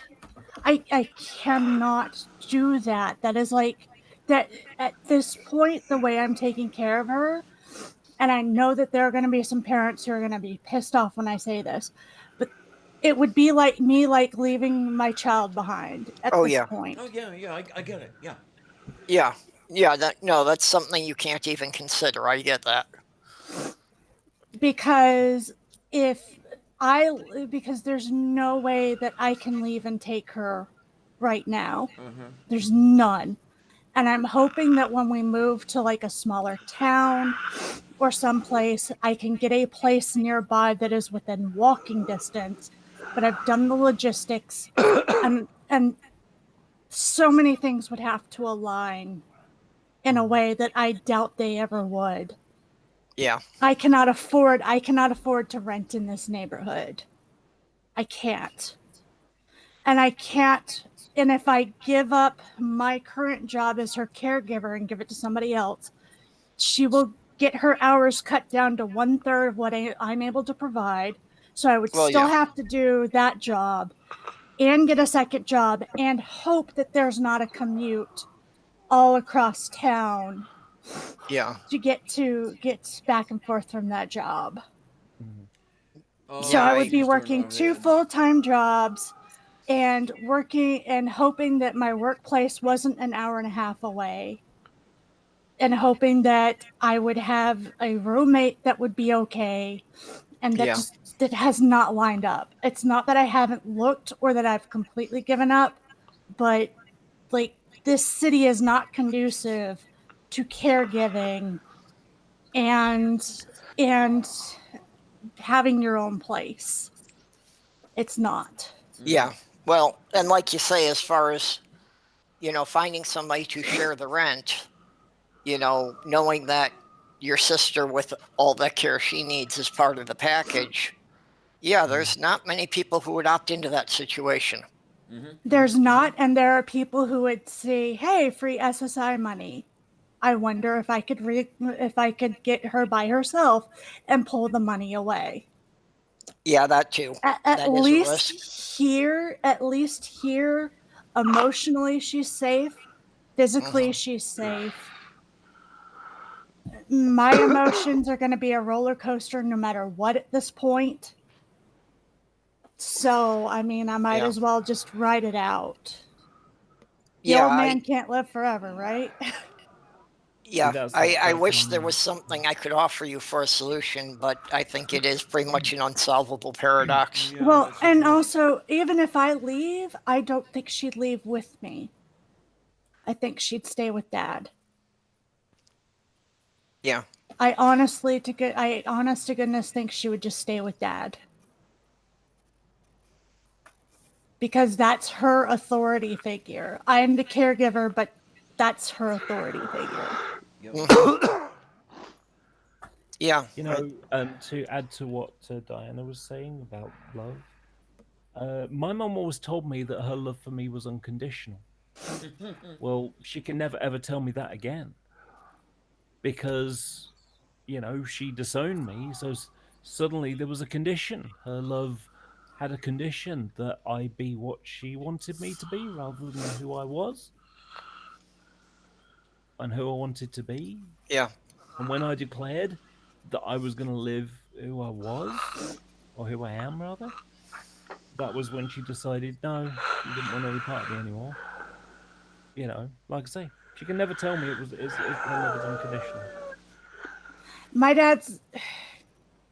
My dad has given me a lot more room than it sounds okay, Jenny? like as well. I Yeah, think she's I'm falling hearing some asleep. horrible sounding sounds. Sound a bit weird. I was wondering if Jenny had fallen asleep and was snoring, actually. That sounds like snoring. It sounds like because what I really was bad hearing was snoring, wheezing. but And I mean, it sounded to my ears like wheezing, and it's like, wait a minute. it what's is happening a here? little bit. It sounds like a Uh, head forward and. I wonder if she might have some sleep apnea. Yeah, that's my concern too.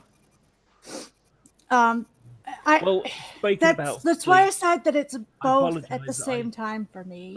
sorry for Yeah. taking me for a second. I have to go to bed. I'm falling asleep here. Okay, yeah, Lauren. Night. This is actually the first time I've talked to you, and we never really got an introduction even. But Oh, this is Laura. I've a seen really you in the strange chats person, before, and but- this is Purple, a really strange person. Yeah. Purple's a Good job. person? I thought it I- was a dino. well, it depends on how you define person. I don't think that's a species. I think it's just a sentient being. There you go. Oh, okay. Okay, I am not going to claim that all of my friends are human.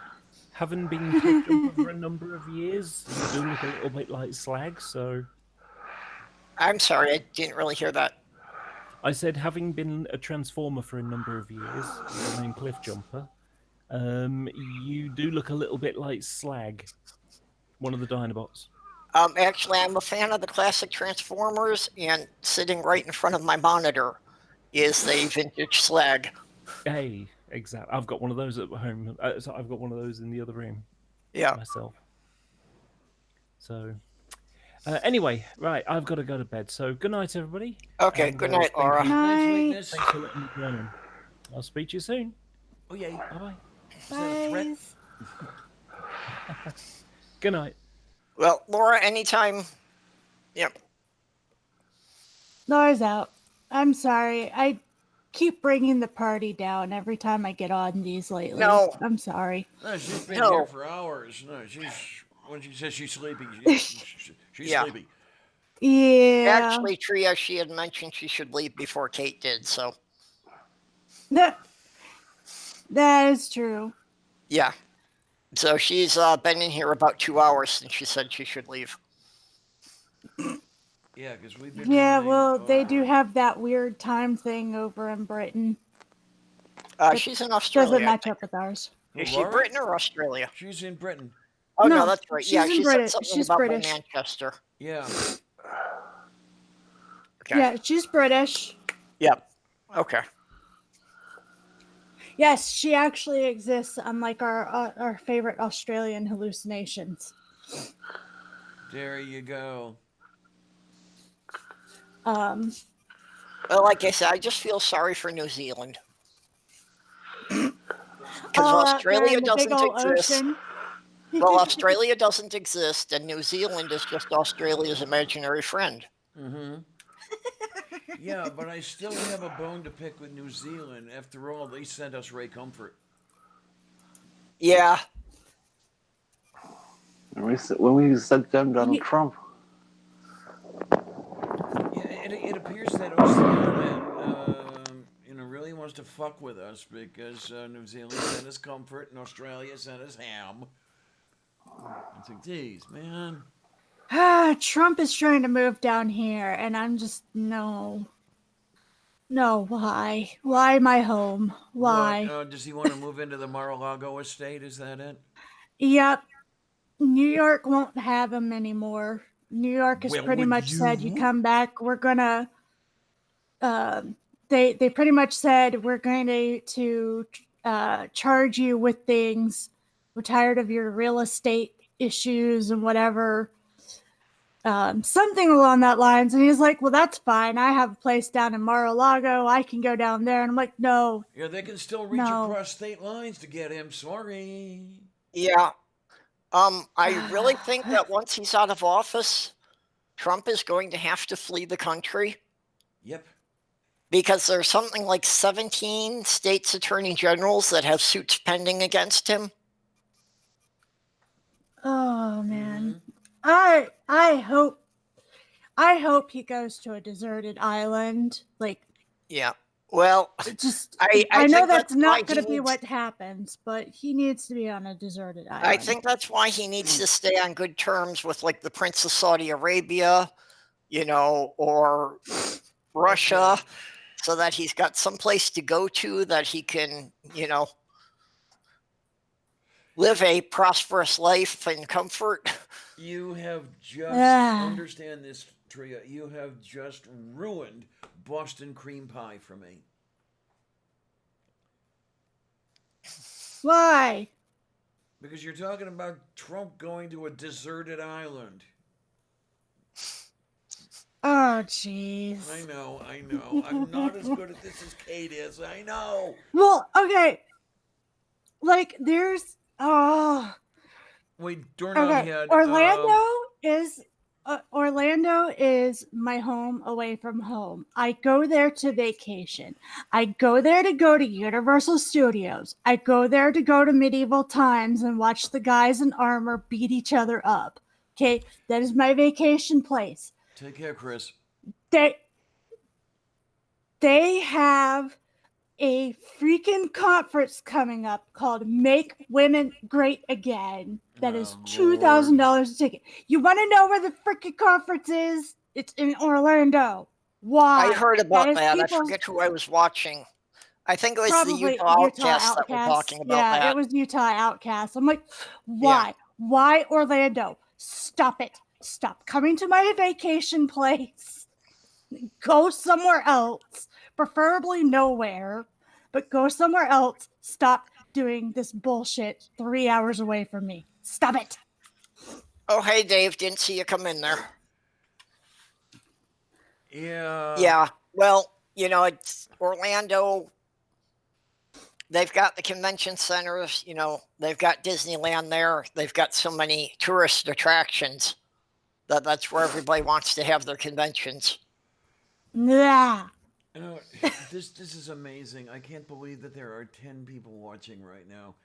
I mean, consider the hour, for fuck's sake. Yeah, it's 4 a.m. here. Mm-hmm. It's Yeah, 5 it's here. 0500 here. I'm not sure. Well, Doorknob Head is from across the pond.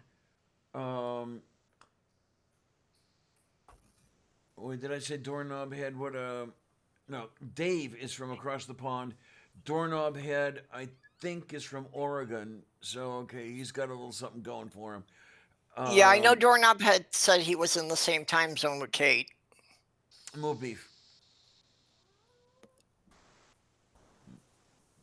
Hey, Doorknob Head, for 2K a ticket, yes, it fucking should.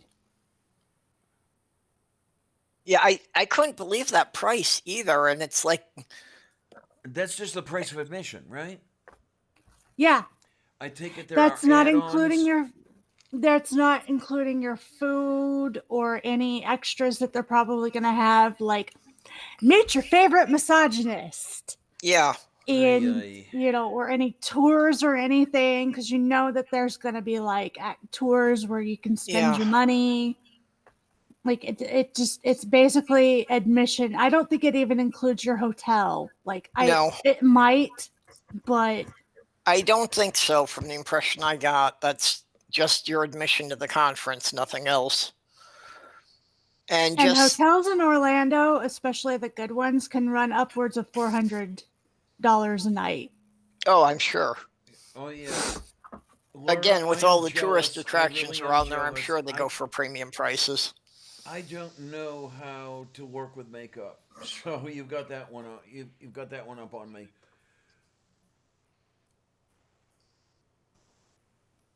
But yeah, it's. Yeah, I don't understand. And the part of that whole conference that I find really dismaying is I know there will be some women attending that. Yeah. Oh, don't remind me. You know, Hi, and Maya. I cannot understand how any sane woman would walk into that under her own free will.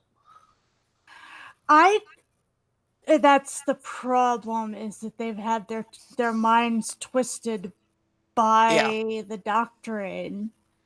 Like, look at what's her name, the transformed wife. Although I really honestly think that is. I honestly think that at this point, because I've never seen the woman smile, I think she's just miserable and trying to convince herself that she's not, and bring a whole bunch of ladies along for the ride. I've gotten that impression too, that I think she's trying to convince other people because she can't convince herself. Mm-hmm. Because she looks miserable all the time. Yeah. Find me a picture of the woman smiling. Find me one. Yeah, and I've helped women get out of abusive relationships, and that's the vibe I get from her, that she is like, she doesn't know how to ask, but she desperately wants somebody to get her out of there, but she has no idea how to do it on her own. Yeah. Mm-hmm. Oh boy, that was horrible. She desperately wants to ask somebody to get her out of there. She wants so desperately to ask that she will fight any indication of it in order to remain. Well, because she can't dare give it away to her husband that she'd want to leave. Right. And because she's been a housewife, how is she going to even know how to look for a job? Yeah. Like, does she even know? She probably lacks a lot of the real life skills that most people would have gotten in college. I'm pretty sure she does not know how to write a check. I'm pretty sure she's never handled money. Yeah. Yeah. And So like, don't get me wrong, what she's doing is terrible, and she really should face the consequences for it. oh yeah. But I do feel some sympathy for her because she does look completely miserable. That's kind of how I feel too. That I could feel sympathetic for her if she wasn't selling out her own people. Yeah.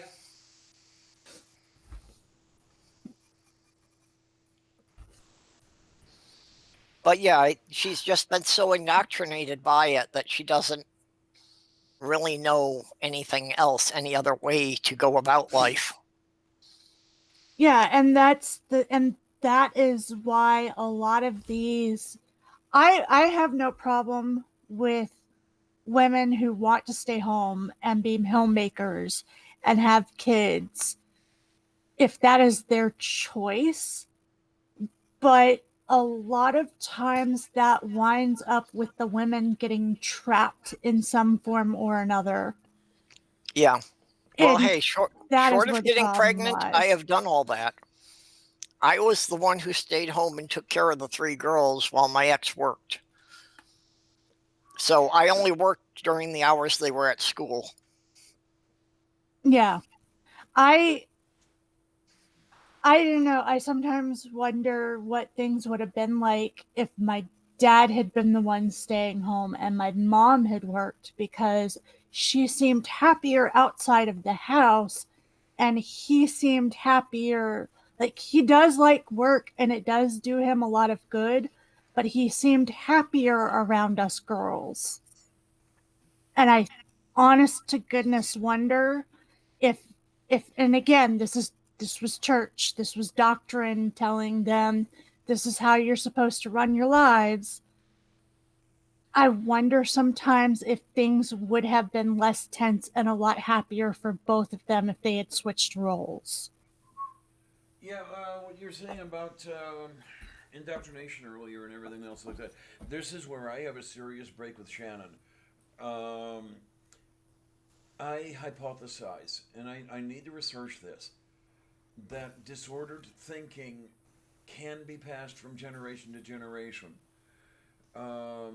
In which case you might have, if religion is not a mental illness, and it probably is not, it is very likely a vector for mental illness. Consider Lori, the transformed wife, Yeah. or the Quiverful girls,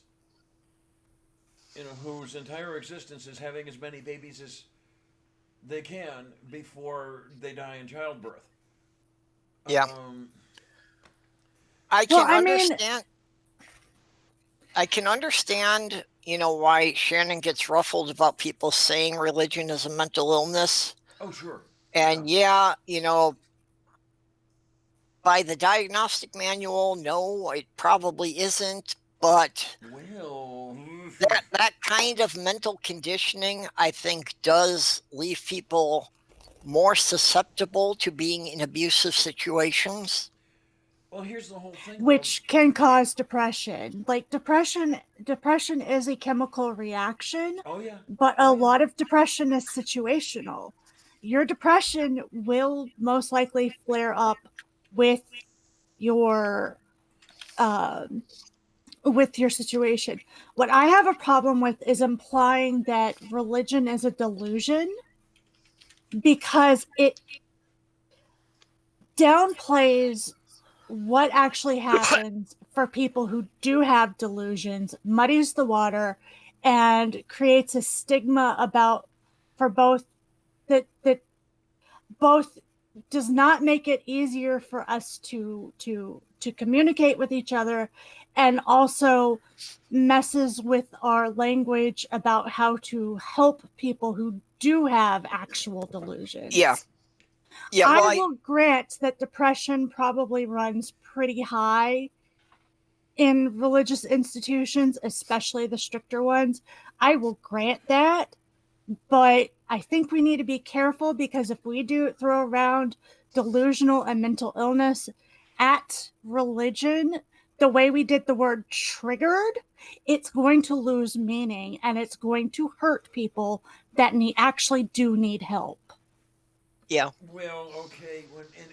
My whole thing is there are so many hyper-religious people who do need the help, and I've read the diagnostic manual because I wanted to check and see if something I remember being told was the case, and indeed it is. You have to read the wording and actually pay attention to the wording, but in the DSM-5, you have described for schizophrenia, for example, the whole disordered thinking, the whole symptomatology there and everything else, and they also say that cultural situation and other things like this must be taken into account. So,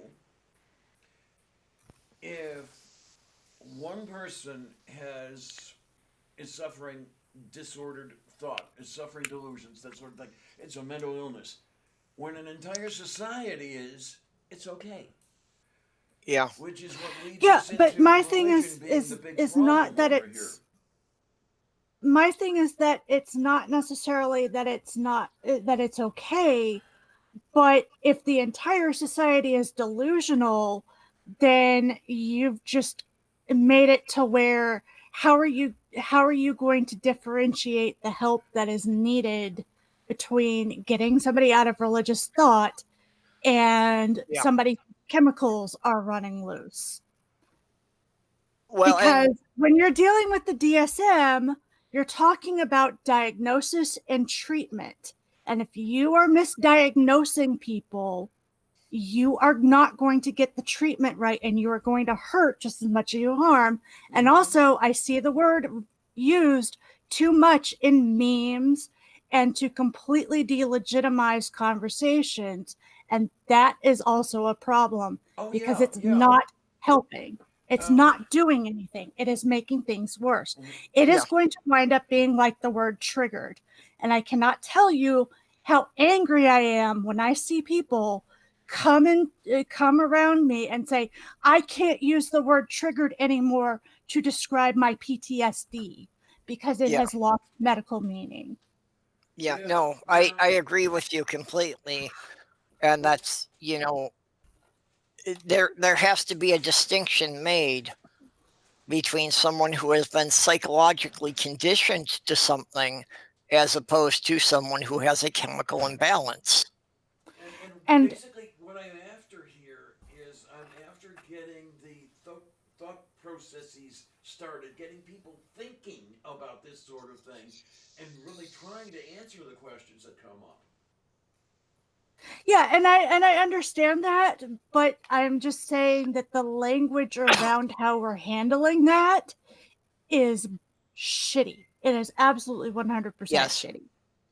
And we have to be very careful about the language because, the worst thing would be if it became common to label it as a delusion, then the people who are deeply religious are going to be insulted. They're just going to dig their heels in and they're not going to listen to anything anyone says. So we will not make any progress that way. Now here's a big problem. And where what I'm thinking is that in certain cases, really extreme cases, trying to convince somebody is going to be about as effective as trying to convince a schizophrenic that the delusions he experiences are not real. And they're, we're back to this again, which I'm not trying to cause problems for any specific people or anything like this, but the resemblance is so strong that you've really got to think, okay, what elements of the paradigm, if you want to call it that, are similar between the two, and can that help in, I'm going to call it treatment. This kind of ties into something Amiga Nuts said some time back about some studies done that found organized religious followers will tend to be, more intolerant and judgmental and, Oh, yeah, I remember saying favoring that. Yeah. harsher treatments. Mm-hmm, mm-hmm, mm-hmm. Yeah. And the thing is that I also think that that whether or not how you handle something, whether it's medically or not, depends also. You can't just say that all of it can be treated medically, because I don't think that's the case.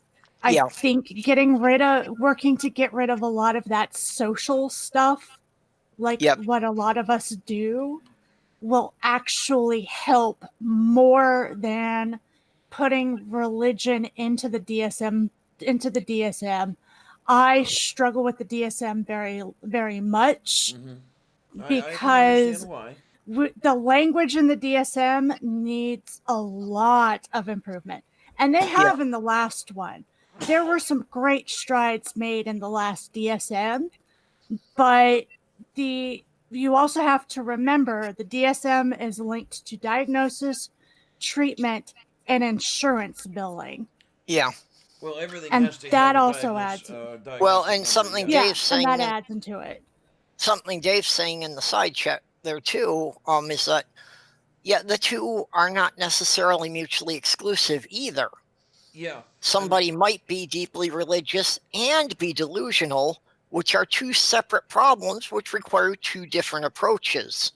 Mm-hmm. Yeah, and we've got to do something. We've got to figure our way at least to trying to answer the questions, because these people are doing real harm. Oh, I am not arguing you on that point at all. It's just and this also comes from a distrust of the medical community as well, because, and also I don't like armchair psychology very much in a lot of cases, because it usually winds up, instead of helping the person, furthering stigmatizing people with the mental illness as well. Absolutely. Yes. Yeah. And that is my fear, is if we make that push, if we don't have it done correctly, and we aren't looking at how to deconstruct it correctly, which I can guarantee you most of the atheist community in its current form cannot. I'm looking at all of you sharing the religion as a mental illness memes. Yeah. Well, and Tree, I get your frustration with the DSM, because I was in and out of therapy from the time I was 14. And it took until I was 40 before they got me correctly diagnosed. Oh, sure, yeah. So There's I a was big like problem over with that. 25 years of them misdiagnosing me and giving me medications for conditions I didn't have, and dealing with all the side effects of those until they decided it wasn't helping. Mm-hmm. Well, I Yeah, ran into similar stuff with the depression in the course of 20 years or whatever it is. I've had almost every antidepressant there is thrown at me with an effectiveness index, if you want to call it, of near zero. There was one antidepressant that I was given that actually did something for the depression. Unfortunately, it also gave me nightmares.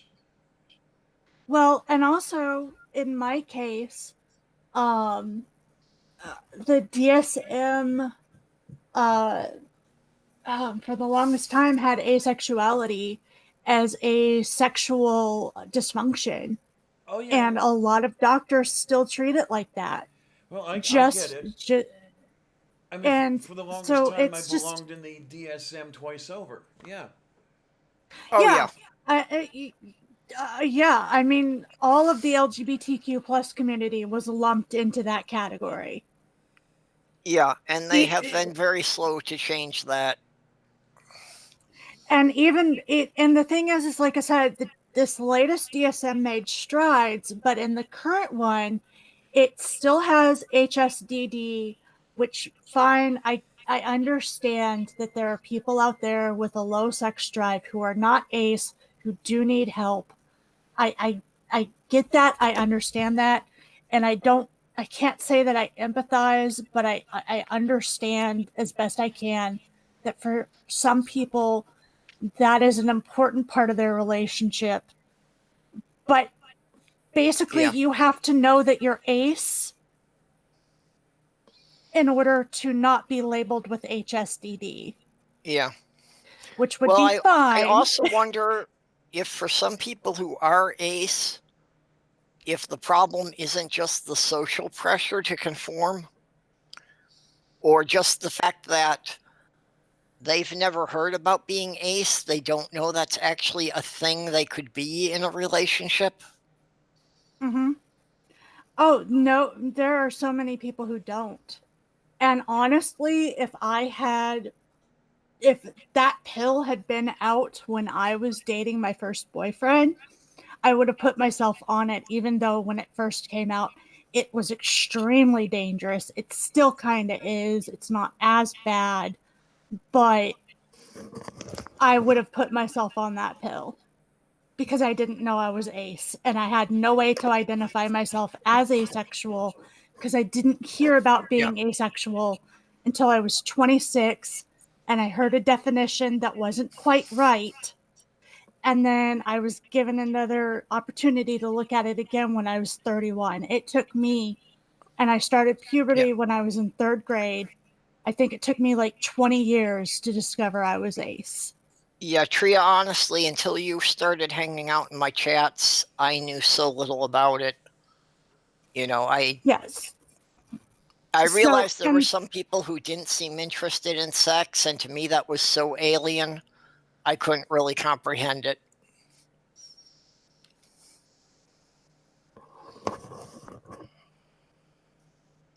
Okay, but I go back to critical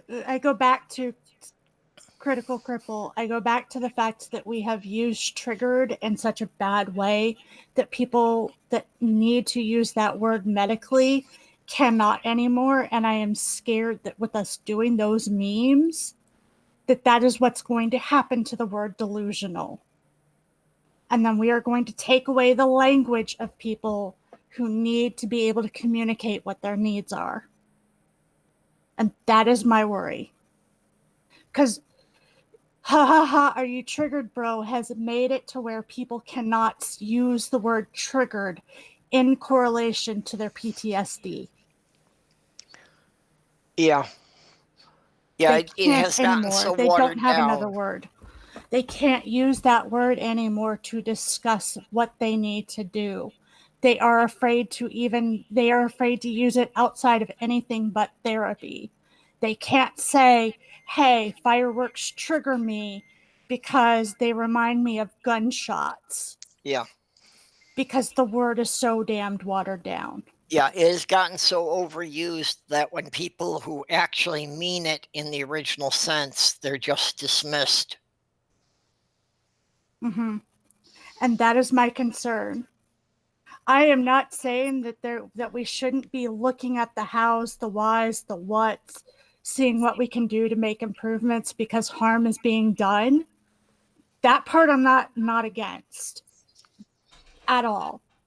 Because and you can see that by if you spent like any time listening to me or looking at my channel, you know that my main intent is to try to lessen harm around me as much as possible.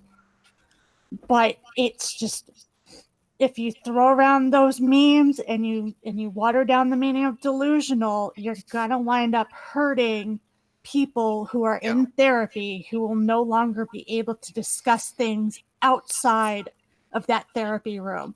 And that includes with family members, friends, maybe people who are trying to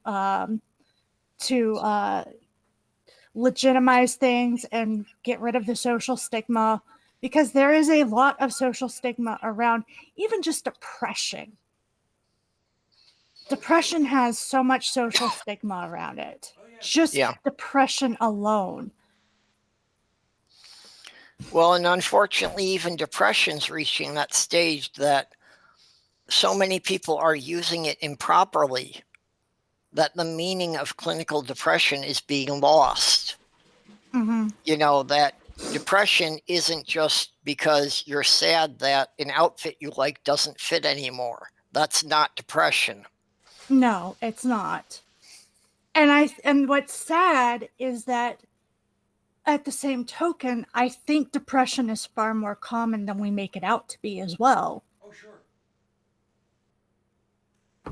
Because so many people just think, oh, I'll just barrel through this. It's just me being upset. I don't need help. And they try to barrel through it and then get completely weighed down and exhausted because there's such a because going and asking for pills makes you weak according to the way society looks at things.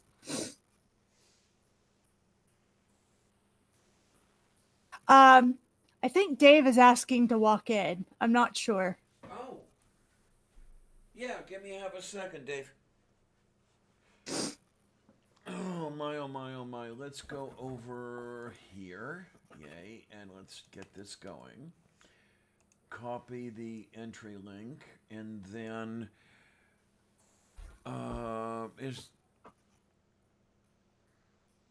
okay, let's see, where are we here? Here we are.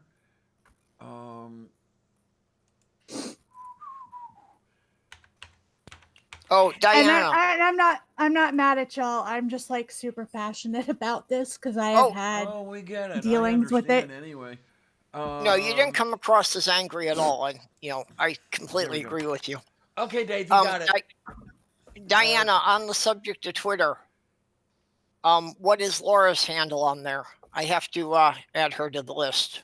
Oh, her handle is Laura. Let me see. It is. Let's get the right. Yeah, that's a kind of vague thing that comes up with an Yeah, awful Hold on. lot of what I'm trying to results. do So is I got to get make sure I got the right one. Get the at. It's Okay. hold hang on, I'm Dave. copying it. I'm copying it and putting it in the chat. What are you Okay. copying? Her handle. Oh, Laura's okay. Twitter Thank you. handle. Okay. You're doing that job for me. Okay, thank Yes. you, Tria. Let Dave Well, in. It wasn't all that hard for me to find because there's not a lot of Laura's on my timeline. There we go. Yay. Hi, sweetness. Kind of vague thing that. Whoops. Echo. Still echoing? Hello. Not now. It was when it was first started up. Yeah, it didn't tell me I'd come in, so I hadn't muted the YouTube. Whoops. Okay, yeah, I thought that sounded like me in the echo. No, what you're most likely hearing is the echo coming from the fact that I'm not using a headset. No. Oh, no, we it got was it sorted Dave. out already. Oh, okay. It was just It from was- Dave it was- popping in until he could mute YouTube. Yeah, it was pretty funny. Oh man. Oh my, oh my. Okay, where is the ugh and the flug and the stuff and the things and what am I talking about? I don't know. Back to the delusional issue. The problem is, I think I'm trying to think back over time, and the problem is, I think virtually every medical term ends up losing its meaning, unless you make it massively complicated that the public can't understand it. Yeah, I think you're right that unless it's in Latin, that tends to happen.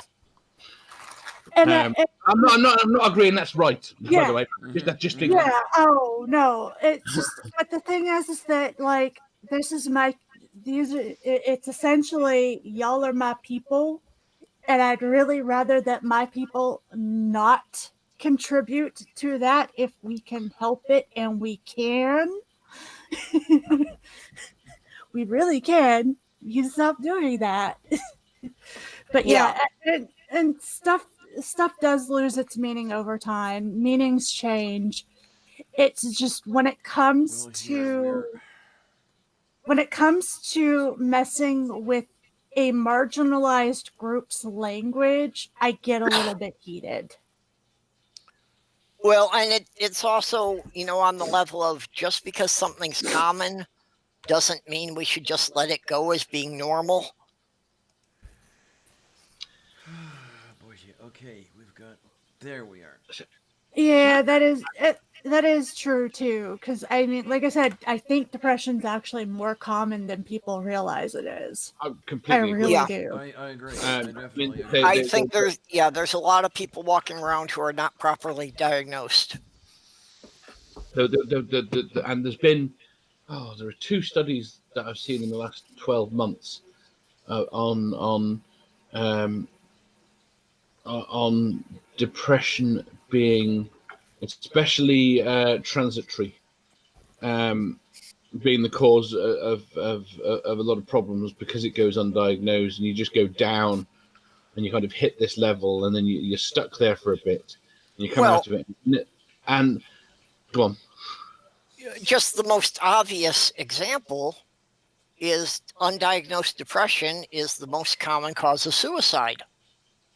Well, this is the weird thing about men. I mean, men, if you've got a guy that's going to commit suicide, you literally usually just need to distract him. Because the way the brain chemistry works, he decides to do it, and he goes and does it. Jim. And if you can distract him through that bit there, through that initial thing, he'll come out the other side. Yeah. And he won't do it. It's one of the big difference in how men and women kill themselves. Yeah, but also on the other side of that is that men are less likely to talk about their feelings, so they won't mention it to anyone until they try to kill themselves. No, completely. And I say this from experience. I tried it twice. And then And even after the fact, nobody's even aware I tried. No. I mean, There's we also lost the a thing German going friend on- about 10 years ago. There's also the And thing he- going on that varies in commitment to killing oneself. I believe it's more or less the case that the person who is really decided that, okay, I need to kill myself, I need to die, is not going to say anything because they don't want to be interrupted, if you want to call it that. The person who's saying something is not quite as committed because perhaps they want to be interrupted. Yeah, that, whether it's an actual cry for help or whether Right. somebody is really ready to check out. A dear friend of mine was researching Sylvia Plath's suicide and was turning that sort of thing up, where the hypothesis was that Plath did not necessarily want to kill herself, but the way she was going about it went wrong and she ended up dying anyway. Mm-hmm.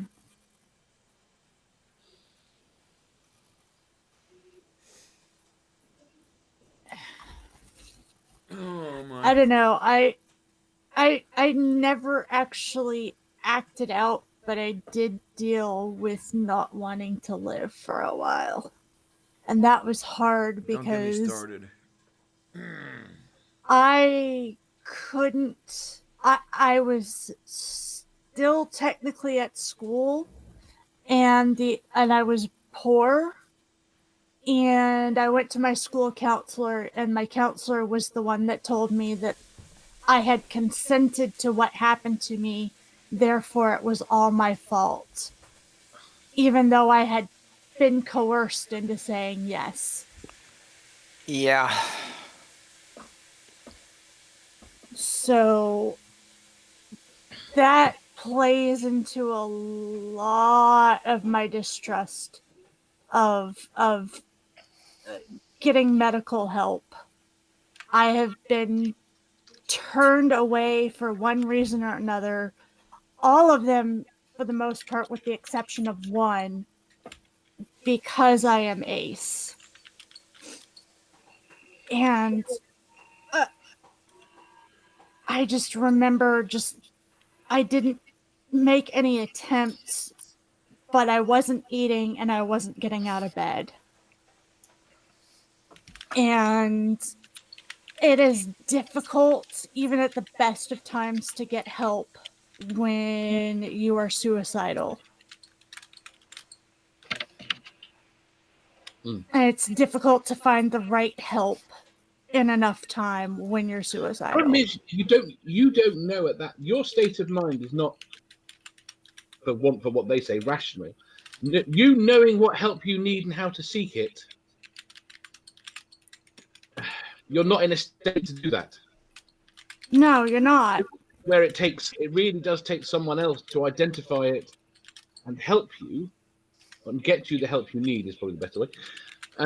And that's the time that you tend to withdraw, because you definitely don't. You're not in a state to determine it. No, you're not, and that's where some of the complications lie. And the thing is that because we have such a stigma around that as well, a lot of people don't know what to do, even if they want to help you in that situation. I sure as hell feel like I don't. Like, and I'm not saying be somebody's therapist if something goes wrong, but No, you can't. like that person, because you can't, but if that person can't get to a therapist that's to themselves or ask for help, somebody's got to step in. And then here, if you are so unfortunate as to be in the U.S., somebody's got to pay for it as well. And that's what keeps a lot of people out of treatment. Yeah. Yeah. When I was a teenager and I tried to commit suicide, I never reached out. It was just not realizing how resilient my physical form was. That, I was living in a house with 13 or 14 people at the time. And I just went through the medicine cabinet and took a couple of everything in there. So no telling what that mix was. Ooh. So, yeah, the fact that my body just managed to get rid of all that without any lasting side effects is amazing. Damn, son, you've got to be a rodent. Well, that's why I was going to give you one of my kidneys. I feel I can do fine on one. Because I know of so many series of experiments that have gone down the tubes because the investigators did not know how resilient rats were. Yeah. And I'd kind of like to address, TV Tube mentioned in the side chat about reaching out. And it's like, I talk about the fact that I tried to commit suicide twice because, if there's somebody out there who feels that they're getting close to that line, I hope they know that there's somebody they can talk to. And one of the things that happened when we did that marathon on Christmas Day was I did have somebody on there. And it's like I would have gone to bed about 3 hours earlier than I did, but I was in a private chat on Twitter with a person who said that they didn't really want to get up in the morning and was implying they had enough pills to make sure that wouldn't happen. And just the fact that they knew there would be people there all day to talk to, that was the only thing that gave them something to hold on to keep going the next day. Yeah, but what's so unfortunate is So- it's all too often that what you get to give you the impetus to keep going through the night disappears in the morning, and it's still as bad as it ever was. I mean, we need help and that's- treatment and stuff that is more than simply an hour or two. Well, a and, long-term thing. That was really where I had to leave it. I knew I couldn't expect right, anything right. long-term from them. Mhm. So we managed to agree that, okay, you're going to get through this week and we'll work from there. And I knew that was the most I could expect them to commit to. Yeah. Yeah, I mean, this is why I'm saying that, especially here in the U.S., we need much better care. We need much better treatment. Not only from the providers, etc., but from those around us. For the longest time, I couldn't say a damn thing because from those two, I got the whole stigma that do you want to be like your crazy grandmother? That sort of thing. I really couldn't even begin to get treatment until I was out of Cleveland. We need something better than that sort of thing. I probably should be going in and seeing if there's something that can be done for my energy levels. I suspect that it's depression and antidepressant medicines would help. But my option for getting help would be going back to the Christian organization that has on my record that I am asexual, and they don't like that. I would probably be denied medication. Apparently, all you need is a good shag. Yeah, I'm Don't sorry, Tria, that you can't. Yeah, this You know, is, and again, this basically, is it sounds like you can't get properly qualified help there. right. No, I and can't. This is why we need it better here in the U.S., especially. It's just also fucked. Yeah, because our county services are provided by Agape Church here, and they are not LGBTQ plus friendly. Oh God. I can't be certain it's the same group, but I was familiar with an Agape group in Minnesota, and if they are connected, yeah. Yeah, like you don't have to go to church services or any of that nonsense or like hear them preach at you, but because they don't do that there. But if you've fallen under LGBTQ plus, they will often deny you certain treatments. Yeah. Well, and be able to get away with it. That's how I was aware of this group, was a couple of people in the LGBT community who had tried to get help from them. Mm-hmm. And that's they feel until they could fix that, they weren't going to really deal with anything else. When I was having trouble with feminine issues, my period basically lasted for 6 months straight at one point, because when I'm stressed, apparently my period doesn't go away. They told me that they wouldn't give me birth control, which is the only treatment other than surgery. They wouldn't give me birth control because they were afraid that it would mess with my libido, which has always been like almost completely non-existent. That's insane. I mean, here you get birth control. Usually, most girls by around 13 or 14 here, if they have any period problems, get birth control. It has fuck all to do with sex. Yeah, again, it's tied in with sex here. It's completely tied in with sex here.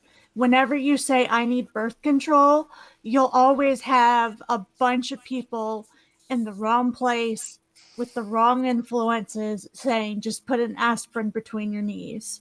Yeah, that'll solve all your problems. Religious influence in the U.S. It's the people that think that sex before marriage is sinful, so they won't give a woman birth control if she's not already with a partner. And sometimes not even then. Mm-hmm.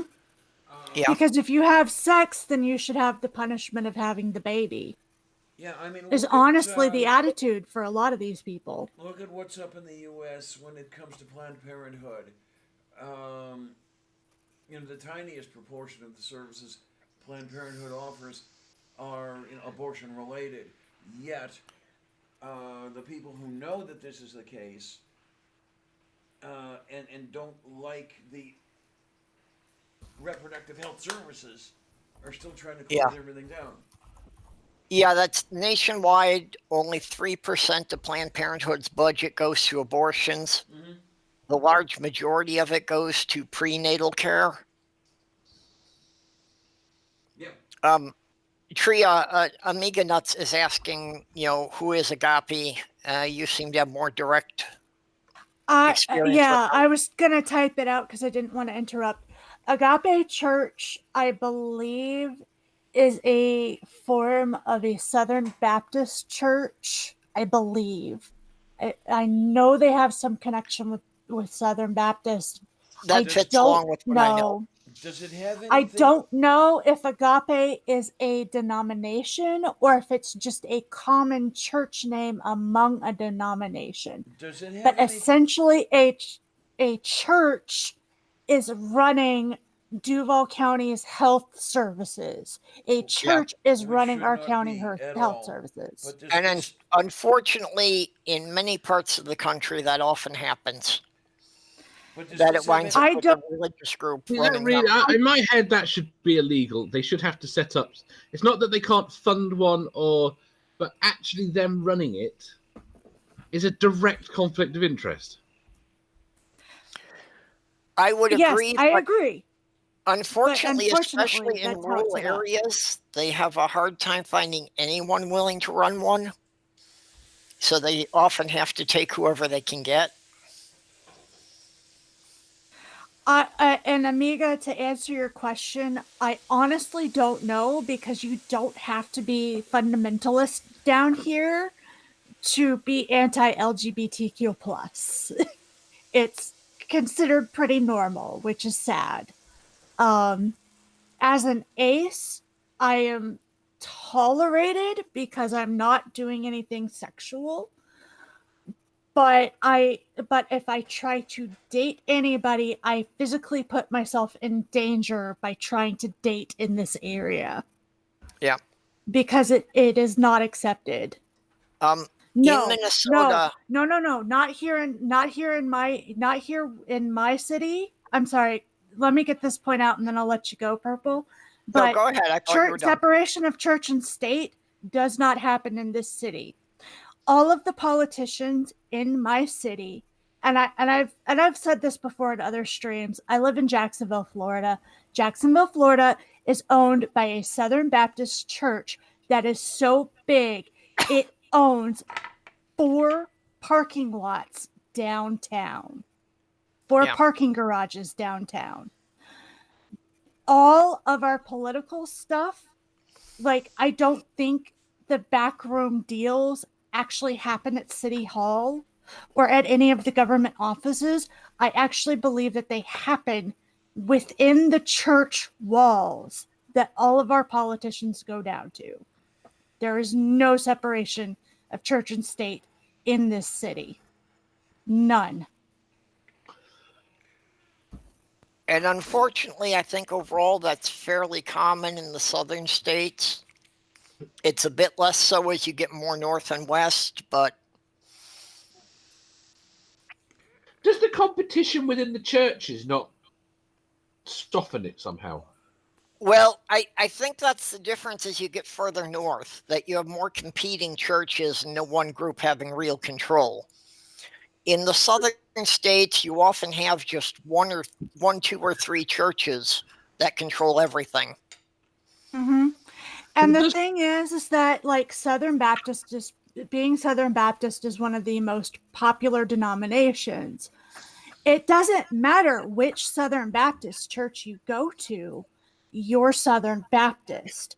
Therefore, if you're Southern Baptist, you don't have a problem with the church downtown. They're your friends. You're the same denomination. It doesn't matter if it's the little Southern Baptist church down the street that only has maybe about 100 people in it. So what you're Doesn't saying matter. is start fights between them. There's not fights between them. Now, there might be fights between them and the Lutherans and the Episcopalians and the other denominations. There might Yeah. be fights. But if you're Southern Baptist, you don't care what the other Southern Baptist churches are doing, really. Need to encourage them to disagree. Well, see, and I think that's the difference you'll see in the northern states, is that you've got the Baptists and the Methodists and the Lutherans and so forth all fighting so much with each other that no one of them can ever get a majority control. Well, you also have to remember that that my county is actually the size of some cities. I do live, and that's part of the problem, is that my city is so spread out. It is the biggest city in the continental United States. And that has a lot to play with that, because there's a lot of real estate here, and you can build damn near as many churches as you want. So there's probably at least 50 different Southern Baptist churches here in my city. Probably. And some of them are small, some of them are big. Same with being Episcopalian, same with being Catholic. Like, it's so, this city is so massive. It is easy to just build a church and just, I mean, how much any of these churches have asset-wise? it's pretty hard to get information on the First Baptist Church that's downtown, but that's because the politicians own it. Well, and also, since the churches are tax exempt, with any corporation, you can go to the tax records to find out their assets.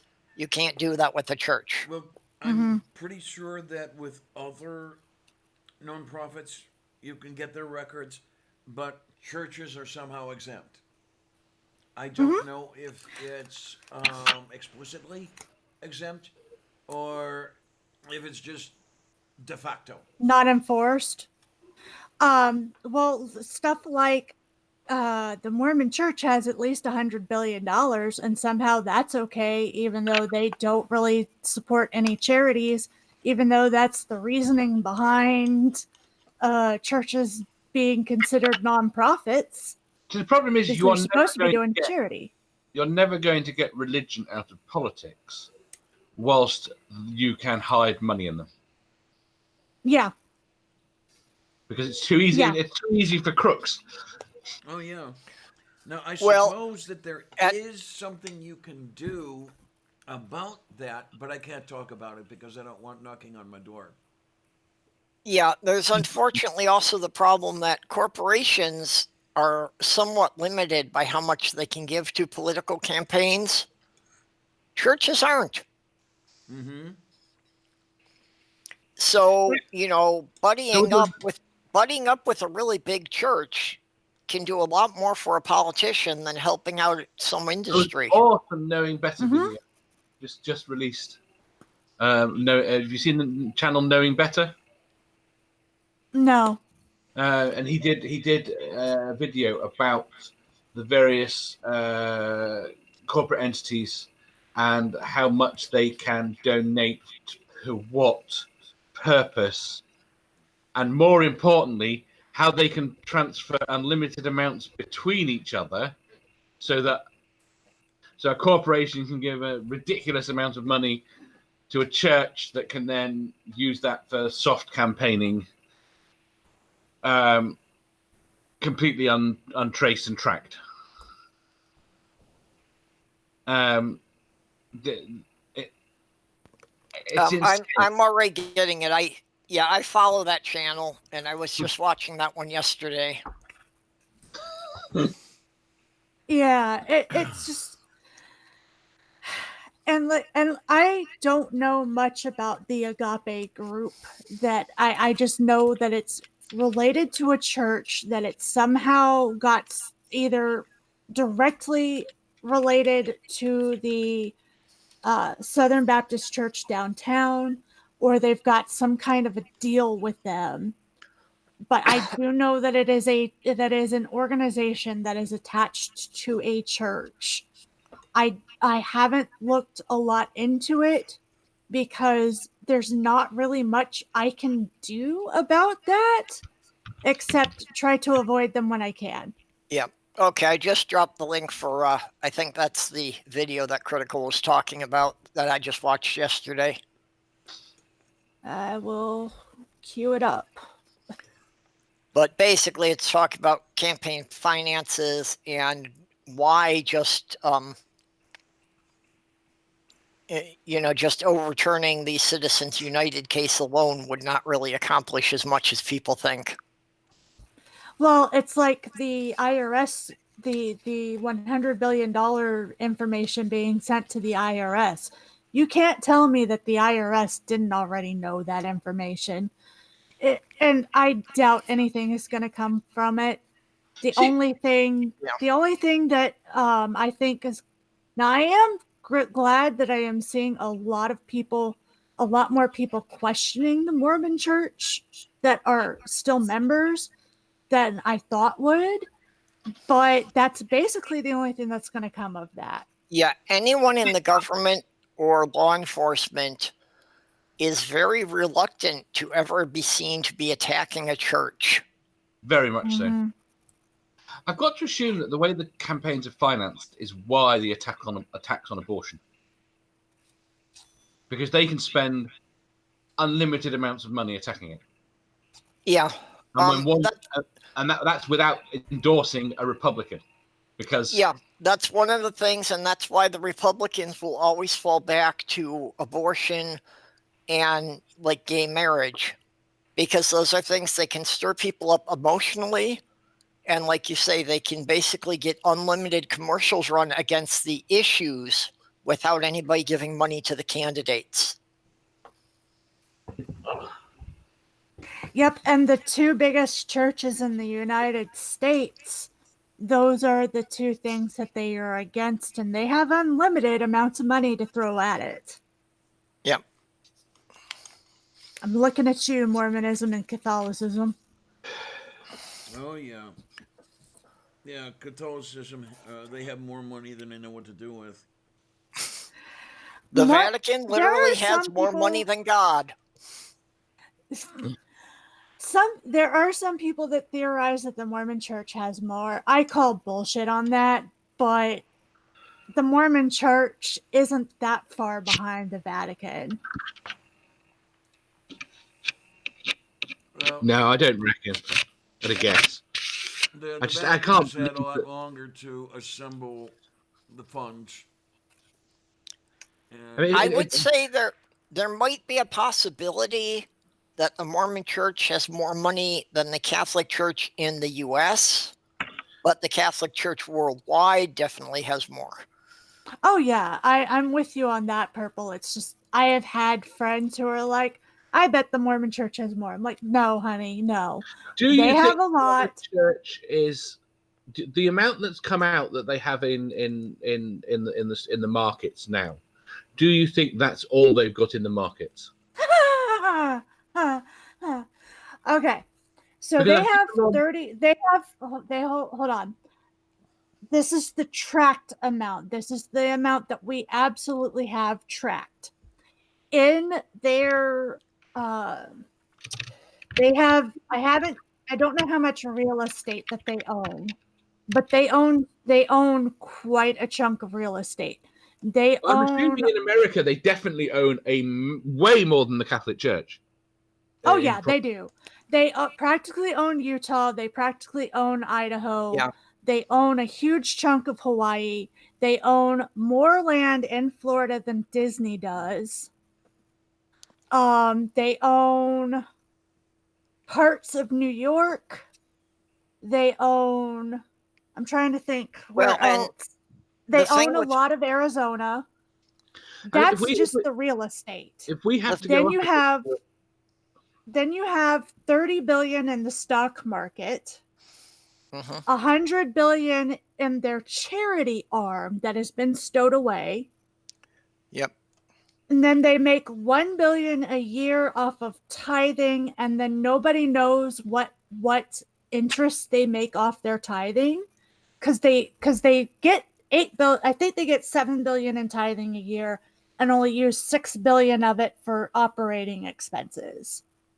Well, and the thing with owning all that land is they can have a lot of money coming in that's hard to track, because if the church owns the land and they have a management company leasing the land to someone else, it's hard to tell how much they're actually bringing in. And like even some of these, you were saying the hotels that get $400 a night. Those could be they own built on land the hotels. church owns. So the hotel could be paying lease on the property that the church is collecting every year. That's The what's churches usually happening pay at property city. taxes. I'm sorry, what was that, Dave? The churches usually pay property taxes there. They do pay property taxes, but that is the only kinds of taxes that they are paying out of all of this bullshit that they're But do you getting. think they actually pay them?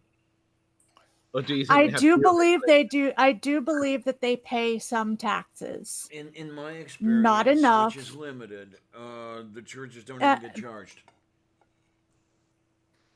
But I think they do pay taxes, but they don't pay as much as they should. They should be paying taxes on all of it, not just on their properties. Yeah, well, and keep in mind, depending on which state we're talking about, what happens with a lot of that money is especially in places like Utah, straight back to the church. The Mormon church has a mall. Let's just use the mall that they own as an example, because they own a mall in Utah. So they get money from they get money from the people who are renting shops in the mall. They get a certain percentage of like all of the sales there, yada yada. Then that money goes to the government, which pays the politicians, and then a certain percentage of that goes directly to the church because they're all paying tithe.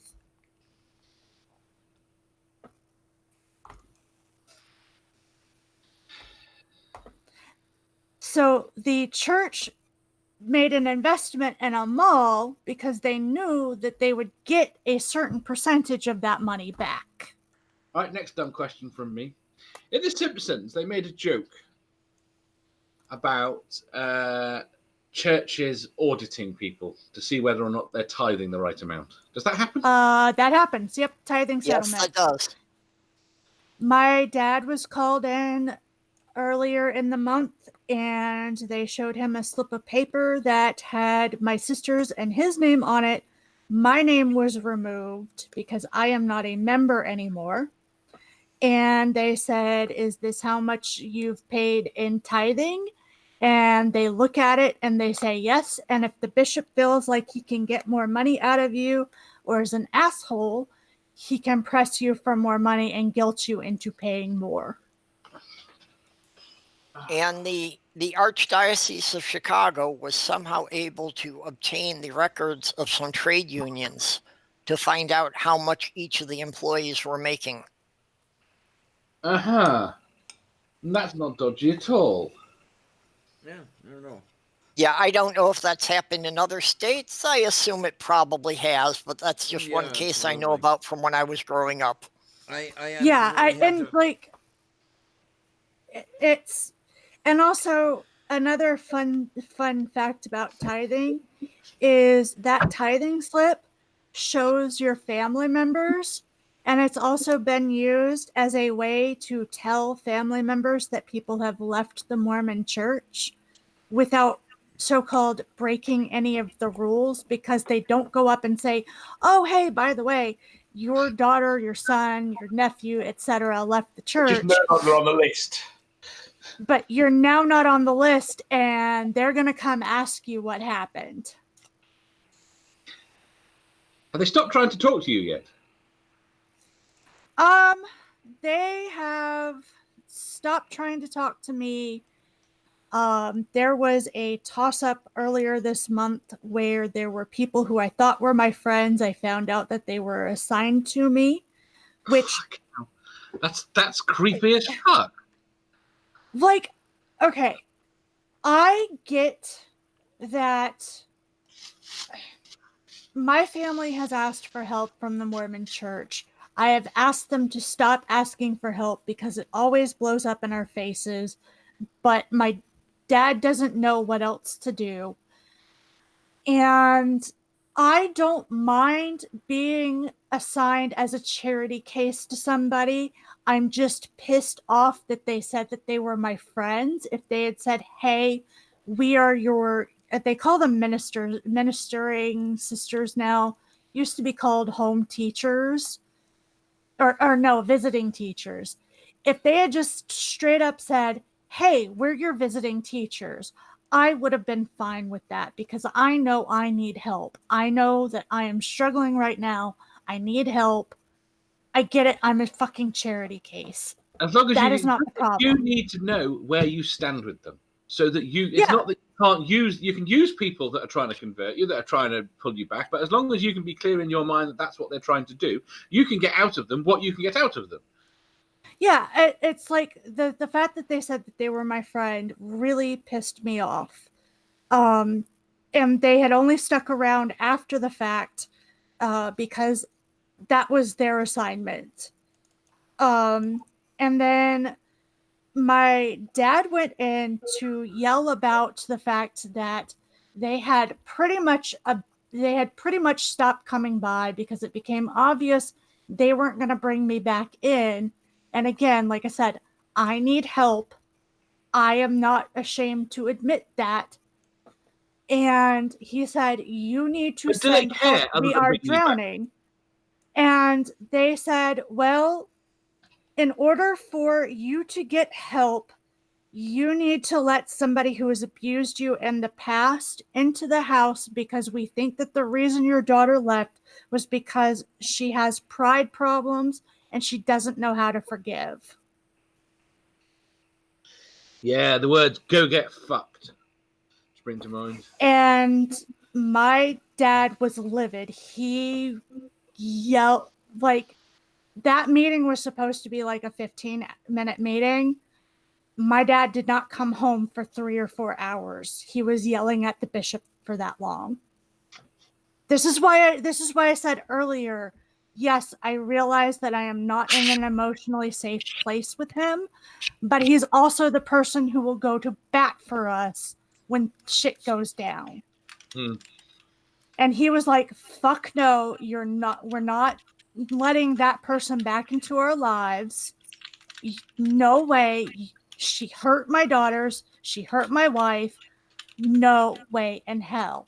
And then walked out of the bishop's office and basically told them that if they sent anybody, they needed to not be that person, and it needed to not be somebody who was lying to me about our friendship status.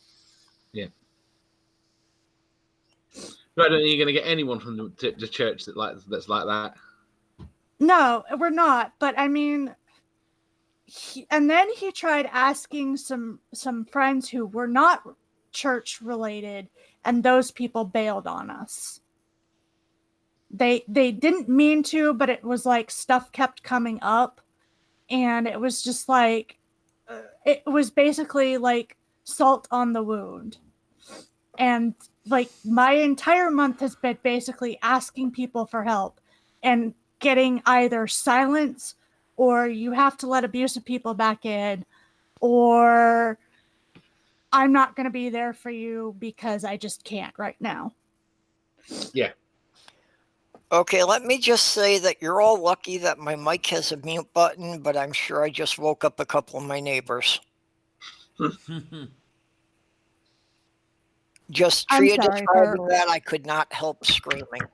No. This is why earlier I understood how upset you all were when I said what I said about my dad earlier, but that's why I say both at the same time. He is my most toxic relationship Yeah. and my most loving because And- he will go to bat.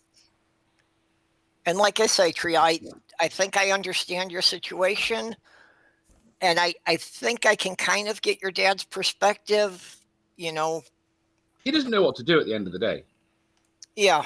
He, He's doing his best to take care of his family, but yeah, Some he of it's can't, kind of off. Yeah. well, he can't distance himself from the church, and he still thinks that, He's you been know, that's told- going to be the eternal solution. He's been told that Yeah. everything that he needs to do to fix you is this stuff here. Yeah. Even though it's, And like he doesn't pressure me to go to church. He knows I'm not Mormon. Yeah. He doesn't like I don't have to hide the fact that I watch rated R movies or drink coffee and I can dress how I want. None of that is an issue. Like I said, I'm scared to tell him that I'm atheist, not because of anything physical, but because I am trying so desperately hard to keep what good I have from him because I'm tired of losing shit from that goddamn church. Mm. I'm so tired of it. So, what does he think you are? That sounds like He thinks that I'm a Christian that doesn't trust going to church because I've been burned. But so does he? Does he think you still believe the Mormon doctrine? No, he knows I don't. I've told him I don't. He does not, and he is sad about that. It hurts him, but like it causes tension. But beyond him being sad and upset because he's scared that we won't be together in the afterlife, that is the only issue that causes. Yeah. He knows I'm not Mormon anymore. And I am freely able to tell him that. I have told him straight out that I don't believe in the Mormon church, that I believe that it's corrupt. It has caused arguments, but as far as I can tell, that has not been something that he is determined that he is not going to allow that to become between our father-daughter relationship. Yeah. And I've done the same. He does not know I'm atheist. I am not going to tell him I'm atheist because that is just going to cause tension and more arguments. And that's what I'm most afraid of. Is not that he would kick me out or physically punish me or, send me to some kind of camp or anything. But things are already strained. I don't want them more strained with him. What does he think you do online? I have lied to him and told him that I do a lot of D&D.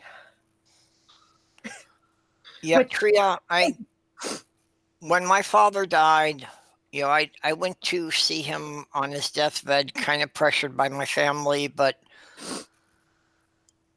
there's a lot of stuff he did that screwed me up. And I just had to come to terms with that.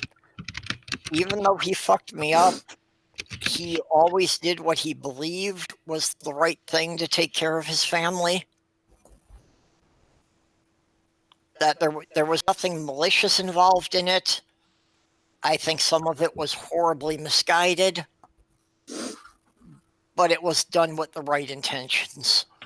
Yeah, and that's the thing, is he is misguided as hell. He is so misguided.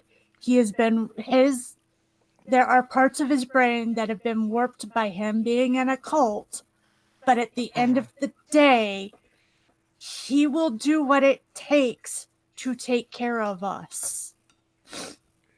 Yeah. It took a lot for him to walk into that church because we've been burned before. He doesn't trust them, but he had run out of places to go and ask for help. So he was hoping maybe this time it might be different. Because he knew he could not physically help me at that point because he was struggling with his own bullshit. which I get. Nobody in this house likes December. December just takes us all out. Him, because he looks around the table and sees all of the family members that aren't there anymore, that he cared about and loved and wishes were still there. And he knew he physically could not help me, so he tried asking for help.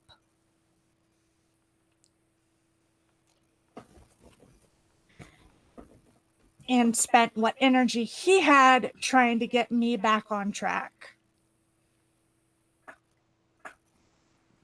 And it just blew up in our faces.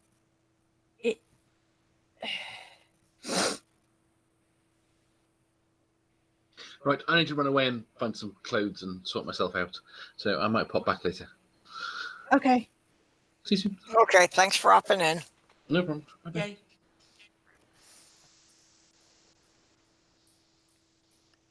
Oh, yung mga natakwa.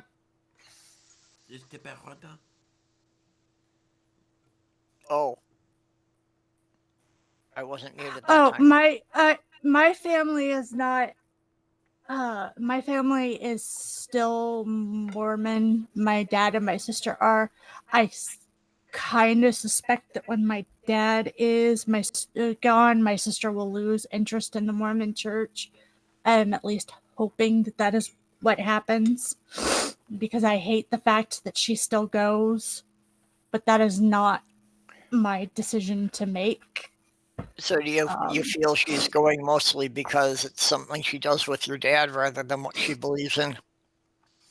I'm thinking, because there have been a lot of her views don't line up with church teachings. Yeah. Well, and it could be very important to her, just that it's something she shares with your dad. Yeah, and also there is a social aspect to it, and it's part of her routine as well. Yeah. Like, for her, it's almost, why would I go anywhere else? Uh-huh. But there are things that she is questioning and talking about, stuff like, I introduced her to a friend a while back, and I said, this is my friend, they're non-binary, and they use they them pronouns. Uh-huh. And without skipping a beat, like, I struggle with the person's pronouns. I slip up way too much for how long I've known that particular person. And she was just like, oh, okay. And then, just without skipping a beat, without like any look of disgust or confusion, she just said, okay, I'll use their pronouns. And she's not slipped on them once. If that's how the person's introduced, it's much easier. Like, I have no problem with doing it with Diana. Yeah. With someone that I knew before they transitioned, it's much more difficult for me to keep that right. Yeah, I can and I know understand that would plays a happen. part in that, but a normal Mormon reaction would be a look of disgust or confusion, or even if they decide that they're going to respect that, there's usually a moment of, well, that goes against church teachings. There was none of that. She just jumped right in and said, oh, okay. I also had mentioned something in passing about, and I don't remember, I think it was one of the court cases that was going up to the Supreme Court about whether or not it was okay to fire the one person from the funeral home. It was a trans person, and I had mentioned that offhandedly to her. And she said, no, that person should not have been discriminated against. And I can guarantee you that is not what they were teaching at church. There's just little things that show me that she's not 100% on board with what is being preached at her at church. Yeah, well, that's what kept me in religion as long as I did stay with it. A lot more of it had to do with that socializing aspect. with doing the coffee and donuts afterward, even if I didn't believe the sermon. Yeah, it's just like I said, I'm watching it kind of quietly happen. She's not very good at communicating things, so it's not like I can go up and ask her what's going on. She wouldn't be able to tell me even if she really wanted to. Yeah. But I'm seeing little glimmers of some of the same things Mom went through, but instead of hanging on tighter, she seems to be pulling away. Well, So and- I'm kind of hoping I'm not reading things wrong. Well, I actually credit the autism with the reason the Catholic Church teaching didn't take well with me. Just because of the autism and processing things differently, I question things from a very early age. And I think that's why the church never made sense to me. Yeah, well, the thing is that she doesn't question a lot of things on a deeper level. And if she does, it takes her a lot of time to process that.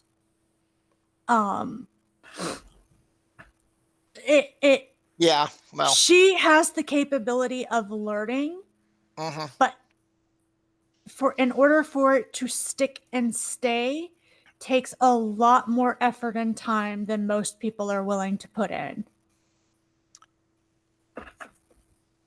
yeah, and that was kind of what I meant about the church teachings, that I was taught the same stuff, but it didn't tend to stick easily. Yeah, it's just like I said. There's yeah. just been little signs, and when Dad finally passes away, she may buckle down and go straight back into Mormonism. That is also a possibility. I am fully aware of that, but I'm kind of hoping that between watching how the church treated my mom, how the church treated her, how her kind nature does not line up with a lot of church teachings, I'm hoping that maybe she'll pull herself out eventually. And a lot of it may just have to do with, how many other people in the church does she feel connected to? Yeah, because she's going to the same one she's in the same building that we've been in since she was a baby. So, I mean, she knows all of the people there. A lot of it is social. Not every person she interacts with is an asshole. She does actually have a few people who are actually her friends there. But I'm wondering if a lot of that is just her thought process is a lot of times, what is the least confrontational way to handle things? And I'm wondering if that's part to play in it. Yeah. Yeah, I don't know enough about her condition. I won't speculate on how that could play out. Yeah, it could go either way. But like I said, I keep finding little things that just don't match up with how we were raised. And that's a good thing. Okay, so I'm Amiga just Nuts is hoping. asking a question in the side chat there about... Yeah. We sort of use the King James, Mormons sort of use the King James Version, but they don't use it a lot. And they have and Joseph Smith rewrote certain parts of it so that it's not quite the same as other people's King James Version. The Book of Mormon is read a lot, but it's not.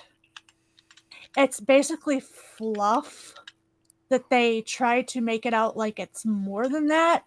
But if you really want to know what Mormon doctrine truly is, with the exception of a couple of things. They rely more on the Doctrine and Covenants than anything else. But the Doctrine and Covenants is far more controversial than the Book of Mormon. And so therefore they push the Book of Mormon as a more palatable thing to present to the outside world.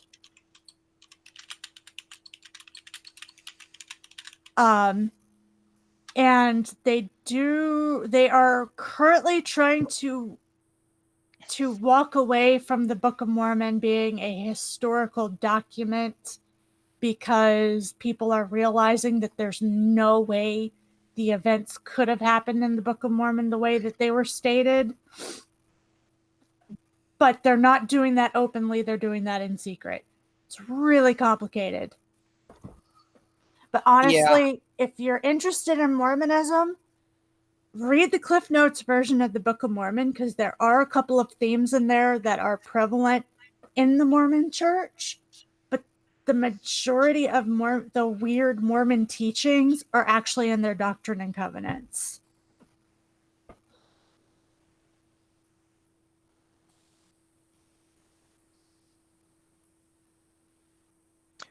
Yeah, and I know the Mormons have done a number of those weird religions that, stuff. If you can find a book that's from 30 years ago or something, that's never mentioned anymore. Well, like, for instance, they've changed the wording in the Book of Mormon, and I didn't realize this. I have a 1981 edition of the Book of Mormon, which was the latest at the time when I was 8. Yep. And I hold on to it. I'm glad I didn't throw it away. I threw away a lot of my Mormon stuff when I became ex-Mormon, not realizing that I should have held on to them. Mm-hmm. But they actually changed the wording, and this is really, really racist. And I apologize if anybody is not up to hearing something absolutely vile racism. Yeah. It's you might want to historical check out. record. In the contents of a historical record, that's something different. Yeah, but they basically said that if you became a sinner while you were in the Americas, and they're talking about it, and then your skin would become dark. And if you were a good person, and they're talking about the civilizations that led to the civilizations that led to the Native Americans. Is essentially what we're talking about. But if you were a good person, you would have white and delightsome skin. So it was basically a Curse of Cain thing in that particular book, and they changed it to say that there would be a aura of darkness around their eyes instead of black skin in later editions. And I have the edition that says that it was their skin color that changed. And I get Mormons who will yell me down that is not what the book says, but that is exactly what the book said when I was reading it, and they changed it because the church realized that people weren't buying that wasn't racist as hell. Yeah.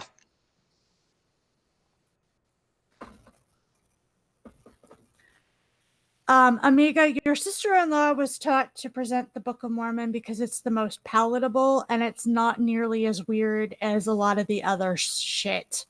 It's also the most easily revised.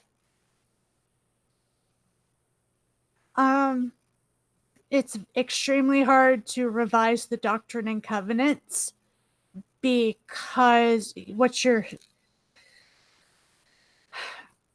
the Book of Mormon, according to Mormons, was inspired. It was an inspired translation that Joseph Smith did. the Doctrine and Covenants is presented as conversations held with God. You don't see God's part, but you see where Joseph Smith comes back. And it's harder for them to change the Doctrine and Covenants because then it would be like admitting that Joseph wrote down his conversations with God incorrectly.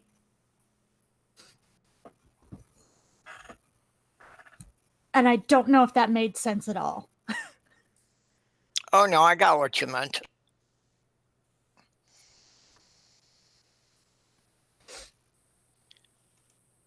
And there is some shady shit in the Doctrine and Covenants. Well, I had heard that they had, revised it a number of times, like since the turn of the century, because there were things in there that they wanted to cover. And, I think what you were saying there about stuff you threw out, I think that's basically what they count on, is that they expect anyone who left the church will have thrown out the old versions. So no one they're will be able already to cross telling reference. people they've told members to throw away old manuals of things. Right. They Yeah. have literally told members in the past year, I think it was, I think it was around April-ish, they sent out a call to members telling them to throw away old manuals, knowing that a good portion of the membership would do so without question. In fact, I told Dad that I wanted that stuff for research purposes, because there are things in a lot of his older stuff. He has stuff from like the 60s that we have in our possession. And I told him, I was like, look, don't throw this stuff out. I want to keep it. And he said, no, I want to keep it myself. These are going to come in handy when later on down the road. And I said, good. Unfortunately, he hasn't figured out that the intent of me keeping them is for my channel. So hopefully he doesn't figure that shit out.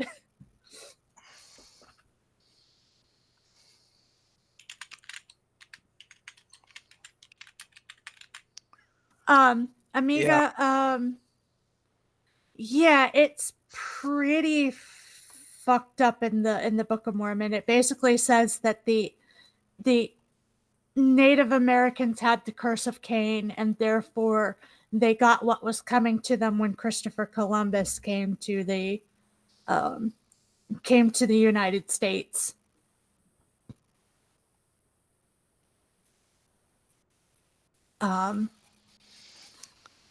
So yeah, it's pretty bad. They've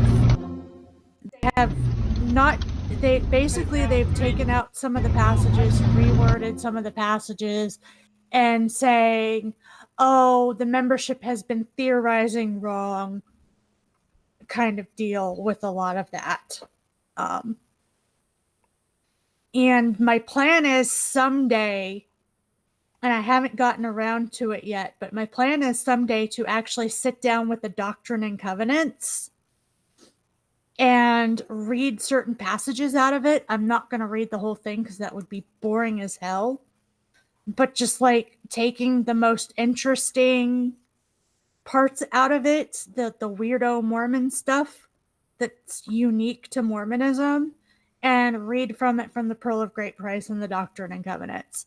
I also have a book that mentions a ritual that apparently does not exist according to Mormons, but it does. Well, and didn't the Mormons have a legend, something like that was tied to Bigfoot, about Joseph Smith meeting Bigfoot and claiming it was Cain in the Americas? Yeah, to a degree. I need to get my hands on the book because it's a terrible book that I want to dissect, because even though they don't teach the things that are in there directly anymore, there are still remnants there. There was a story about one of the apostles, not biblical apostles, but that's what they call a lot of their higher ups. Yep. They call them apostles. One of the apostles apparently came across a story of Bigfoot from another member or something, and he said, "You didn't see Bigfoot, you saw Cain." And that's not doctrinal, but it's taught in supplemental materials. And so some people thought that it was doctrine and taught it as doctrine. But it's not. It's just a legend. But yes, they do have a legend that says Bigfoot is Cain. Hey, Pasta Babe. Yeah, when I heard that one, that was just kind of a what? You know, that's right out there with it was aliens. Yeah. Well, the thing is that, I mean, Mormonism is essentially badly written science fiction if you look at it a certain way. Well, um, aren't most religious texts kind of in that category? I mean, true, look at but I mean, Scientology. Mormons take the cake, though. Nope. Scientology beats you. That is true. It was written by an actual sci-fi writer. But I mean, Well, and not even a good sci-fi writer, just the guy who wrote Pulp Fiction. well, the funny thing is that like the first thing that popped into my mind when you said aliens was the Mormon god lives on a planet called Kolob, where he manages everything from, and that's his home fort. Yeah. Yeah, I And forgot about that someday, part. if we're good enough, we can live on Kolob with him. If you're Mormon and follow all the rules. Yeah.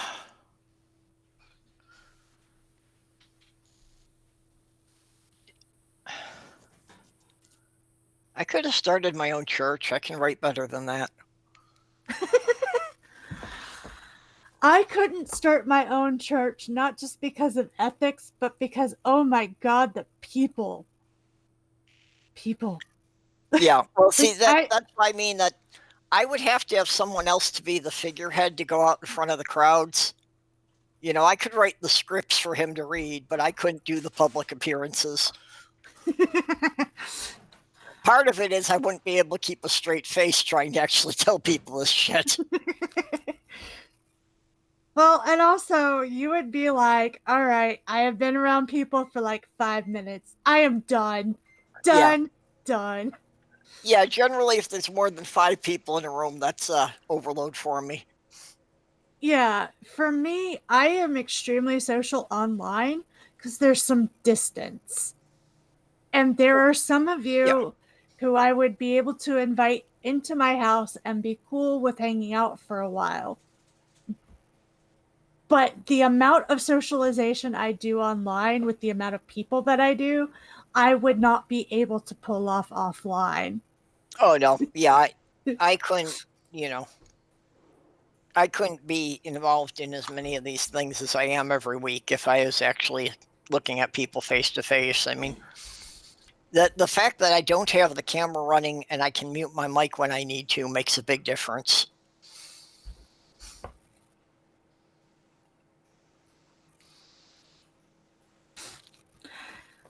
Yeah, I would not be able to do it because I would not be able to interact with people on that level and ethics, but mostly the people. Yeah. Well, I don't do it seriously, but I have been promoting the Church of the Cephalopod. The concept is this is what you would get if Cthulhu was a pacifist. And we don't have we don't have dogma, we have catma. That's because it's doctrine that we know people will ignore anyway. I kind of do like the original Cult of Cthulhu idea, though. We are all equal in his eyes, kind of deal.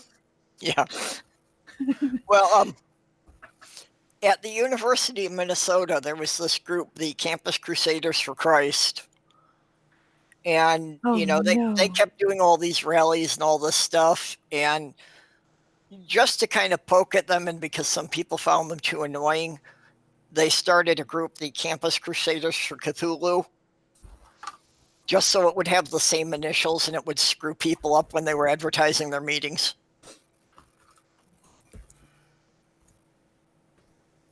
Apostle Babe, you're right on that. Just letting you know. In fact, that's something that I actually want to address on my channel at some point, is how the pre-existence lore affects your treatment within the church and outside of the church, because there's actual lore, in-depth lore to a pre-existing life in a war in heaven. Like, all of Christianity, I think, believes in a war in heaven because it's described in the Bible. But the Mormons kind of expanded on it, and they used the pre-existence as a way to basically say, you made promises before to God that you don't remember, but we'll tell you what those promises were in order to manipulate you. I have heard, and you may want to mute your mic again, Purple, and I feel sorry for your neighbors, but I was told by somebody who was a leader at my local church that I must have done something in the pre-existence to deserve my sexual assault.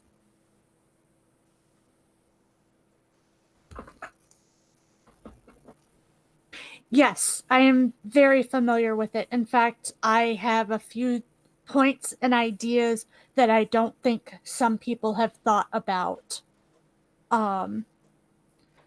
Such as, one of the things that I don't think people realize is that the Mormon Church isolates its members in such a way that a lot of times you can blame your local congregation for things that are systematic.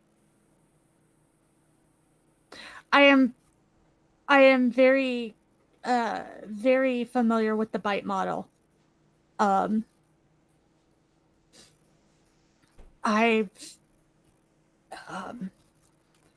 like I said, that's kind of why I want to do a thing on the premortal existence, is because that lore has been used to manipulate people into believing that there were promises made before they were born that they have to keep to. One of the ones that was commonly used against me was that I had made a promise to a future husband that I hadn't met yet, that I would find him and that I would have children, and that my children were waiting in the were waiting for me, and that I was not fulfilling my promise to them by not dating or looking for a husband. Yeah. I think that the bite model is a good thing in the way that it can comprehensively give a way of communicating just how extreme things can be. Because I get into arguments with people over this. There are people that say that every religion is a cult. And I think that downplays the extreme nature of some of the denominations. I do think that every denomination of Christianity causes some level of harm, but there are denominations that cause so much harm that you are going to need therapy when you get out. No matter who you are in that particular or how who you are in that particular denomination. I do know that no matter what the denomination, there are some people who are going to need therapy as well. But I think that it's more extreme and more prevalent in religions like the Jehovah's Witnesses, Scientology, and Mormonism. And I think that the bite model removes the language enough that you can say, here are the debate of whether or not something's a cult, enough to where you can sit down and say, okay, here are the things that people are doing in these extremes, and how much of an extreme is it? Because I think that is more helpful in certain conversations than just saying something's a cult.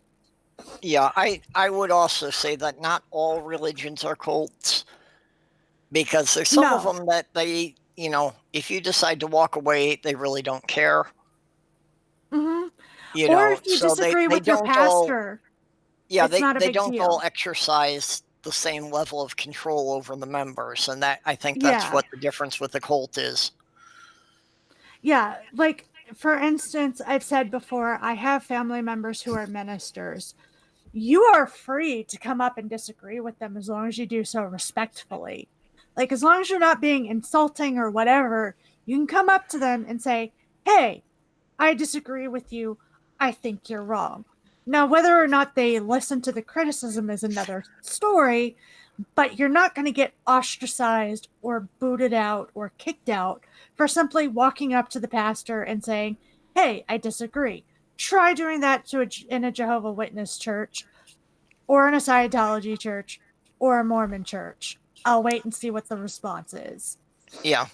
Well, and that's why I have a bit more respect for the Jewish faith, is that, they believe in learning and that everybody should study the scriptures, and they don't see the rabbi as being a supreme authority, that if you read something and you get a different interpretation, you're expected to challenge the rabbi on it. Yeah. And the thing is that, like, another thing too is the amount of lying that was told to me growing up, the amount of information that I found out wasn't just like covering stuff up, but outright lying about it, and like twisting your brain to the point where you wouldn't even look at contradicting information. And yes, I know all of Christianity does that to an extent, but it was such an extreme extent that the overlap between what I was told was what was called anti-Mormon lies and what was actually the truth is not a Venn diagram. It's a fucking circle.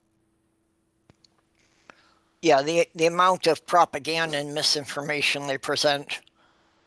Because I was being brought up in the Catholic Church, but they seem downright moderate compared to some of the denominations I've learned about since then, because it's like, at least they accepted evolution.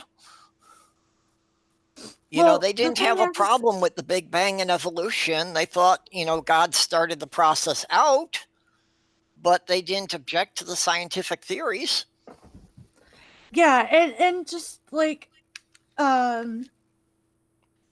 also, another thing to bring up is the Mormon church. Every church teaches that your preacher has a connection with God, to which they are supposed to use that in order to provide sermons and to provide ministering and guidance, yada, yada, yada. But the Mormon church takes it a step further and implies that their prophet speaks face to face with God, like the prophets in the Old Testament did. And therefore, because he has direct conversations with God, he cannot be misconstruing what God is telling him. And if you disagree with the prophet, you are essentially disagreeing with God. There is a scripture that says, whether the voice of my servants or myself, it is the same. Yeah, and again, then you have that infallible authority figure. Mm-hmm. And I think that's one of the biggest marks of a cult, is if you have an authority figure that can never be questioned. And like I said, I have family members who are ministers, and I have literally watched their parishioners walk up to them and argue them down about something and have it be okay at the end. I know that that is not every church. That isn't one of the extreme ones we're talking about. But, or if a parishioner leaves their church, they often leave with a blessing. It's okay, this is not working for you. Go ahead. In Mormonism, if you got a problem with your bishop or if you got a problem at your ward, you are not allowed to leave. You are not supposed to leave. You cannot choose another bishop. You cannot choose another ward. You cannot choose another congregation. And if you go inactive, it's because you're weak and did not and were not able to and allowed outside influences to let you walk away. You cannot go to another ward. Yeah. If you do, they will eventually socially pressure you to go back. They will stop serving you communion. You can't do any work in the church, and people will stop socializing with you. Yeah, so you really can't even choose to be a member of a different congregation. No, you can't. That's why and my dad believes that in order for him to be with my mom in the afterlife, he has to put up with the current congregation, which is full of abusive assholes. Yeah, and Apostle Babe is, making a good point there that the word cult comes from culture. So that the bite model being a relationship to, how toxic the group is or how high they control the members and how high their demand is. Mm-hmm. If it becomes destructive to the members. And like I said, there are conversations where the extremes are not needed to necessarily be brought up. But if you're talking about stuff like what we're talking about, and just how extreme the background is, it is extremely useful to bring the bite model up. Extremely.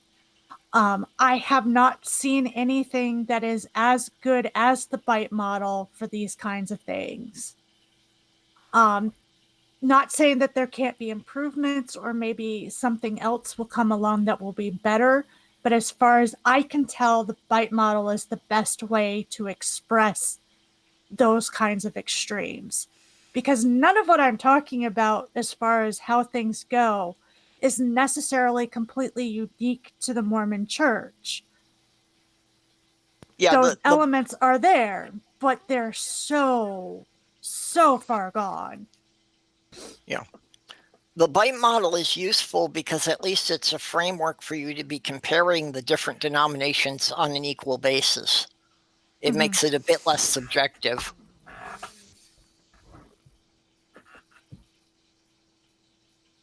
Yeah. And for me, I think as far as how much damage is done, I think Jehovah's Witness and Mormonism is about equal, because there are some things that the Jehovah's Witnesses are more extreme on than Mormons, and there are some things that Mormons are more extreme on than the Jehovah's Witnesses. Yeah. However, due to the kinds of people Scientology attracts, I think that Scientology does more insular damage to its members than Mormonism or Jehovah's Witnesses do. I think Mormonism it's a toss-up whether or not Scientology or Mormonism has more influence, but both of them have way too much. And I don't think Jehovah's Witness doesn't have a lot of influence outside of their membership, but within their membership, they do a shit ton of damage. Yeah, outsider point of view, but yeah, I think that the Mormons and Jehovah Witnesses do seem about equal.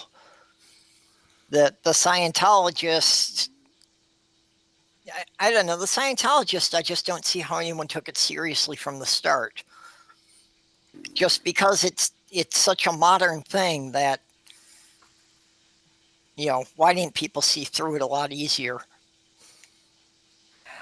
I don't know. I can't speak to that because honestly, I grew up in Mormonism. I'm not 100% sure that I would have converted to it had it been presented to me, as a teenager or an adult. I was born and raised in it.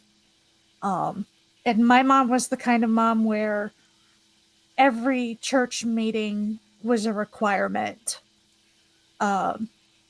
including social events. Like, if I was sick or like I was overloaded with homework, I could get out of it.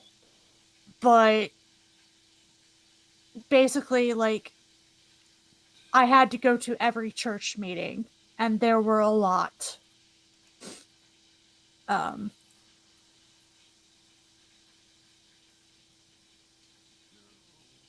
Yeah, I've also, let's see, you don't question the governing body.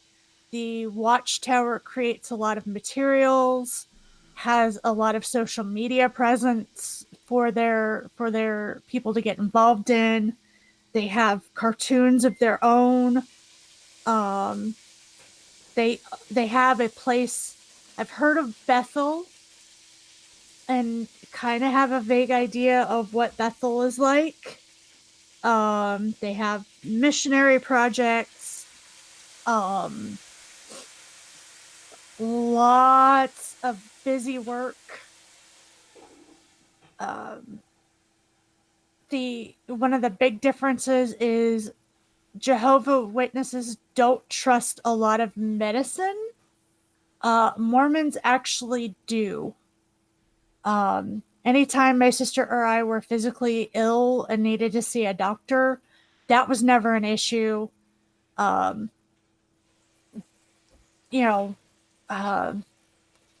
If we needed blood transfusions, I don't recall that we ever did, but if we had needed one, it would not have been denied us. In fact, my mom took great physical care of my sister when we were kids.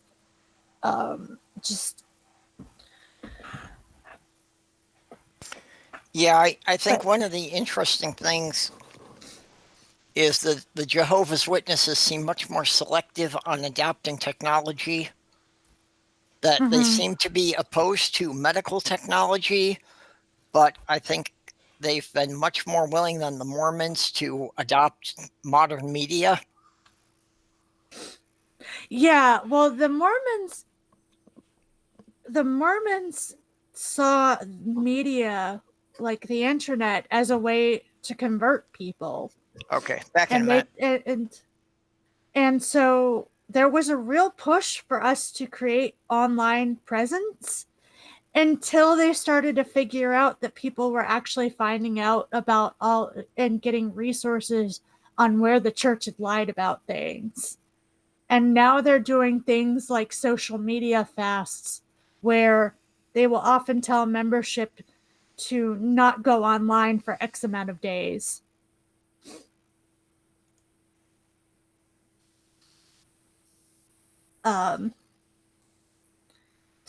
And it's usually women who are told to stay off social media.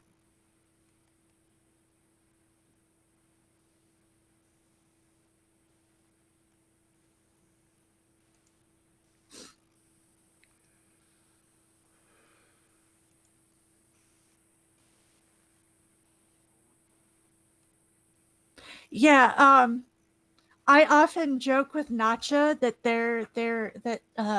Jehovah Witnesses are our cousins. using a lot of the same techniques, but having little differences here and there, cultural differences mostly.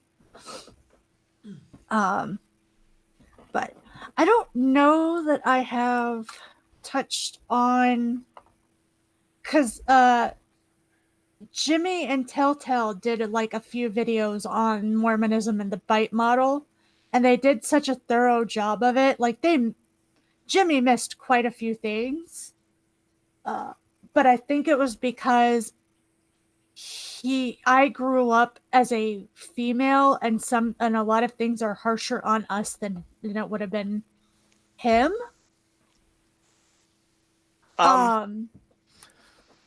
Actually, I think Telltale would be quite interested if you approached him and mentioned that about, what you saw as the differences between your experience and Jimmy's. They were thorough, but it was coming from now granted, some things were probably stricter on Jimmy than on a lot of the other guys, because he was a bishop's son, and bishop's sons always get pretty harshly dealt with in a lot of ways. But I mean, just as far as highlighting the differences between what they teach the boys and what they teach the girls. Yeah, because something that, and I don't remember where exactly it hits on the bite model, but it does. But I remember when I turned 12 and I started going to the youth activities, and they put me in the young women's program.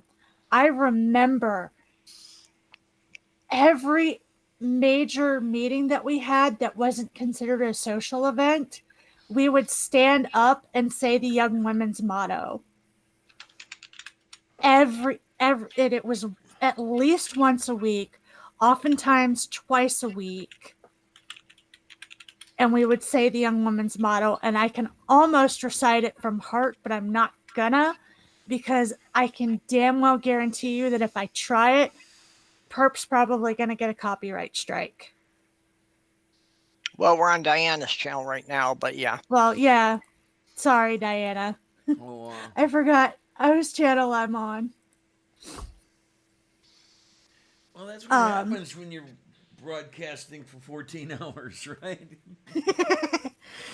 But yeah, we used to stand up and we'd say, like, we are daughters of our Heavenly Father, blah blah blah blah blah blah blah. That our Father loves us, and blah blah blah blah blah. And then we'd say like things that made us desirable to Heavenly Father and the future husband we were working for. And then we'd talk about getting ready to get married at the temple, and then we'd sit down and start our lesson for the week. Yeah, I actually want to sit down, and the thing is that I have a lot of ideas, but when I get to them as a toss-up, because a lot of times stuff comes up that is relevant, and I push my projects like that to the side. But I actually do want to break down the young women's motto, because I talk about Mormonism from the perspective of of growing up asexual, and having me repeat every week multiple reminders that I was supposed to be virtuous and righteous in order to get ready to find myself a man as soon as I got out of high school it was easy for me when I was a teenager, but the moment I wasn't a teenager anymore and went into college, it became extremely rough. And that was actually one of the contributing factors. They had it implanted in our brains that if we weren't married off by 21, like they never directly said it, but somehow we all got the idea that if we weren't married off by 21, and having kids by 23, we were running late and doing things wrong.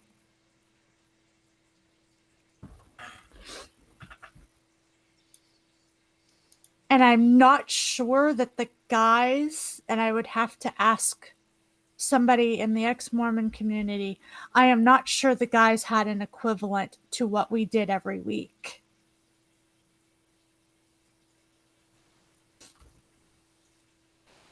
I don't know that they did. In fact, just for funsies, let me see if I can. And they've changed the young woman theme a couple of times since I've been in to even drive the point home more that they are supposed to go to the temple and get married as soon as possible.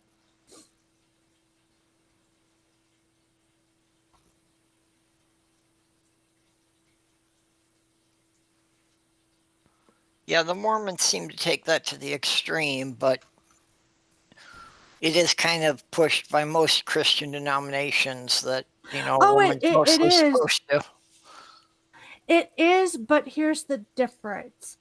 Okay, if you don't get married in this life, is it going to affect your afterlife? Yeah. That's where the big difference is that you're basically pushed of your, oh, they changed the young women's theme again. That's odd. Hold on, I'm going down a rabbit hole. Okay, but they retweaked the wording since last time you looked at it. Yeah. In fact, they've completely retweaked it.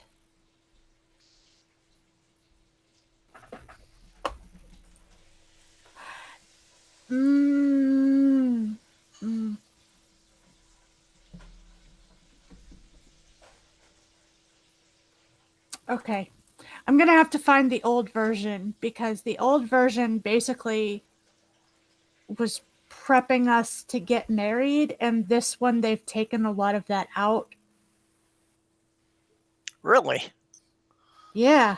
I'm kind of surprised to hear that they've backed away from that. I am too. Things must be really bad at the church if they're doing that. I can only assume they'd be doing that. The only reason I can think of is if they're losing members too fast. Well, they've been pissing off a lot of people.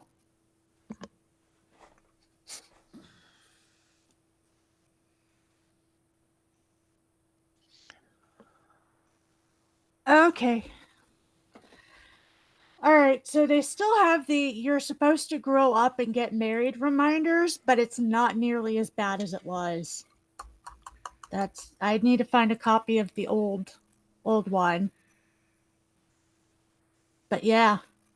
Because there was at least, when I was growing up, there were at least 4 reminders and like a little 2-minute speech that you were supposed to grow up and get married and go to the temple. At least 4. Possibly more than that.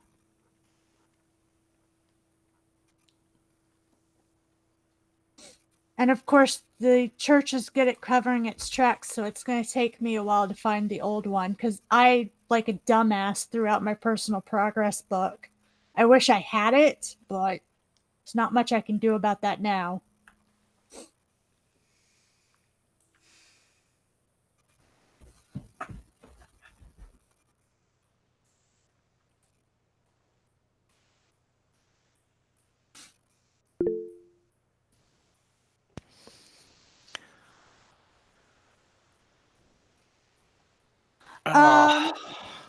Amiga, don't, no, we're not going down that route. Like, I have not watched Handmaid's Tale because I am honestly afraid of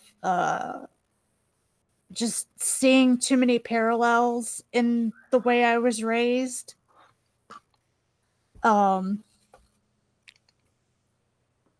Yeah, I I caught enough of it to be kind of freaked out. I don't really want to watch the whole thing. Yeah, like I've already got enough. But yeah, I'm Ace, and being Ace was cool until I got to be uh about 19ish. And then once I hit 19, then it got bad. Yeah, they just assumed it was something you were going to grow out of.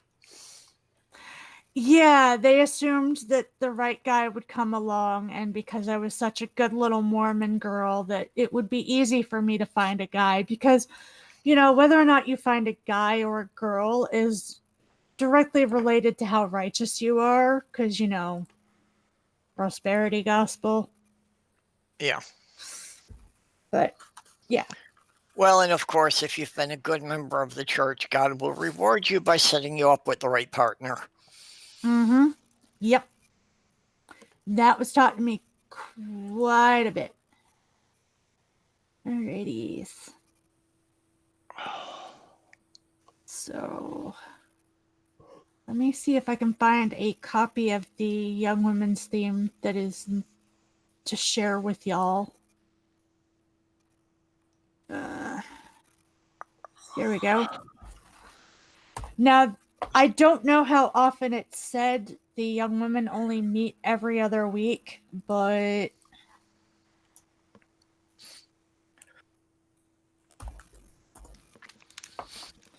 That's right.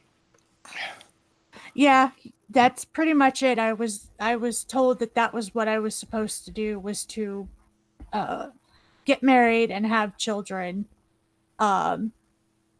Which is strange because I didn't think that my family would accept my asexuality, since that is considered a woman's main job. But that was actually, out of all of the things that I have told my family, that is the thing that they have accepted the most and actually understood the most, which is really, really strange to me, because based on how I was raised and the church's teachings, that's not how things are supposed to work out. Yeah, that really, I would think that as much as that flies in the face of the church, it would have been a bit more difficult for your father. Nope, he told me he completely understood. He actually didn't want to grow up and get married. The only reason he did was he met my mom and fell in love with her. He's somewhere on the A spec too. He doesn't like labeling it that way because he feels like if he labels it, then it becomes Yeah, I get you. yeah, I don't know quite how to word it, but it's just, but apparently he told me that if he hadn't met my mom, his dream job was to become a monk. And he's not joking when he says that, and I think he probably would have been pretty damn happy just to be a monk. He doesn't like people. He likes reading and studying. Yep. Actually, the woman I had the longest relationship with had said that she had always fantasized about becoming a hermit. Yeah. Dad's currently threatening to become a hermit, and when he retires. I doubt that's gonna happen. He'll probably not be very social with people outside of us, but he can't go an entire day without like sitting with us for a little while out in the living room. Well, that's different. You're his kids, he obviously he has a very close attachment to you too. Yeah. Hey Diana, you can kick us off anytime. Yeah, well, that's coming. I was wondering gets about tired that over because there. I was thinking it's probably sunrise where you are by now. Pretty damn close. It's let's see, 7:15 hours. So it's 7:45. I'm sorry, 7:15. Yep. And yeah, we may end up closing this down fairly soon. But what else is up?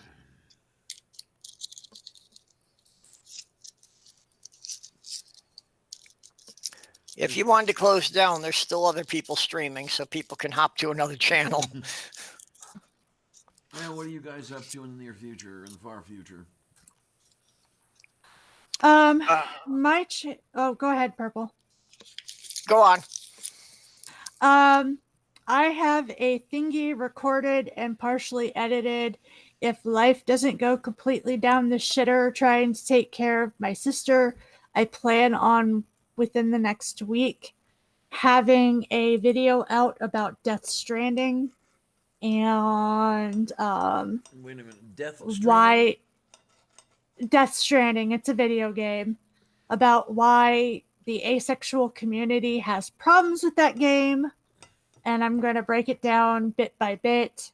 Hopefully this doesn't backfire on me because it could make the gamers angry, but as you all know, I like throwing things at a wall and then running away and hoping that I don't get caught doing them. So I don't know why. Just but that'll be the next one. I am still working on HSDD. It is a huge project. But if you want to get involved in that discussion, I've touched on it a few times in other streams and even tonight's stream to a degree.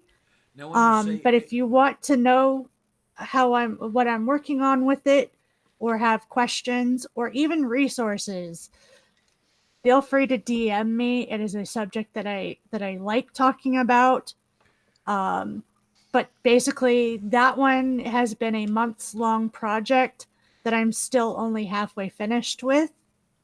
But like I said, if you have any information on it that you want to share, DM me on Twitter.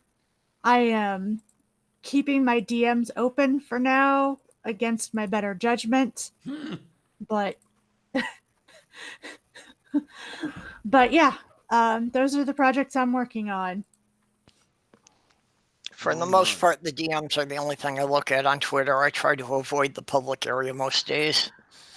The public area isn't so bad. Right now on Twitter, there is a group of people who are adding asexuals to DM groups, whatever you call them on Twitter, and sending them nudes and death threats. Oh boy. I really should have my DMs closed. But because I do asexual awareness and because I have people who ask me questions, I leave my DMs open. Because I don't want people to have to follow me in order to, especially in the current situation, I don't want people to have to follow me in order to ask me to clarify something or say, hey, I might be ace. Can you help me? Things along that nature. So. Yep. Yeah, and unfortunately, you have to put up with a lot of bullshit just to be available to people in the niche community who might be looking for help. I don't know what some groups have to go through in relation to other groups, but I do know that to some extent, for pretty much everybody out there, if you want to be available, you're at risk. Well, and that's why I try to be out about everything so that people know I'm safe to approach if they, have a question. I may not have an answer, but I might be able to direct them to someone who would. Yeah.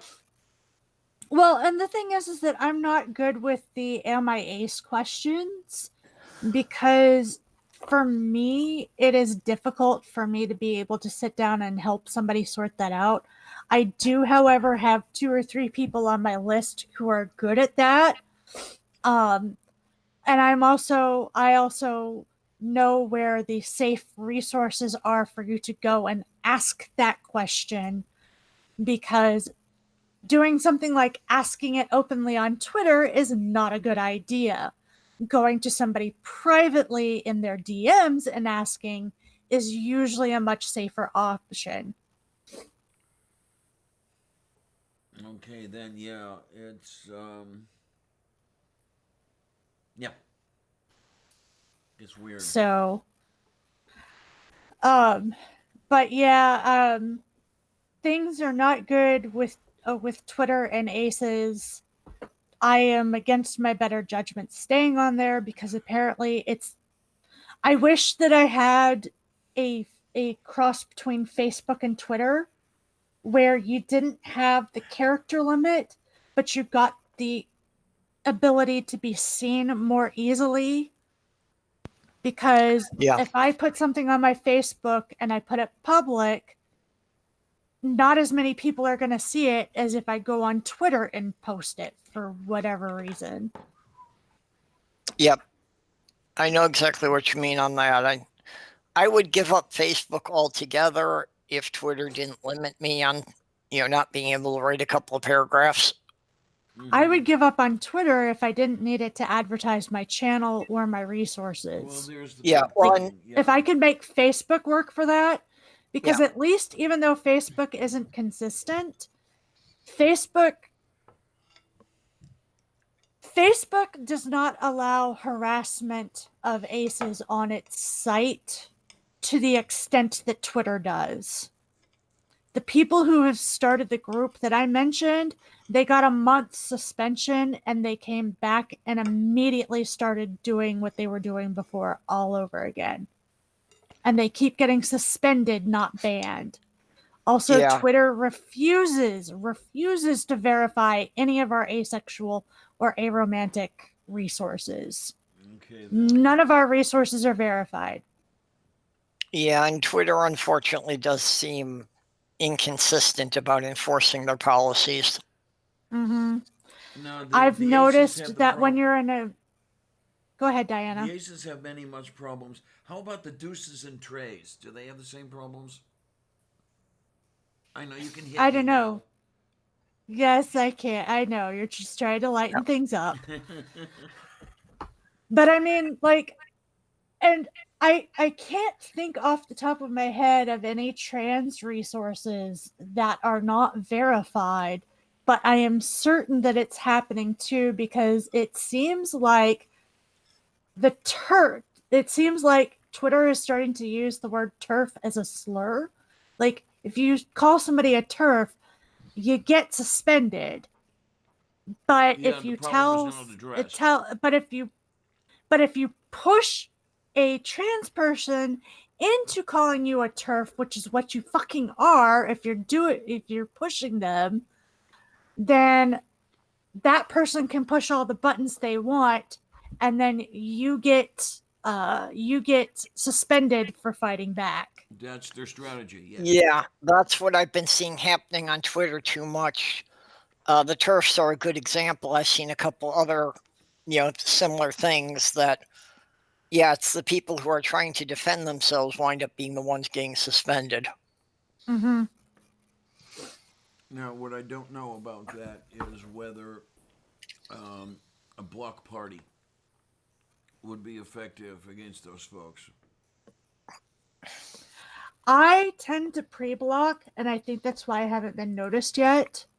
Like, a lot of times aces will share that information out, and while it does publicly call attention to those people and does probably feed into their egos, it's given people like me an opportunity to like look at the names and just go ahead and block them before they even realize I'm there. Mm-hmm.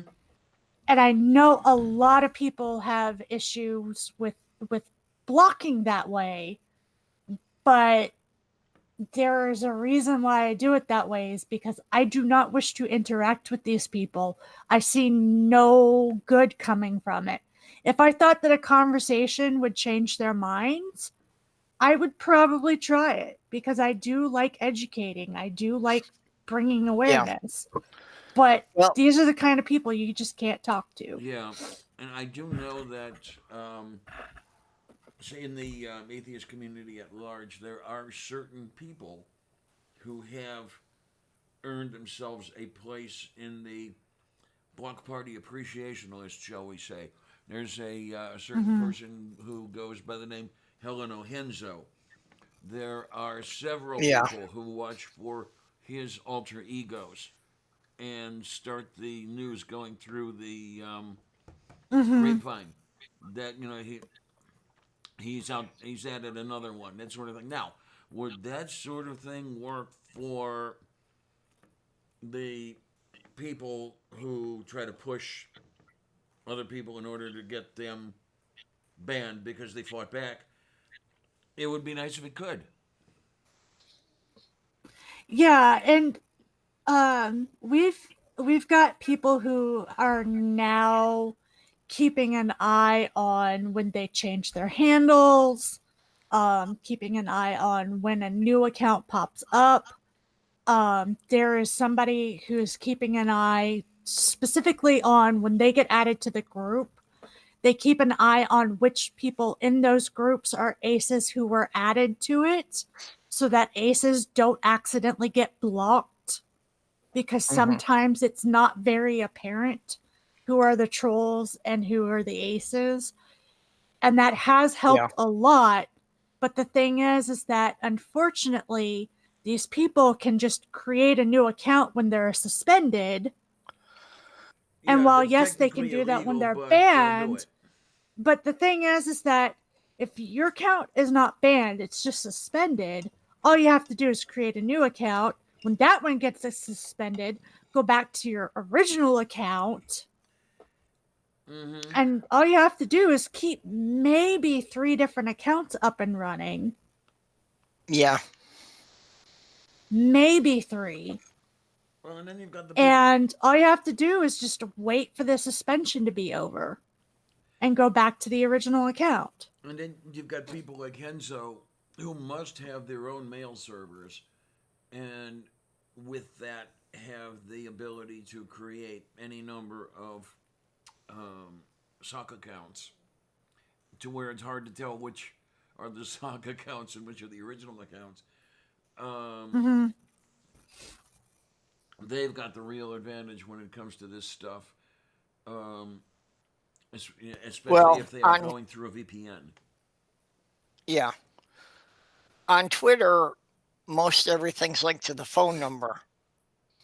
So you can always create a new account by, picking up a burner phone for $10. And like I said, you really only technically need 3 accounts. I don't think it would take more than that, because you play around on your first account, you get suspended, then you play around on the second account, get suspended again, play around on the third one, and by the time you get suspended on the third one, the first one's opened back up. Yeah, if they're not actually banning or deleting accounts, yeah, they could probably get away with that indefinitely. And that's what's happening, is they're getting suspended, not banned. And Twitter should keep track of that if the same account has been suspended twice already, the third time it should be completely deleted. But again, our particular group, Twitter literally could care less. Right. Yeah, your numbers are too small for them to care about the advertising money.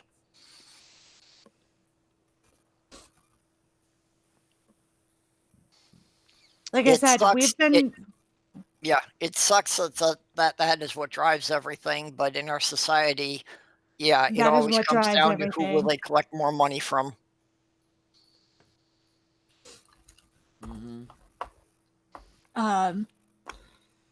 Like I said, they won't even verify our ACE accounts. Like, Avon is one of the longest running forums that is still around. Avon has existed, I think, for 14 years. There's no way that the people running the Avon account on Twitter are a clone or a parody account or anything like that. There's no way you can misconstrue it for anything else, and it is not verified on Twitter. And Twitter, for all its crappiness and for all the fact that damn near anybody can get that blue check mark so it doesn't mean much, they treat their verified accounts a lot differently than their unverified ones. Yeah. And we suspect that the reason why we're not verified is because if we get verified, then they have to start doing something about the trolls. Oh my, it must have snowed last night. I can see. Yeah, and unfortunately, I think, it's the same problem with YouTube, that everybody's on Twitter just because of its reach. Mm-hmm. Everybody complains about it, but where else can you go to get your message out to that many people at one time? Well, there you are. Yeah, I mean, I can't rely on YouTube's algorithms and like I said, I've been inconsistent with my channel. That is my own fault. But I can't rely on YouTube's algorithms when I do produce a video. I have to go out on Discord and advertise. I have to advertise on Twitter. I have to advertise on Facebook. What other options are there? Yeah, that's the main reason I'm on Twitter, because I know I can't rely on YouTube's notifications. So anytime I'm streaming or put up a video, I know I've got to put it up on Twitter or I'm not going to get any response from people. Mm-hmm. And even with that, like I said, because of my inconsistencies, I put out a video when I've got it done. Usually I put it out right after I've rendered it because I just want it out there, and it's basically one of those things of I only have one step left. I might as well finish it or it's going to drive me mad. So I do the same thing. Yeah. Usually what winds up happening is I put my video up at 4 a.m. when only the Aussies are awake. Yep. There is a way around Look at that. the times mine go up at. It's the same thing that, once I'm done editing it, if I don't upload it, it's pointless for me to go to sleep without uploading it because I won't be able to fall asleep anyway until it's up there. Well, understand that you can schedule a release. This might be okay. It's Wednesday morning. I can upload and then specify that I want that video to become public Friday afternoon. Well, but then I have to wait for it. But then as they're transitioning to the new YouTube studios, there was a while there that you could not do that without scheduling it as a premiere. Now, the last one I put up, I noticed that had changed. Yeah. That I can schedule an upload to be at a future time without making it a premiere. But I know a couple of months ago I wasn't able to do that. Okay, then they must have changed and then changed back or something like that. Well, it's changed sometime between September and December. Yeah, I remember under the old studio, you were able to schedule a future release. Yeah. And then, as you say, I hadn't experienced it myself, but I have no reason to doubt you when you say that you had to schedule it as a premiere. Yeah, all through the summer, it was either schedule it as a premiere or release it immediately. There was no other option. But I did notice the ones I uploaded for the holiday season, that there seemed to be an option there now that I could have scheduled those for, becoming public at a later time without it being a premiere now. So I think that was just added in the last couple of months. I might be able to get away with that, but there's still something nice about sitting there and being around and having it just completely finished out without because I would still, there would be something in the back of my head that would be like, I've scheduled it, but what if there's a glitch? But I'll try it. And also for me, it's not entirely a bad thing because with doing the midnight chats, there's a good chance that if I set it out there at 2 o'clock in the morning, the Australians will have retweeted it before I wake up. No. Yeah, You know, there's so been a I couple may of actually times get where I've more woken exposure up. doing it that way. There's actually been, I actually do remember being like, I put it up, I'm going to bed now, and then waking up and I had like 50 views. That was great. Yeah. That was fun times. Well, and that's what happened to me with the couple that I put up over the Christmas holiday there. You know, that like Jen's Little Corner and Nacha were retweeting it after I had put it up. Yeah, I am good at advertising other people's shit. I'm not good at advertising my own. I don't know why. I keep saying that's my place on YouTube. I have promoted many people who started after I did, who now have twice as many subscribers as I have. I don't think I have twice as many subscribers as you have, but that's my own damn fault for not being Yeah. freaking consistent with videos. But I've only Like, I got think like the 200. last one I did was October. Yeah, I've only got like 270 subscribers, and there are at least 6 or 8 people I've promoted that now have between 500 and 1,000 subscribers. Moo. Well, I guess that just means I should work harder then, huh? Because you Yeah. promoted the hell out of me. Yep. Well, anytime you put a new one up, I make sure I share it out there. I know you do, and that's always sweet because I don't remind you. I just like wake up and I find out. Oh, look, Well, just when Purple. it shows up in Diana, my YouTube feed. Bub. Yeah. When it shows up in my YouTube feed, I watch it and I share it out there. Yeah. You know, because like I say, I know the YouTube notification system sucks. I even made a joke about that in my last video. Yeah, know, it so- does. Like, and like I said, it's if you have a schedule, people kind of get used to your schedule and look for it. Yeah. I just cannot keep a schedule. Well, That and is just also, not how I operate. Which is- also the logarithm works on that.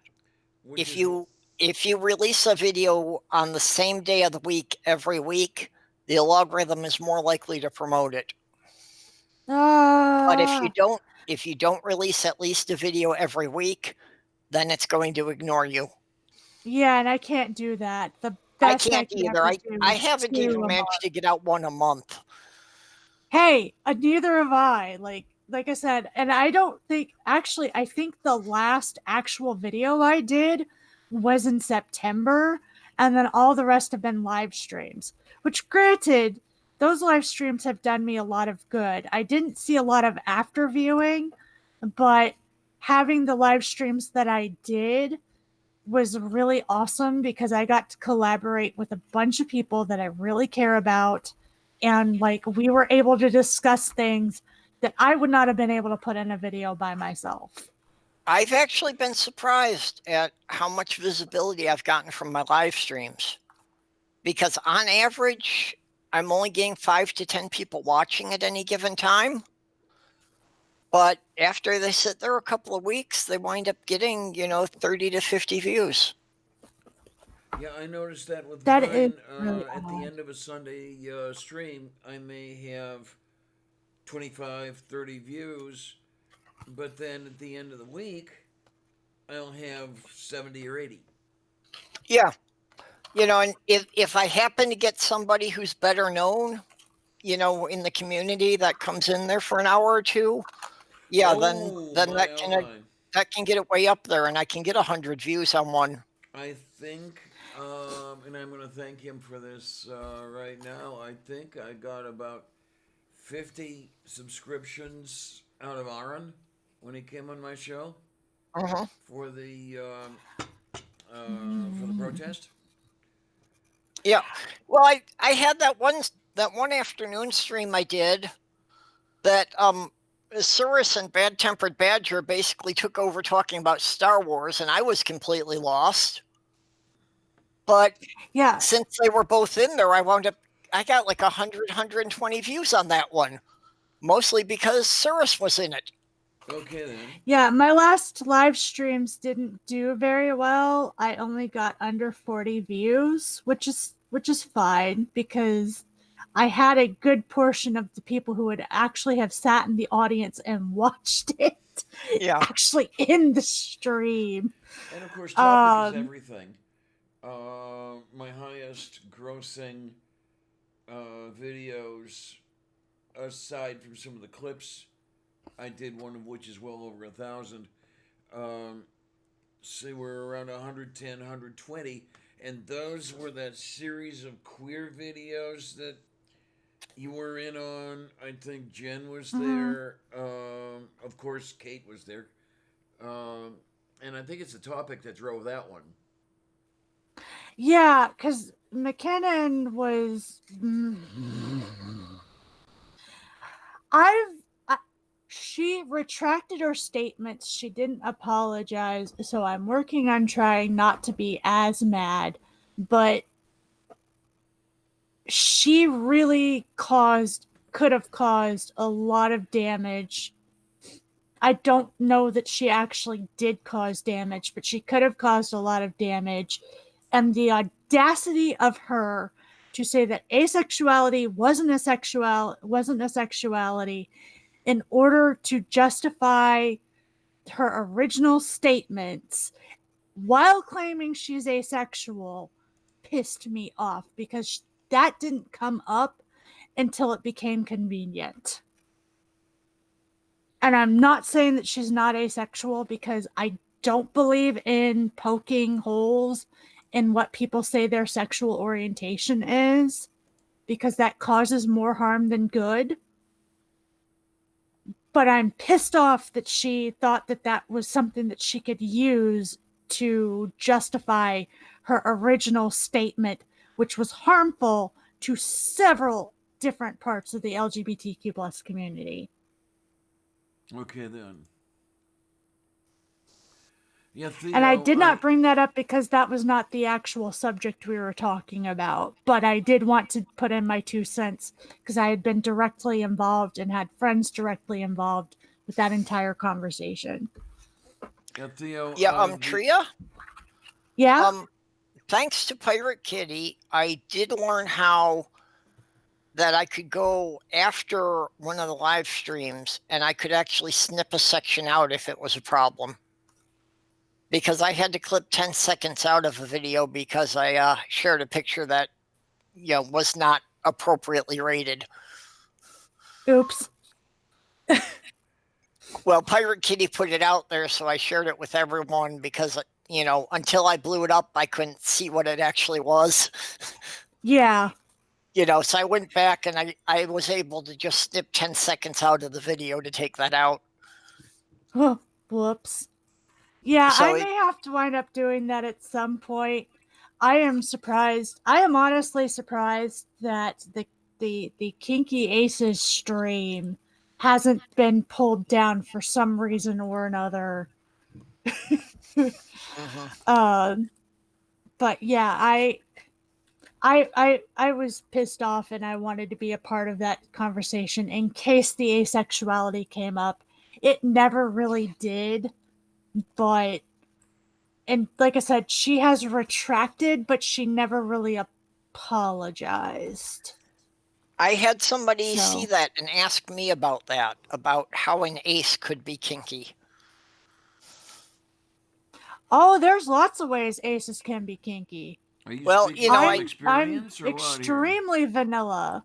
Yeah, I'm like extremely vanilla, but the ace thing is about the hardest part for me to wrap my head around, but I tried to explain it as being, that things could be, very sensual on your skin without being sexual. So I hope I did an adequate job of it.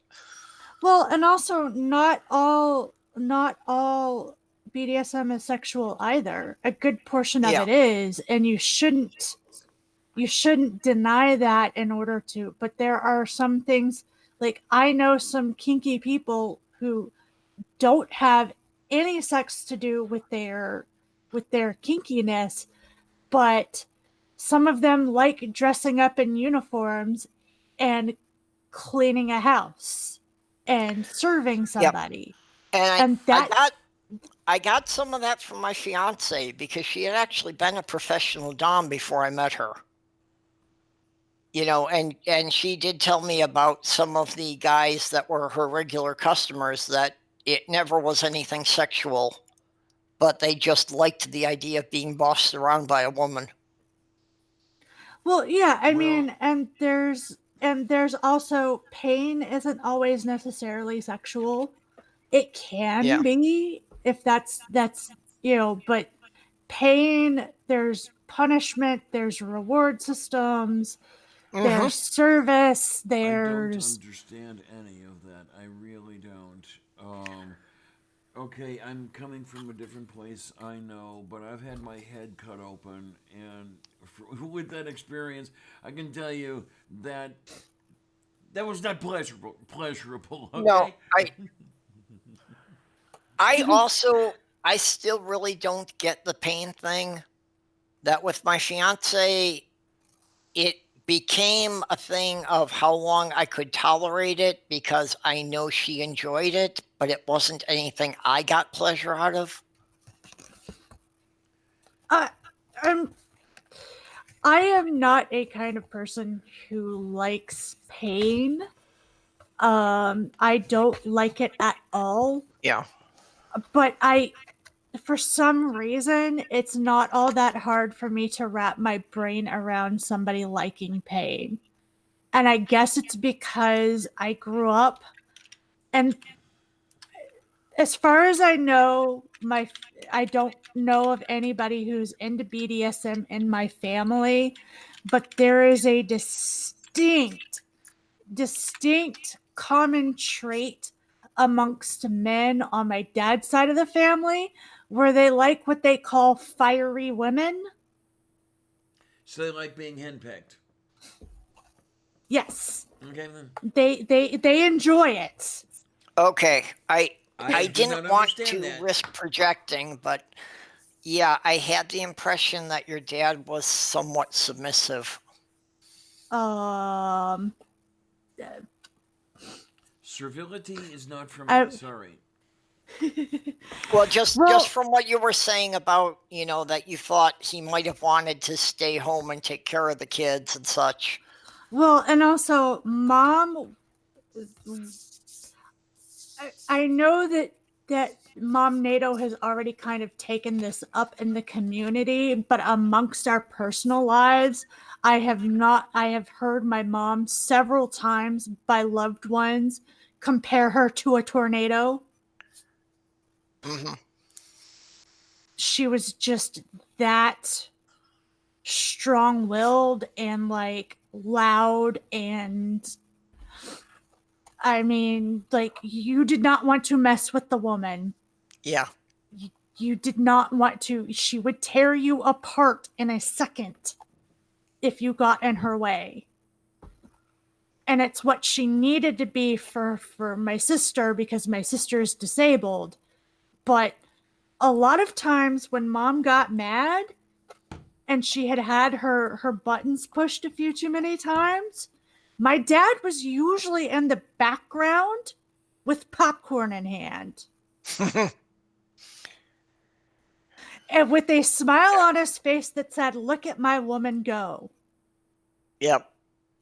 In fact, the day that we were driving down to Orlando instead of to Trek, and Mom rolled down the windows and said, "Wave as you go by," my dad was sitting in the passenger seat, smiling, going, "This is my lady.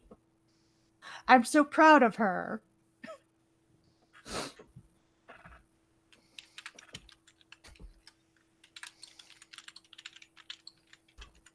In fact, when I start to go off much like my mom did, my dad's usually in the background with popcorn going, "I can't wait to see how this turns out."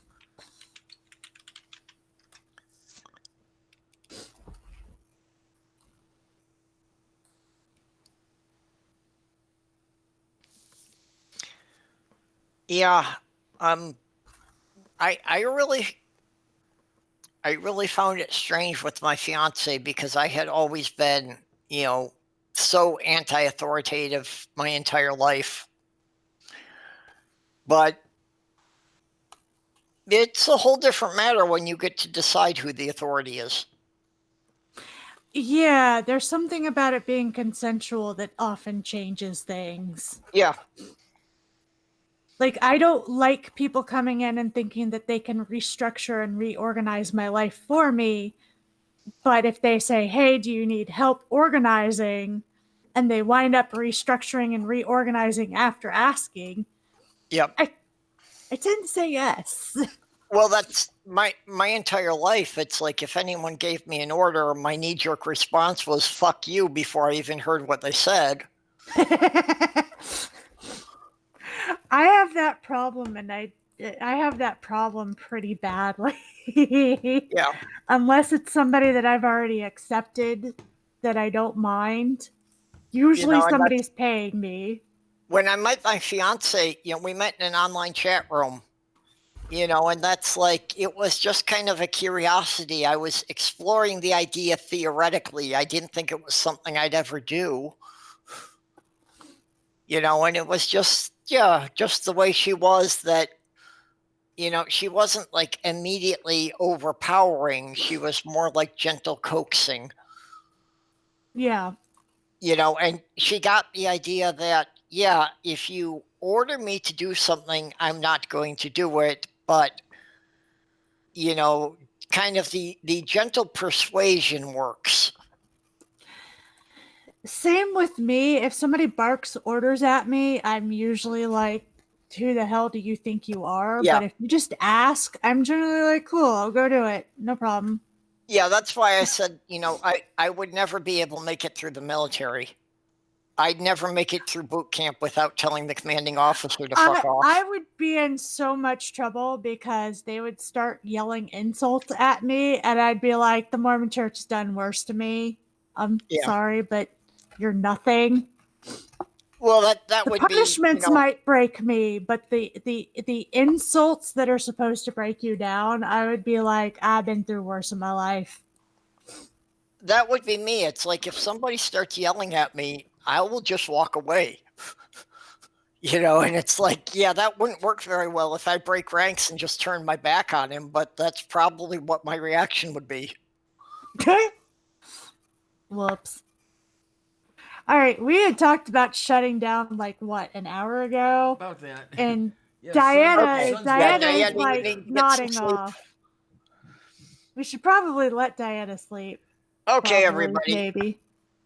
Yeah, pretty much time to start wrapping this baby up here. And, Just a trivial note that I noticed on this. Like, my animated avatar I've got running through split cam. And when I look at the split cam on my monitor, it looks right. When I look at it up here in the corner on the Google streaming, it's reversed. But if I look at it in the Yahoo when I'm talking, it's the right direction again. I don't know. Somehow the software flips it twice. Yeah, that's been happening with some of my photos in StreamYards as well. Yeah. Not a big deal. I just noticed that he was facing the wrong direction up in the little icon in the corner. Well, he's in my for today to looking to making what you got on. I think he's not to there yet because. All right.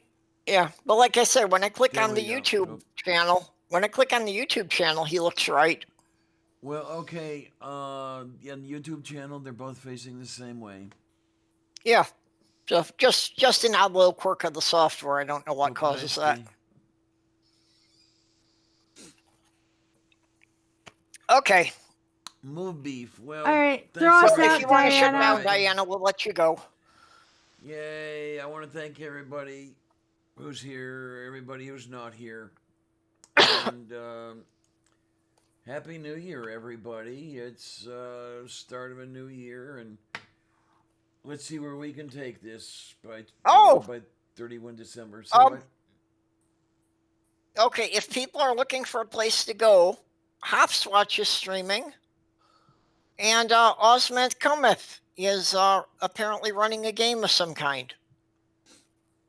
Also, I thought she was cannot- going into hibernation. Here, because Theo is mentioning that I'm quieter than everybody else is. I mean, let me adjust this. just before we turn it off. Yeah, I had noticed that. I didn't say anything about it, but I had noticed you were being quieter than me or Tria. Okay, Probably just the the slider tired. looks like it was pushed down a little bit.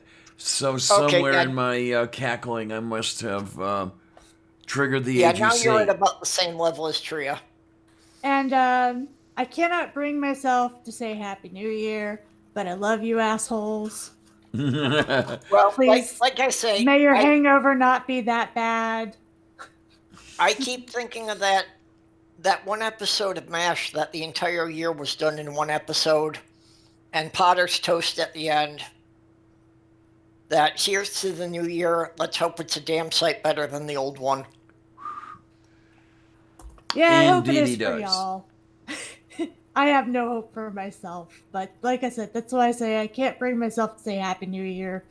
But I love you assholes. Hey, maybe Well, I'll, like I There's said, that. maybe I'll be I lucky and keep hoping that things will improve, but maybe I'll you get know. lucky and I'll be dead by June. I don't know, you know. well, you know that I don't want to get myself to the point of actually expecting an improvement, but I hope it doesn't stay the way it is. I hope not either, but it's gonna get worse for me before it gets better. So I'm just prepping for that. I have a conversation later today with my sibling that I have to do, where I get to tell her that she gets to go on a diet for the rest of her life, and I has a choice between surgery or radiation therapy.